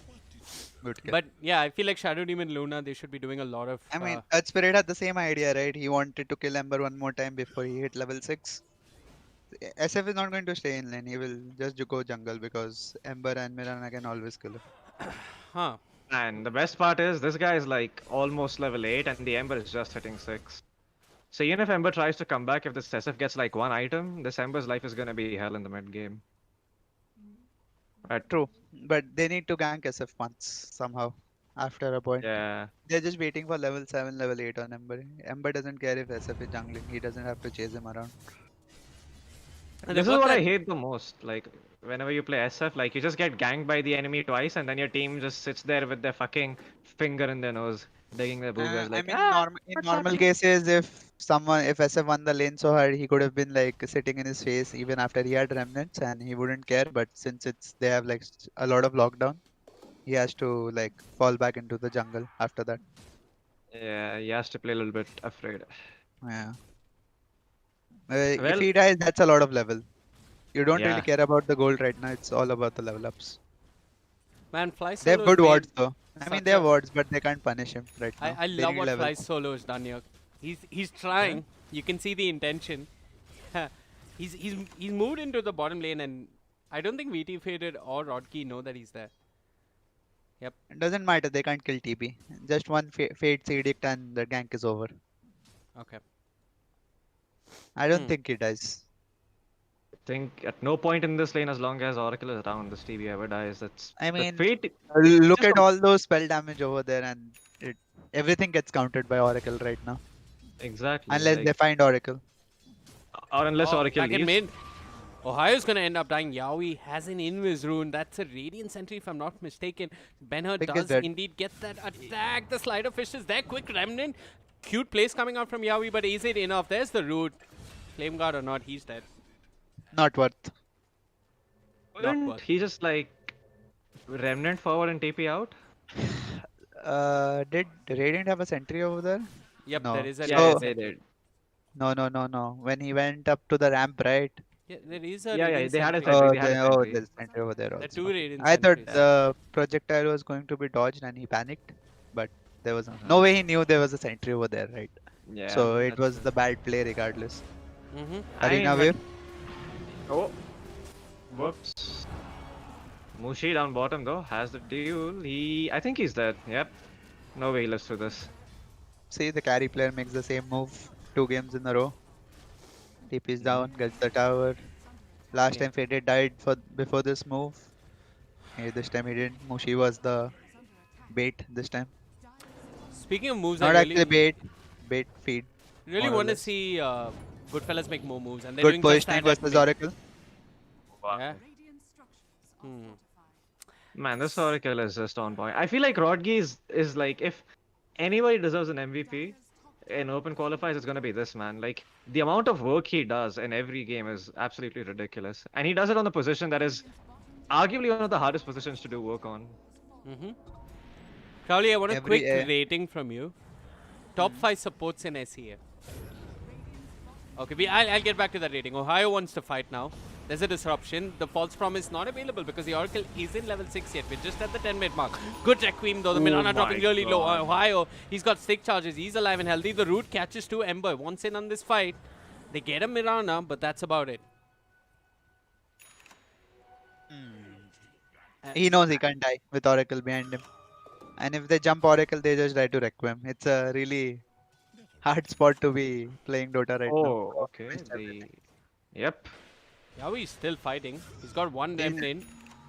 The he's disarm is there, but the physical damage from Yawi enough. Yawi diving for more, making plays all by himself. No teammate in the vicinity other than the Shadow Demon that's making his way from the north. Yawi has a remnant, has a slide, but I don't think he has the damage. I think he could have killed him if he went for it earlier. He Ohio. realized too late. Ohio realized wants too this late. fight. He's got a kick. The kick doesn't connect on the Ember. What? And now there's a He won. disruption. We're fighting at a tier 2 tower. When only one tier 1 tower has fallen. Ohio, though, will end up dying. I think he wanted to Bit make of that. a feed train over there, but I think it's fine. It's fine. Doesn't That matter. was confusing as fuck. Like, miscommunication, I guess. That's the only thing we can chalk it up to, really. Yeah. I think it was the right play from Ember. He could have killed SF over there, but he realized too late that he probably got intimidated by the races a bit. He Yeah. did get like hit by both races. So Mhm. How do you feel about Ocean Heart? I feel like Ocean Heart is actually low-key really good if you're just gonna play in the mid lane. It's like an Ironwood tree, but it gives you regen. Yeah, but at I'll take it if I don't get anything else. I don't care. Fair yeah, enough. it's But like yeah, you're. it's Okay, like the never mind. blender's pride of neutral items. You don't want it, but theek hai. Okay. No idea what that reference is. But Crowley, I think the won't big- add to that. I won't Huh? add. I won't add anything to that. It's fine. But Ah. yeah, my question. This is 50 five questions with Crowley. Top 5 supports in SEA. 5 position supports, and does Ninja Boogie make your list? He hasn't been playing right a lot. I mean, No, right now? he from hasn't. what you've seen of him in his past, he Yeah, definitely. Ninja Boogie, highlight eye. White Mon, Uh-huh. Jabs. Jabs. Not in particular order. I'm just naming people Yeah, I yeah. remember who play good. Mid lane. Oh, ankles mind. were broken. I mean, they can still fight, but the Lone Druid Bear is causing problems. The remnants are there. No false promise just yet. There's a duel. Banner, saved by the false promise, will turn with the Requiem. Problem is, Mushi dropping really, really low. Mushi somehow still alive. The Ember with the remnant mid-slide does manage to get away. Banner, really low, kept alive by the Sunder. Faded, doing anything to keep his other core alive. The problem is, can they defend the star? They're trying. They've got the glyph, and that should be enough. The Shadow Fiend could have killed the Ember. He just never uses razors. I'm not sure what happened there. Did he forget about it for a second, or like, is he? Did he not have them? Not sure. Maybe.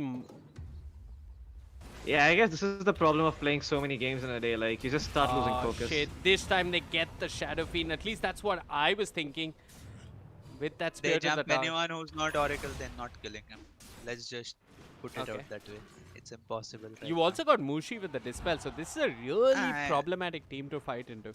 and all their spells are single targets. Yeah. It's Okay. sad. Ronak, call to your team on how to take these fights if you were good fellas. How would you, what would you itemize and what would you do to win a fight? If we are taking a fight, I think we need to jump the Oracle from behind, like with the smoke or something, and not like go on the target, like which is an obvious bait while they are pushing lanes like SF. Mhm. See how Ember and Milan are trying to go backline, exactly the same, and can't really get to TB right now. So probably trade farm for now, not try to force fights. Oh, the arrow. It matter, connects. Are they doesn't gonna arena? No, doesn't Look, matter. look at Rodgi in the trees just baiting them. I mean, I think this is Doesn't matter. frustrating for good fellas.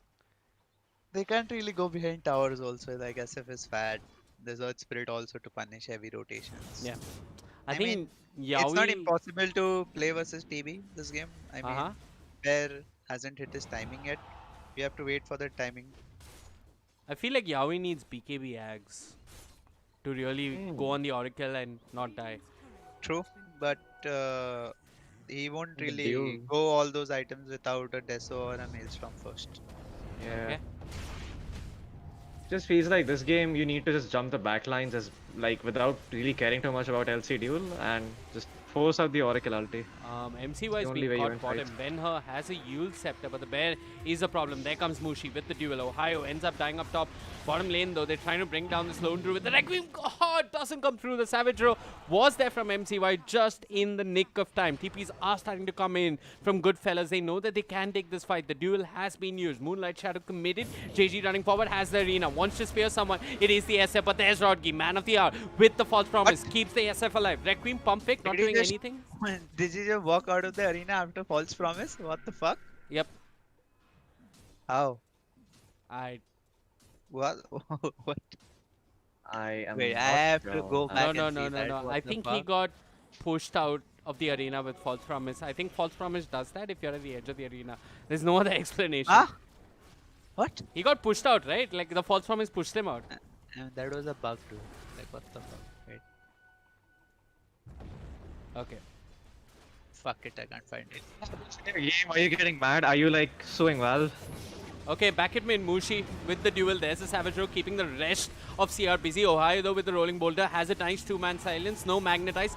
They're trying to keep this Mushi Legion Commander alive, and with the Fate's Edict and the heal, he should survive for now. Yawi goes in. Decent chains. Rodgi, not with the false promise, will end up melting. Benner, fortunately pushed back by that spear, will end up surviving. Ohio, though, his Rolling Boulder stopped, blocked by Yao. He's next on the menu. He's got a kick. He's got some punch. He's trying to stay alive. He's got one charges. But he's just going to turn, actually. Might just turn towards the Mirana. But there's Fly Solo. Defensive disruption. Keeps the Mirana alive at least a little while longer. They get 3. That was really smart from GoodFellas. Oracle dies, the fight is over. As simple as that. And for the first time in a long time, Faded gets active on the map. He's looking for Fly Solo. Committed the Metamorphosis. Will not find it. Yeah, he's dead. He's dead, he's dead. Is he? He is. Disruption? Oh, he did it late. Sad. Could have smoked earlier. Yeah. Realization. That's like the worst feeling in the world. Like the second worst, like the first worst feeling in the world is getting killed by Lycan It's one of summons. those you pop the BKB just before you die. It's one of those feels on a support. Yeah, Um, it's like two where, bad where you feelings. do- where you try to make a cool play but get fucked. Yeah, and it just like a reason like this is like it makes playing support so frustrating. I mean, Like, no Road wonder Road has everybody- more net worth than TB right now, and they can fight. I think this is the Mushi, window. rooted. Rodgi is not in position just yet. This could be bad for CR. Mushi's got the demonic purge upon him, but they're not committing. They don't have the they ember might be just forced yet. They to fight. commit a Moonlight Shadow. The arrow doesn't connect Mushi. Well, that Soul Catcher, I think it's worn off. There's Yao. Oh, wow, Once that's in on so the clever. fight. Rodgi, he's got to be careful of his position. He's already down to half HP. The Lone Druid is pounding away on him. Defensive false promise just to keep the Oracle alive. Duel committed. They want the Lone Druid, but they haven't got damage. I just don't think they have enough damage. Mushi's actually dying in his own duel. And with the spear, the Mars is done enough. This game's starting to slip away from CR as the Oracle falls as well. The one fight they were out of position, they pay the price. I called GG when they were like standing on the wall, dude. Okay, I didn't. I mean, Oh, that Oracle, see, they were hitting Shadow Fiend and Oracle just TP'd in, right? They know where the Oracle's positioning is and he's like choked, right? And two people are coming from behind.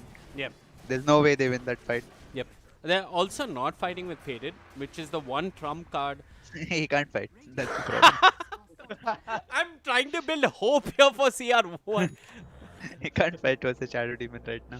This is the, we call the 20-minute window, right? This is the window. They have to repel Yeah. this push somehow. Okay. Buy time for a TB, second item, Scardy, BKB, something. BKB maybe, Shadow Demon in the I game. think you go for. I mean, you can't even go for the Sumail build here. Like you just get a butterfly and start pushing out these lanes like a madman. But If like, he goes even- butterfly, SD will be a happy. yeah, man. SD will just Yeah, laugh yeah. exactly. I think he goes Cardi. That's what. I think SD maxes a disruption and he's like farms like 2 waves after one camp with that shit. Yeah, it's actually ridiculous. Like even if you see an illusion of TV, you can create illusions from that, and it's actually Yeah. ridiculous how much money that Shadow Demon can get. Yep. TB illusions is the best, you know, when you're playing Grimstroke, you have Ags, and TB, and it's a crowded team fight because TB only has like 6 or 7 illusions or something with Manta and Jesus. thing. Yeah. At some point, illusion escape also, and you just release one tag portrait, no one pays attention to it, and you get a rampage. You speak like this has happened. Like you have done this before, or like this has happened to you. I have done this a lot. I've Ah. been a victim. I've been a victim of it. You just have to wait for the opportune time when there is like no one watching. Uh-oh, Rodgi's in trouble. Bye bye, Oracle. Bye bye. He has the false promise. Does it? The They bait don't care and if switch you. there. The problem is that demonic purge. He's going to commit the false promise at the very end. Oh. He'll Ooh, bring the down the TB. bear. You said Faded can't fight Ronak, so fuck you.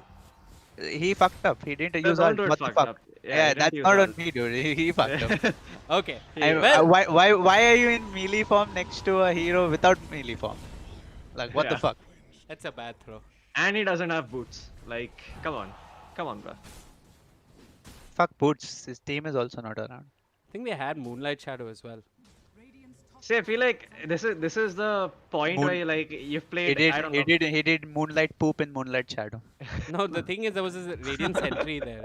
So I think that's why he didn't use Moonlight Shadow. He did moonlight poop in moonlight shadow. All the Yeah. lanes have to be pushed out again. This is sad. Okay, Yeah, guys. you- Okay, now TBS time for the next item. BKB, Skadi, Butterfly, whatever the fuck he wants. Skadi. I mean, Wait. I'd Okay. go BKB, I guess. Skadi, Uh, Skadi is also not bad. I'd go Skadi because it's Second, good. second item BKB is not really good actually. Yeah, But it just feels he's garbage on TV. But he's forced. If they're fighting, he will make BKB. If they're dragging out the game, maybe not. Skadi is good versus Lone Druid, right? And his ultimate form, that's why. What BKB? No, Skadi. Oh, sorry. It's good versus the Lone Druid, like reduces his Yeah. reach and Yeah. New Skadi is really good. yep. I mean, that's actually one of the things I've noticed. I mean, While it's a casting good the- buff, right? Like while I think the stats and only slow was not enough before, Yeah, it or makes at least the item very over interesting. the years, it didn't felt like it started to feel like an underwhelming item. There was a time though when people were building a lot more Skadi than Abyssal Blade, and I think that's because Abyssal Blade was just garbage. Yeah, yeah, the blink thing on the Abyssal Blade really changed it. Exactly. absolutely. I mean, like, I think it's mainly because of the way the item. Previously, it was built too much, so nobody built Skadi. Then Mhm. nobody built it, so everybody's building Skadi. Now, like, Ice-Frog, like, after a couple of patches, has found the perfect balance. It's yeah. I think the return of Skadi is something that's new, and I think what's surprising is that at least in SEA they still consider TB a very good hero. Yeah, I think TB he is, is yeah. always strong. He's always is been a always good hero. It's just that he kind of fell off. Like people stopped picking him. I think the issue was they were fighting so much in the previous patch, you just can't reliably have meta for every fight. It's impossible to play TV that Fuck, way. Arrow was used. Mushi demonic purge on him. There's a Doesn't matter. can't dispel demonic purge like that, but you can Yule up the ember. The question is, have they got lockdown? Nope. Yo, should be okay. Okay, this is very sticky, and I'm going to go by the high immortal advice that Ronak gave. Let's look at vision and let's look at who has a better chance of winning this fight. It really Fucking looks fly like solo, dude. See the vision. yeah. He's playing on map hack. Yep. Damn. Dire is actually playing on map hack. Yep. They can't fight them without smokes. They smoked up. Mm-hmm. They see TV. But TBS BKB. If Oh, they no, take my this goodness. fight, I think it's GG. This is tricky, right? Because The scan hits. Mushi doesn't have a blink. Ohio has to roll in. Mushi has to walk up high ground. I'm not This really should sure. be obvious, right? Like TB just randomly popped out of nowhere into the creep. Yeah, that's just. I think they've given up already. I don't think they're planning to fight here. How do they even catch? Like, I mean, the Mars is out of position, but like, Ohio goes in. Is that what they want to do? Nope, no fight. I mean, you don't want to walk up high ground versus Savage Yeah. Roar. That can be tricky. The good thing is the true form is being what? used. Yeah, TP What? bought him. He's got remnants. Okay, I thought they had an opportunity. Yep, he's out of there. Trade, just trade the tower. Mirana's going for Axe, so yeah, playing versus TB makes sense. I think the Lone Road ulti needs to be nerfed. Right now, its downtime is actually so short. It's just 60 seconds. It's kind of Why? ridiculous. It's not a good spell. It only gives 1500 HP. What the fuck? It That's gives called- you HP, it That's gives you borderline armor. called dude, a what the level fuck? 3 neutral item. A level 4 neutral item. Oh, 15 armor also. Hmm. Yeah, exactly. Like it's Bad ridiculous. ulti, You bad actually ulti. can't kill. Bad ulti, bad ulti, bad ulti.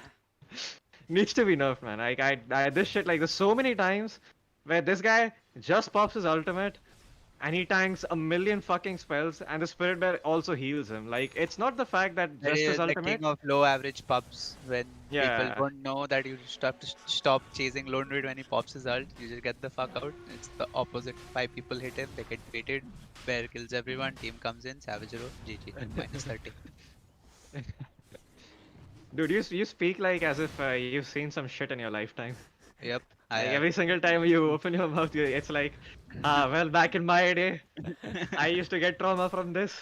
Lone Druid is a really garbage hero, dude. Like, it's just dumb. So, like some heroes in Dota are just conceptually fucking broken. I mean, it used to be more broken, to be Ah, honest. Mushi. Rodkey is there, guys. It's fine. It's fine. Rodkey is here. Dispel. Does it matter? I'm He's not healing. I Mushi don't should think be he's alive. dead. Ohio, great initiation. Magnetize on a 4. Mushi's gonna end up dying. No duel, but Ohio dies as well. It looked good on paper, but nope. The TV That is one of those +1 feeds, you know. My pro is dying. Yeah. Ohio Might and be Mushi jayega. dying together. Yeah. I mean, I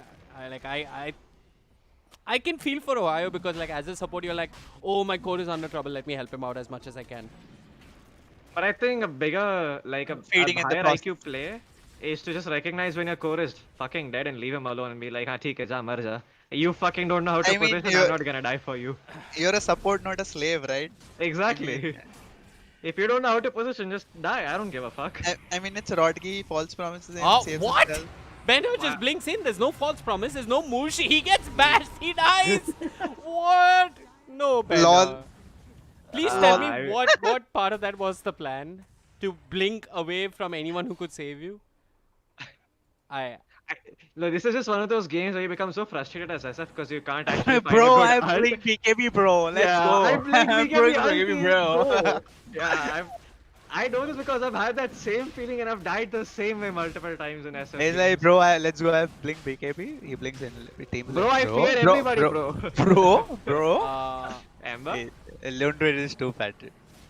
They have to find a way to fight around this somehow. Kill the bear. Oh, Did he go armor talent on bear? Yeah. Yeah, he went TB, armor TB doesn't do damage actually right now to the bear. Yeah, he It's needs the same. It's the same for bear also. Bear doesn't do any damage. To Okay, TB. there was He has, something what, I called. 37 armor or something. There was something I called in Yep. the beginning of the game. Is that when we were making predictions, is that this Legion commander might just be useless. Yeah, he's no dual damage. I don't like this 28 hero. minutes in. I really don't like this hero in general. I feel like it's But not. he recognized this. You like you're playing with a bear in HD. You don't expect to get dual damage. You see his build. He didn't go blink blade It's melee. He's not playing the about aura dual type. damage. It's about impact. Like. His impact is to buff TB right now. That's the only thing he hopes for. Oh, Rodkey dies. No press the attack. No They'll buffing force the anyone or BKB. anything. The press the attack was used on VT. Faded. Buyback from Rodkey. I think this Oracle needs an Aeon disc, honestly. I I- don't like this notion bro. where people. Mm-hmm. Bro, he's not Ambani, bro. Yeah, I know, but still, it's still like you know. Some He's games you fighting need to just under support dire farm. vision, right? So they know Yeah. where to like who to target first and stuff like that. So either deward or stay the fuck behind. One of the two. Fly Solo just does not Whoops, seem like faded, he's... rooted, no dispel. Okay, there's Mushi. What's the plan here? Send TB in the Root front, again? faded gets rooted again. There's Banner, blinks in, has the ultimate. They want to bring down the Lone Druid. He didn't use his true form. He's dead. Silence. Lone Druid dead. Silence. Oh man. Now Lone Druid needs an Aeon disc. Damn. This is what I'm curious about. If Lone Druid has an Aeon It's disc, kind of weird, you know. So usually when you get feared, you're supposed to run to your base, right?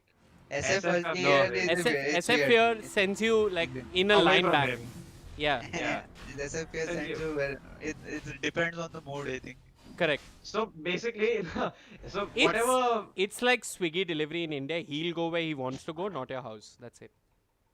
No, but there is an explanation. Like it's fairly straightforward. So whenever they just turn around in the exact opposite direction that you're facing. I think this is fine for That's how it works. Like, CR because they need to drag this game for like butterflies and shit. I mean, I TP does not want to go butterfly versus HD, but he has to. I that think thing. Benno was doing the ultimate PogChamp play. He was like, let me blink in once and play like an idiot, and then let me do it perfectly when it really matters. I mean, if Lone Druid is in his true form, he doesn't die, right? Yeah, If he gets caught on the they just don't have thing is, damage. problem is HD can't be like he close by to disrupt without like blink or Aether. ether lens, right? Because he will also get fear has Yep. a very long range. Yep. It's Do you hard. think that this SF ult fear shit was kind of ridiculous? Because I honestly think it's honestly it's a good little buff. broken. It makes the hero fun playing. Makes Fun him to play playable, against, I think. It makes him playable, but it frustrates SF everybody used to else. be a garbage hero after one point, Remember, to be honest. remember. I mean, I'm sure Yeah. both of you remember this, but remember when he didn't have a death requiem? No, I Yeah. don't. There I was never a time played before Butterfly. I was born during I that time. yeah. I was born and I was your age back then. He used to not release a requiem upon death. Jeez. Yep. SF was. He used to release Requiem, but it used to be half soul wala damage or something. No, he had as far as I remember. he had no damage on death. Damage on death was the new thing, right? And then everybody started running in with SF. Otherwise, people would make Shadowblade and sit behind, or like that's how SF was played. Like Yeah. Yule SF has been a thing for a long time. Though. Yule SF, yep. Even back to Dota 1 days, it was Yep. there. Blink SF, Blink Yule. The collision box really fucked the SF though. Like I think that collision change, it really made it unplayable. But on the other hand, he got a fear. It's So. not unplayable though. It's not It's unplayable in the sense you can't spirit bomb heroes anymore. Like he doesn't have the same pick Yeah, off but he's threat as still before, 'cause it very takes- effective, right? I mean, like it's Yeah, not definitely. like see. You just don't feel as cool anymore, man. Like previously, you could just ulti someone and walk away like a boss, and now you just don't have that feeling. Oh.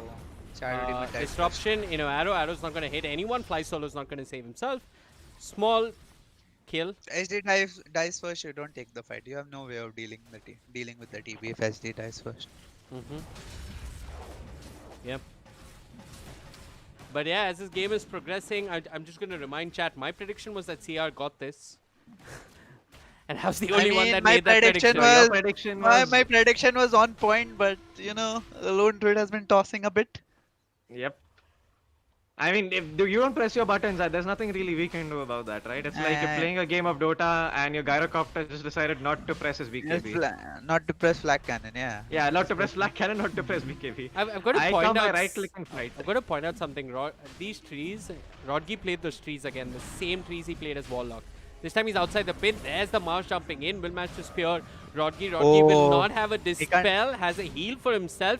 Rosh is dropping low. I'm having packet loss. I'm not quite sure who's coming out on top. There's the Requiem. Ben-Hur does end up dying. The server lagging for me at the very least. I'm not quite sure what the issue is. Quick rolling boulder coming out from Ohio. Faded pops his Ember BKB. got these. Ember got Yao, Aegis. with the Aegis snatch, will manage to barely escape, but Faded in a whole lot of trouble, will end up dying. The spear from JG gets him the kill, and this has gone wrong. My prediction was wrong. You guys win. I mean, the game is still not over. So I think- somehow when he arenaed the Oracle over there, Wait, are you TP guys was lagging? outside. Are you guys I am, lagging? I am. Everyone is lagging. I It's mean, so, I have so 30 risky. ping, but I'm still lagging.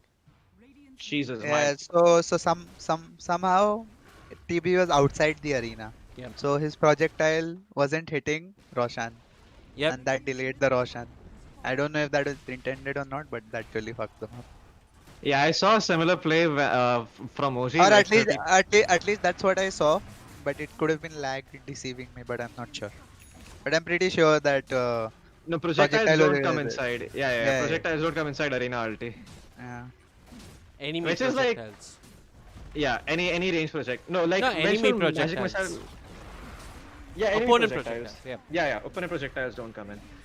I remember this because I think 33 was the one who like used arena and it was like just on the edge of the egg and it actually saved the egg. It was one hit away and the egg popped in the team fight turn because of that. I remember this because I played against Mars and played Witch Doctor. But now there's a duel. Now the Legion Commander doesn't have enough damage, but they'll bring down the Lone Druid. Much And the pop his ulti. disruption, I'm not quite sure What did he use the disruption on?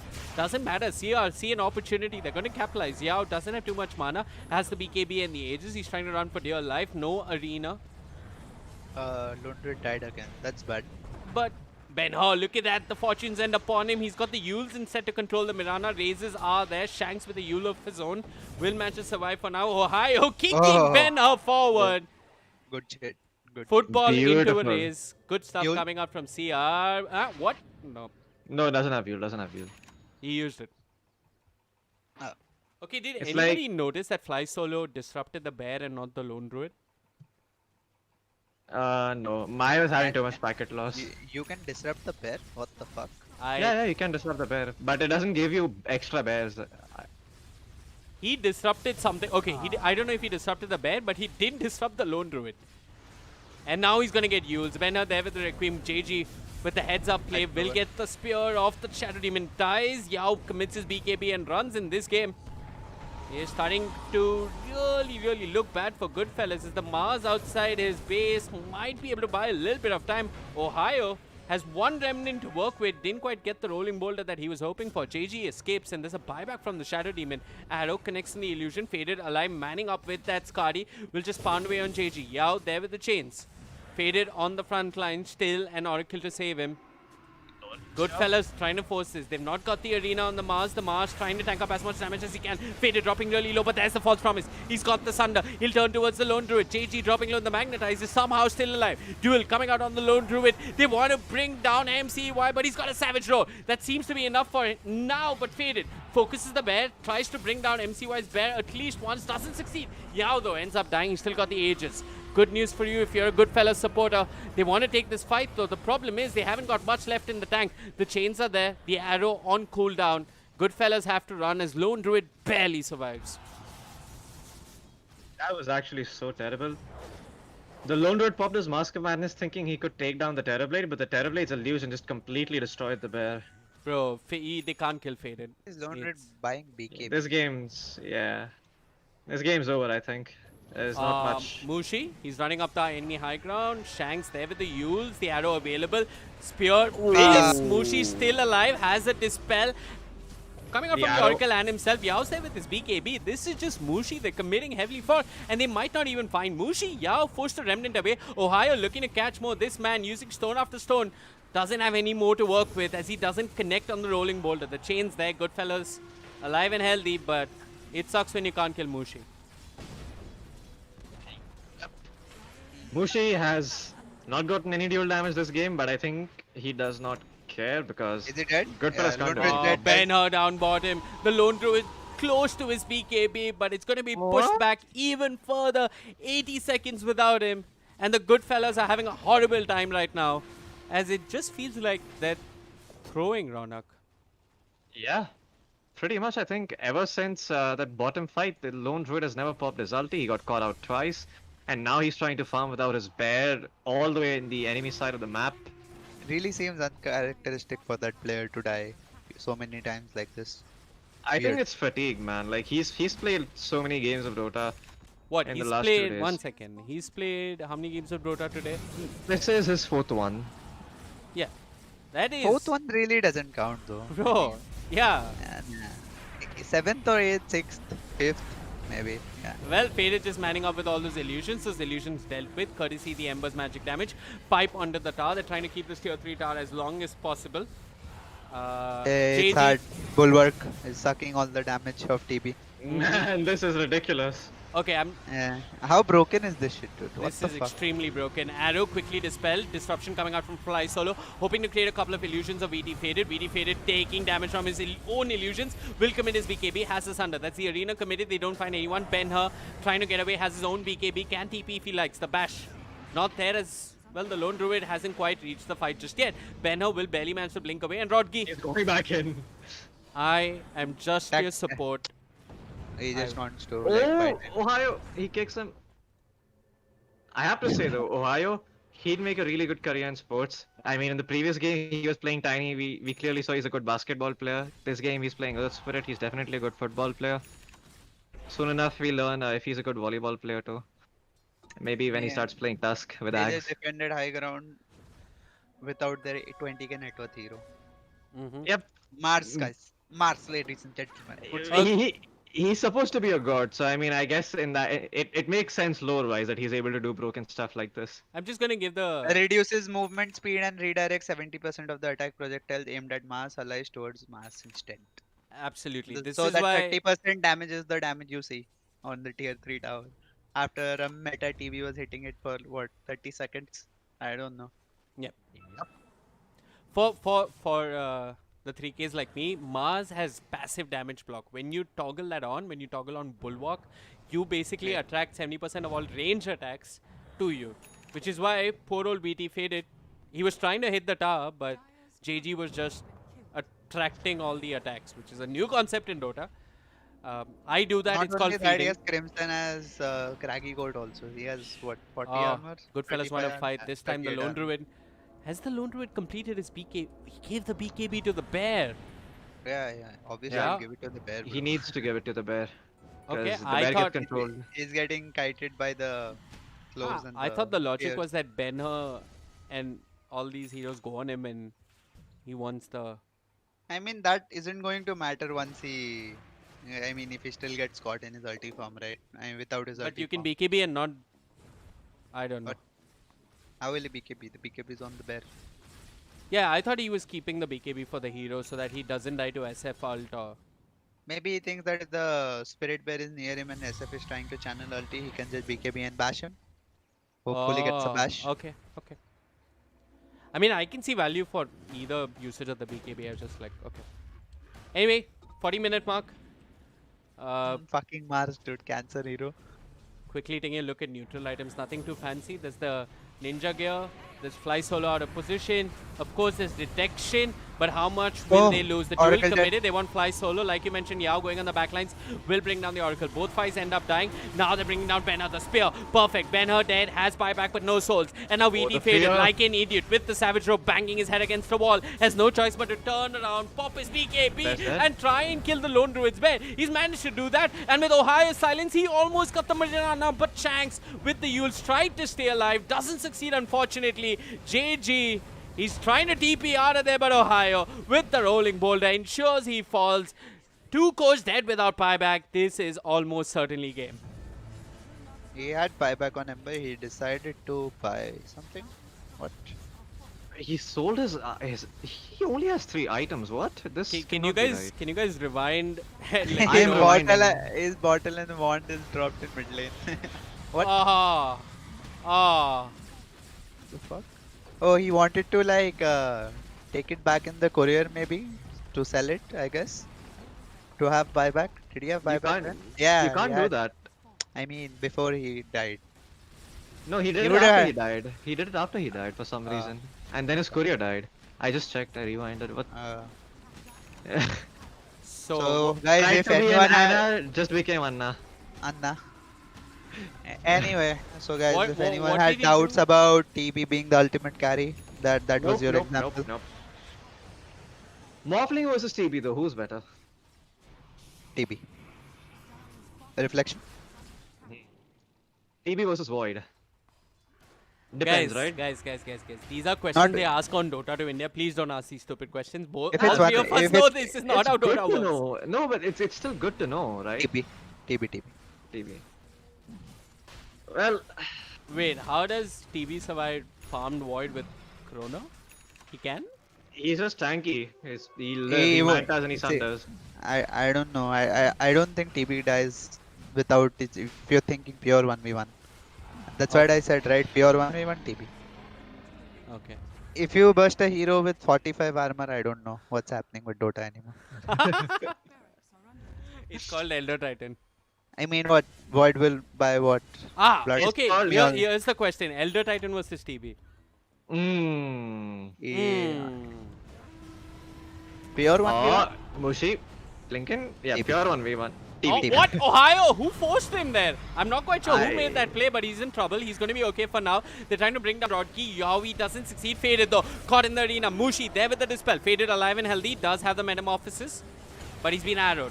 Another dispel needed. He just commits his own BKB. Dodges the arrow. Has the false promise as well.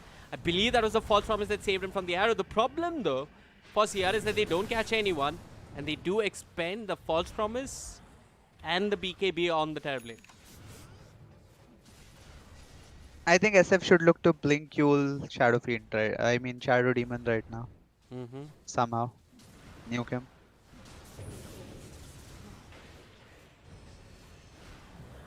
There comes the new and improved version of the repair kit. His name Mars. Ah boy. They lose top racks. He can do that versus most heroes though. I mean, once he's out of mana, he doesn't really do anything in the team fight, right? Mars? Yeah. Yeah, if But he can this just still just press R and just stand there in the middle of a bunch of heroes, right? Just redirecting all those R. projectiles. Oh, it's R for you. I forgot. E.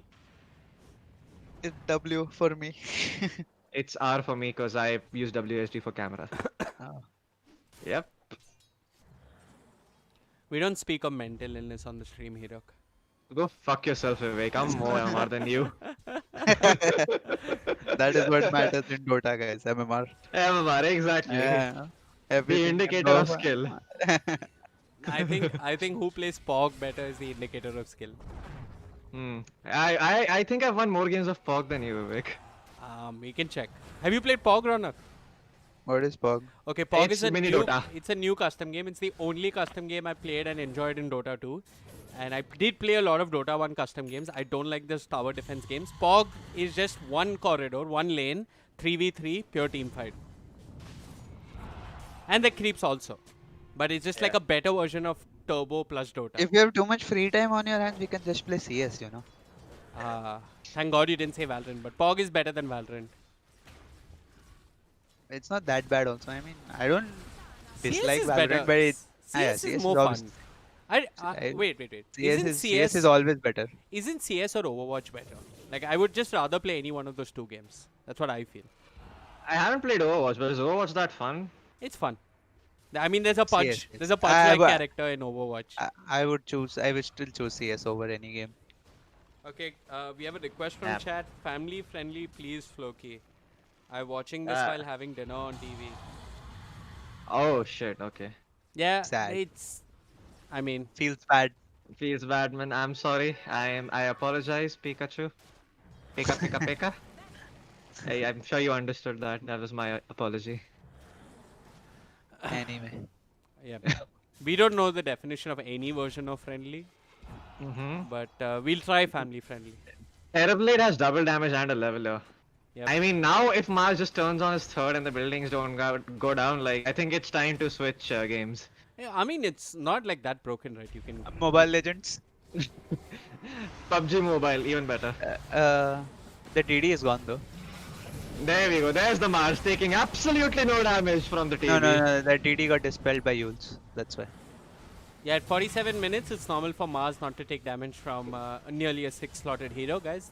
I mean, if Mars DD was or no super DD? fat, if Mars was super fat, that's one thing. He's not super fat.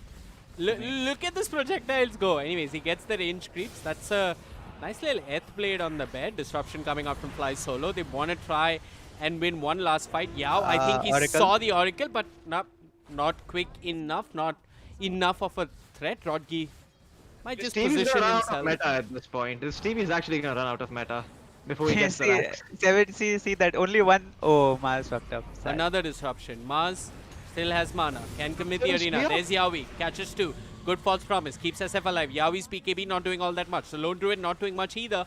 He's not got his true form for a bit. 8 seconds until it's off cooldown. But he should have it. That's false promise committed. With They'll come back when meta is up again. I I mean- this is think about this, okay? I mean, they can't do that if he is hitting towers in melee form, right? That is true. Haha. That is right. Yep, you were correct. That can't actually happen. Yeah, but he does get more HP from meta, which is what I think he What? wants. No, Sure. you don't. You don't What? get more What? HP from What? meta. No. You What? get HP from meta? What? What? you Okay, don't my get. bad. I said something interesting. Anyways, rolling boulder coming up from Ohio. They look towards the Mars. Mars is gonna end up dying. I think this is it. Nah, SF is dead. Ben Hur's dead. I don't even want to say what SF did, but it's fine. Did he blink in and Yule himself? Yeah, it was the same thing he did at top. Mars is buyback and Ohio is dropping low. They might just find this Earth Spirit. Ohio, he's still Never alive. mind. There's a quick little disarm protecting him from that magic damage. The Fate's He's Edict taking no being used damage. really, really well. Ohio might finally die to this Mars, but another offensive Fate's Edict, making sure that the Mars can't get any auto attacks off. Buyback coming out from Yahoo ends up dying. False Promise on a VD Faded. Rodgi an absolute PogChamp as he keeps VD Faded alive, and this is certainly the beginning of the end. Faded doesn't die in the duration of the False Promise. JG, like we mentioned, can't do anything versus the melee attacks coming out from VD Faded. We won GG the well fight played without is the meta, call. guys. Balance. I mean, they actually won the game without meta. Yeah. Man, but what a game though. GoodFellas, they threw a couple of times and Seer. I mean, let's be Capitalizing on it. real. This was a throw for sure. Yeah, this was definitely. I mean I mean, SF tried his bit also by blinking and not doing anything in the final fight of the game. But Okay, Yeah. I'm just going to try and explain my prediction. Your answer was these guys threw. They were both teams had some throws, but I think the main reason I felt that way is like how do they kill TB, and I don't think we saw that till the end. They of the could have game. definitely killed TV earlier. The issue was the fact that they just made very silly mistakes. It's like after you're one giving point, a it math gets exam too and you hard. write 2 as 3. I mean, Yeah.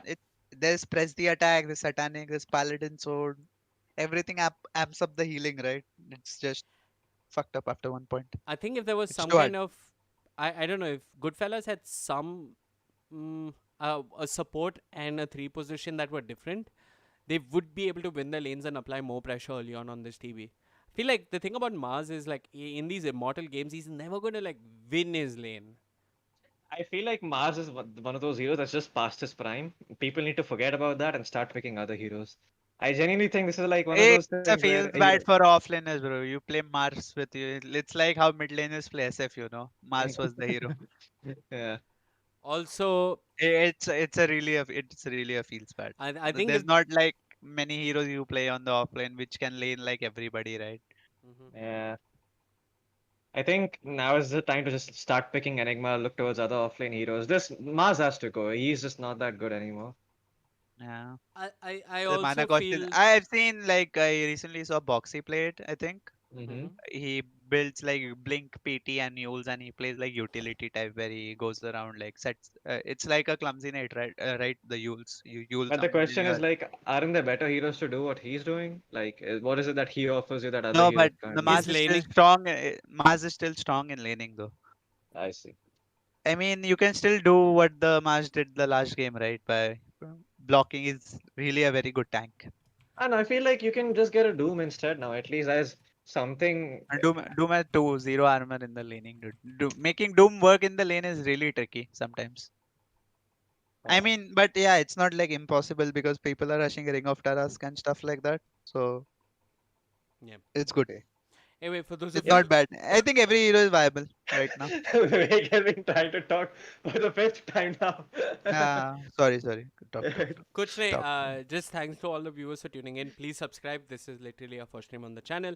You have our social media. It's at Vivek, at Hirak T for us on Twitter. It's on your screens. If you want to reach Crowley or Ronak, you can find him at Ronak Crowley Sen. That's his Facebook page. You can find him at what is your Twitter? I don't use Twitter. Doesn't anymore, matter. it's He fine. doesn't check. Doesn't He's matter. there, but he doesn't check. So you can find him at Treacherous Gaud. Gaudi. Goud. What is that word? Okay, Treacherous God. I thought Treacherous I. God. No, I It's literally okay. thought in It's my. wretched. Anyway, we learned something new today, right? Floki. Meta gives HP. Yeah. Yeah. We also But- learned that you really need to know what you're talking about when you make predictions at the beginning of the game. So Yeah, you Oh, also yeah, need to true, understand. You also true. need to understand the game to be able to make predictions it's accurately. maybe just that Vivek. I understand the game deeper, so I can predict who's going to throw also. And that accurately reflects in your rank. And we end it over there. I mean, he rank predicted a reflects in team number winning of with games played. I mean, Mhm. the LC had 0 dual damage, dude. Did he I- have dual damage at the end of the game? Yeah, must No, have had he had 10. 32. He had 32. But I 32, call I this at checked. the beginning of the game as well. I think Mushi's going to be useless in this game. But and this is not a personal attack on Mushi. Mushi, Rodgi, Ohio, Faded. I'm going to take out Ohio from that list. Mushi, Faded, and Rodgi played some really good Dota. In general, throughout the day, because we've been seeing their games throughout the day. Mhm. I think you missed one of the most epic games versus Neon. Neon was so close, and they're going to be so frustrated about that game. And it's still second qualifier, right? So it's fine. There is a Yep. second qualifier? Yeah, You yeah. only As told far me, as I right? remember, there are two. No. Who No? told you this? One second. So one of you only? What? That's normal DPC, Hirak. This isn't confirmed. We have No, to I confirm. saw two slots on Wikipedia, like qualify number 1, qualify number 2. It might just be that first and second place get 2 slots. They don't Oh, always run a shit. second qualifier. But then why are they having the grand finals? That makes no sense. The grand finals is seeding for close calls. Hirak, you've Oh. been casting I've been casting SCA Dota as long as you. No, you've been casting it more than I have. dude. No, took a I break only from casted one. Indian Dota more than you. I've never casted SCA Dota longer than you. Hey, come on, dude. You've been casting Bro, longer than I I have. casted as much DPC as Wait, you. wait. I'm younger. I get a pass, okay? Let's just put it that way. No I'm I'm counter. allowed to be dumb. I don't think you have a counter to this. Yeah. I'm 20, bro. I'm allowed to make stupid mistakes. I'm 20. This is called ageism, guys. Not me. Not me being a Ageism. boomer. Not me being a Wow. boomer, but this guy being a simp. Acha, aisa kya? Okay, so when you give advice to people when you're I- 30 I and you're think 20, at your age I used to do this, that is not ageism. But Okay, when okay. This part of the word gets edited. Anyways, I just want to say thank you. I'm repeating our social media. It's Treacherous God on Insta. It's Hirak T on Twitter. It's VWWAKE on Twitter. It's Veewake Casting on Facebook. Please do share your feedback. Please also message Ronak on Instagram to wake up early on time. His DMs are open. You can Yeah. slide in, and Motherfucker. if you do successfully message him on Insta, we might have him for tomorrow's finals, which is at 3:30. What time is the final, by the way? 3:30. What time do you 3:30. get up? 6 Is that But AM? I- Is that AM or PM? PM.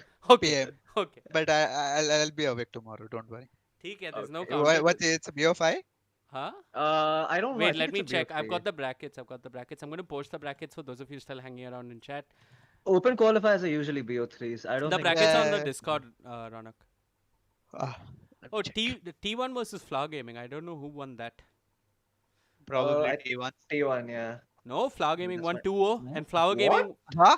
Flower Gaming was the team that did knock out Whoops. So I mean, Whoops, the other Indian hope. You shouldn't feel bad if you're a Whoops Whoops, yeah. supporter. I feel like that has Yeah. been happening to Indian Dota since time immemorial. Like they lose to this one team that is rising at this particular time in the open qualifiers. And They in meet the end, them we're like, first.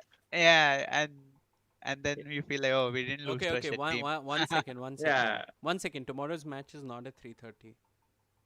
What time is it then? One second. Wait, I have to do math because these guys don't. It is it's Sunday, May 14, 2 o'clock. That's what What it PM says. SGT? What PM SGT? Yeah, I'm trying to. Just fine. tell How me do the you number, know? bro. Wait, it's at 4:30. 4:30. 130. 130. Or 1. No, something no, like no, that. no, no, no. It's No, no, not no, no. even 4:30. Hold on. Wait, all of you are wrong. I'm looking at the brackets. 1 second. So 12 is 3:30. Therefore, 14 is 5:30 in the evening, and it's a best of 1. 530 SGT it is, right? No, it's 5:30 IST. He's IST. converting it to IST. He's converting it to IST. Yeah. That's I'll confirm tomorrow. It's a BO1 One hour. second. Wait, The the status second, is hold deleted. on. for Yeah, the that means match. I think it's not happening. Okay, so this might be the end of the it- road. If there yeah. is any more SCA Dota, I'm going to definitely request Ronak to join us. Today in the morning we had Moon, who's like a younger, cuter version of Ronak. Hopefully He's basically Crowley in his prime. Like that's what Crowley used to be like when he was a kid. I guess. Yep. he's scary. I play 10-man lobby versus him. I get scared. Yeah, and I beat him 1v1 as Abe, easy. you know Ronak सच में try lane लगता है रे against him when he plays offlane. Who? Moon. He's not even a good offlaner. He says like I'm a shit offlaner. I can only play 3 heroes. He played Brewmaster that day. But Master's best hero, dude. His laning is good. Moon's laning is really, really good. I played SF against him. I didn't get a single creep. I only managed to kill him. Okay, turn the stream off already. I'm in a pub, motherfuckers. okay, Oh, okay. okay. Sorry, Pikachu Gaming's mom. Bye guys. Bye. Do Sorry, subscribe. Pikachu Gaming. Bye. Sorry, Pikachu Gaming.